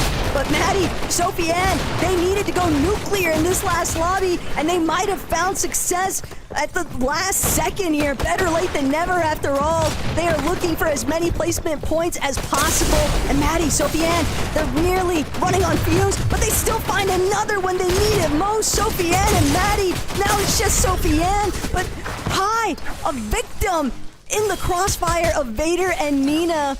But only Sophie Ann remains. Vader and Nina have done it, Jacob, securing not only their position into the Milk Cup land, but a second victory royale on the day and first place to boot. If you've seen their history of games to date, they not only earned it, they earned it by a long shot. Second place, first place. A little bit of a sad, but the worst game of the day, a 5th place, followed by a 2nd, and to close out a 1st place. And it comes through with Vader having gone down throughout the course of that game. So you got to give it all up to Nina, not only getting the revive back into the game, but for them to find out high ground and close out that game. Huge round of applause for them. I respect the greed, though, from Reg so much. You could just tell how badly she wanted to get an extra elimination to make it 12. All in all, though, Jacob, I am very happy with everything that we witnessed throughout the course of these 6 games. It has been an absolutely phenomenal day of Milk Cup action, and this is only the first one. Yeah, there's plenty more to come, and I'm just kind of thinking, I'm trying to do the math in my head, because I know Maddie and Sophie Ann kind of started that game outside of, I believe, 20th place, but a top 4 has got to be able to qualify you, right? A top 4 in the last game of the day. I'm looking at them, especially with the progression that Maddie's had throughout the course of her competitive history, but more so recently. Yeah, there's going to be a lot of things that are kind of up in the air after that, because we know that Nina and Vader were able to lock in first, but we don't know where everybody else kind of fell along the way. So we'll get a big look into the leaderboard, see what's actually been shaken up for the top 15, and whether or not some of these ladies got to go back to the drawing board for walls 2 and 3. But before we get into all of that, we'll take a quick break, but make sure you guys come back because you're going to want to see the conclusion. Hi, my name is Smiley. My favorite milk flavor is regular or plain, and I'm here today to guess your ranks. Hi, my name is Sophia. My duo is I'm Smiley, and today I'll be guessing your ranks. Every time a play impresses me, I'll be taking a sip of chocolate milk. Okay. Oh. Okay. It wasn't like Peterbot edits, but like it's a solid like plat lever. Yes! Oh, that was an impressive shot. That was an impressive shot. Oh my god. That was actually crazy. That was way too crazy. Considering the aim, I'm gonna guess elite. Platinum? Oh wow, that's crazy. Oh no, it's diamond. Is that platinum or diamond 3? No, it's platinum. Okay. 100. Oh my. Oh, the emote. Okay, the emote just like has gotta be diamond level activities. Yeah, that's it. He emoted. He like it gotta be level headed. You know, you have to be a level headed player to emote on someone after you kill them. Whoa. Oh my. Hello? Hold on. Oh my god! He was happy about that too. He was happy about that. Gold. Silver! I actually suck at this too.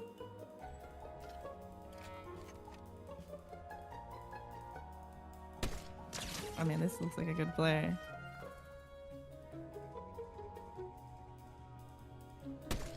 Oh wow. Okay. That was a pretty good play. I'm gonna have to go with Elite. Gets so close every time. Goes up. Okay. Simple edits. Cone. Oh my! Wow! Yes, wow is right. Okay. That he wasn't like too fast though, so I'm gonna give him like. I'll give him the benefit of the doubt. Okay, not bad, cause I thought he was a plat player, and then I almost clicked plat, but it's okay. We're one off. Oh, this is a good clip. Oh man, if only that was a 200. I'm going for another one. Oh wow, that was actually pretty good. I'm gonna go with Unreal. Yeah. Okay, we're gonna 1v1. Double edits. Okay, side jump.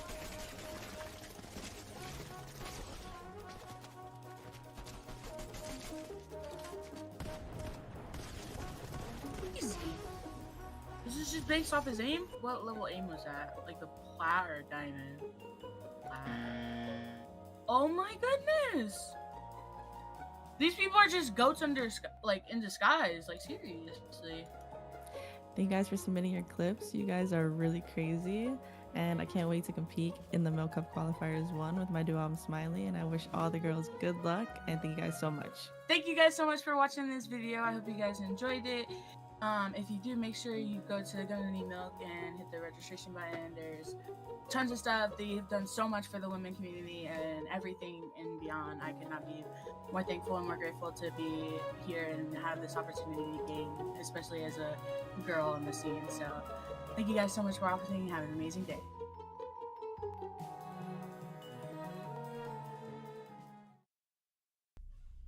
Well, I could not agree with Smiley more. So grateful to be here back and welcome you back for the last time to the Milk Cup main event. I'm your host, Elizabeth, joined by Kelly and Monster. If you're just joining us, well, you missed the action, but we're not done yet. We still have a couple more goodies for you, but we just finished game 6 out of 6. It has been a long day of Fortnite back and forth, aggressive plays, some misplays here and there, but a day of gaming nonetheless, Kelly. And we've seen some kind of new stars arise, while some old favorites have really just shown exactly why they are known in this scene.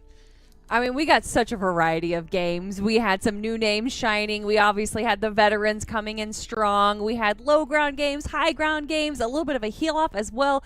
Monster, I feel like out of these 6 games, we just got a full encompassing experience of competitive Fortnite. Yeah, definitely. And way to kind of lay it down in game number 6, the last game of the night. Regs, Moxie coming out the gates, swinging here. Really trying to fight for the big eliminations from the early kind of situation, the early stages.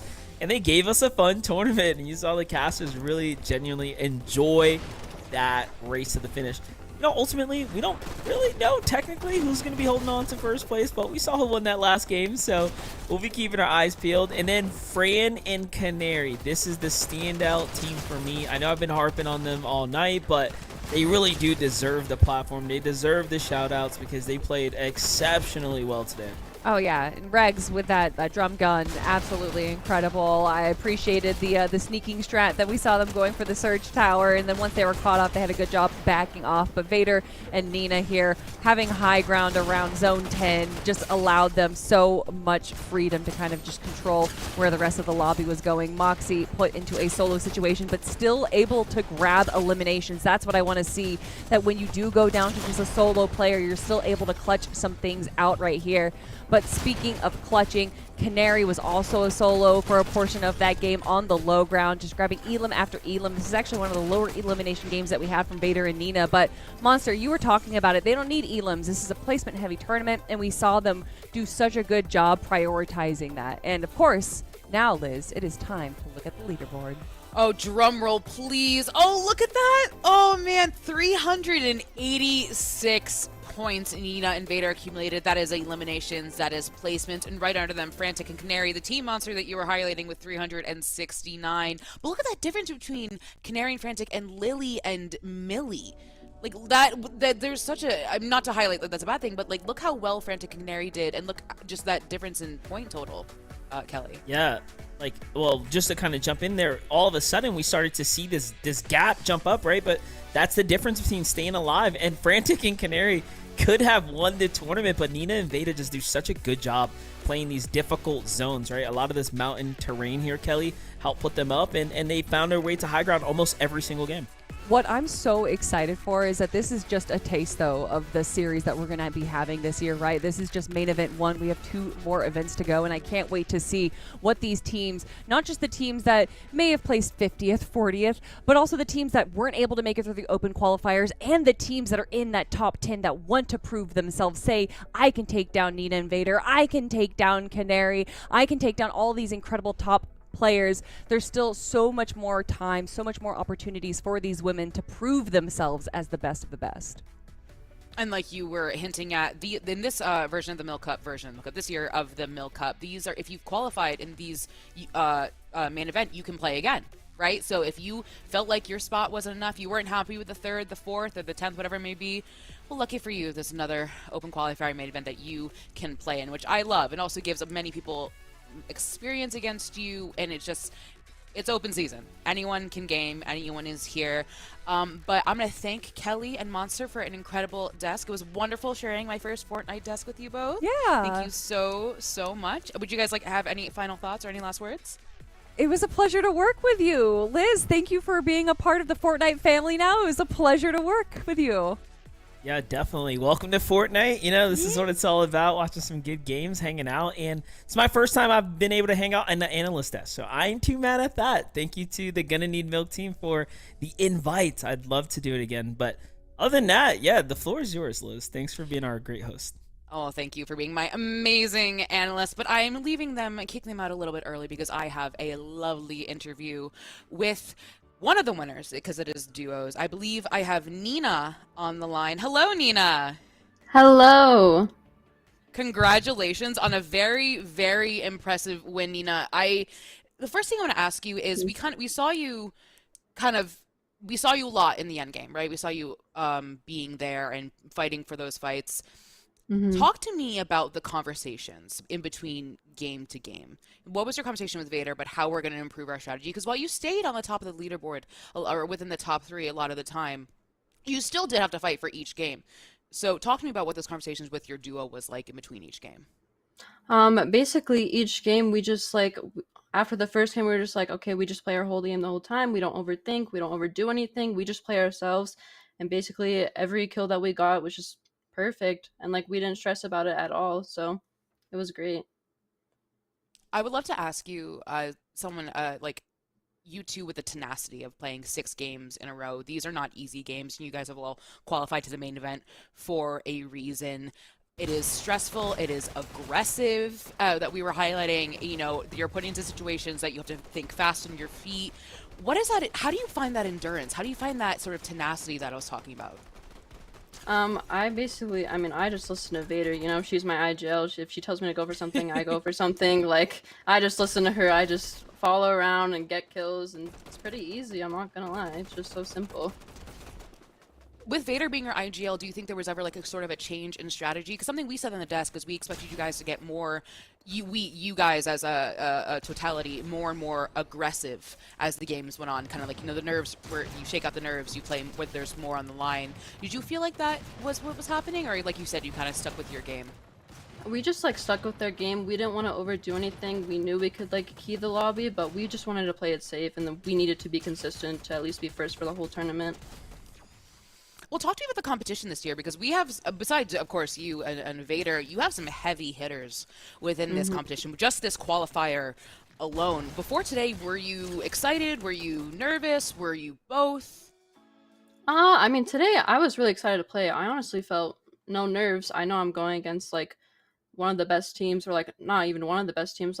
Moxie and Regs, Frantic Canary, and honestly, Millie and Lily are up there now. Like, they're just crazy to see them in the top 3. It was really exciting to play, though. No nerves, surprisingly. You know, I feel a little silly asking you that because we saw your video earlier and where you were speaking with Vader, and you said very simply at the end, "Hey guys, we're gonna win the Milk Cup. Thanks for watching." Very simple.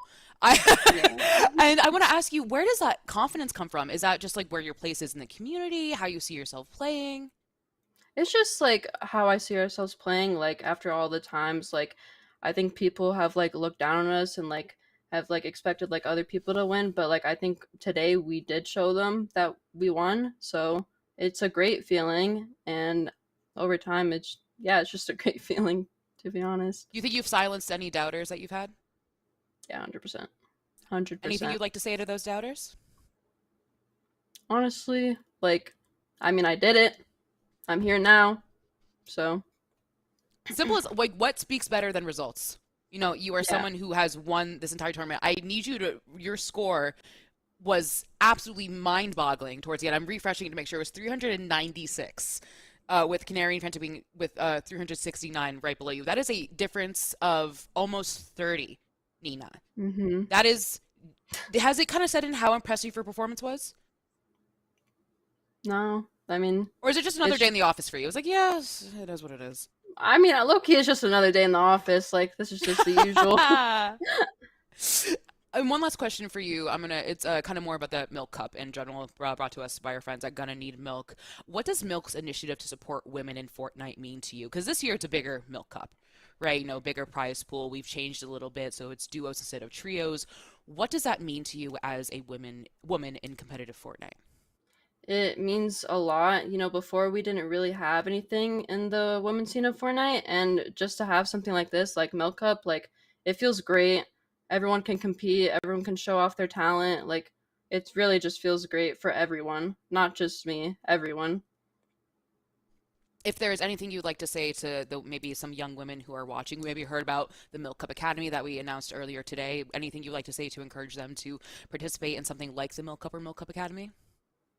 I think, like, if you want to push yourself to be the best, you just have to do it. You have to keep pushing. You can't stay, like, not motivated. You have to be motivated to be the best and just always to push forward. And I mean, you certainly are the embodiment of that, Nina. Again, congratulations and thank you so much for joining me. And I'll let you go enjoy your victory. It's a nice glass of milk. Yeah. Thank you so much, man. I wonder if anyone in chat can agree with me that anytime you see someone who is just as talented as Nina and Vader and as all the women that we've seen today, it's again, like, chills. I don't know if you can see it with this camera, but it absolutely is just so inspiring to see. We've talked about the Milk Cup Academy. We've talked about, I think we have ! Discord in the chat that you can use to join. This is so special. It's hard for me not to get emotional with stuff like this. This is such a special environment. This is such a special moment to be a part of. This is something I wish I had when I was growing up. I'm geriatric 26 in esports, right?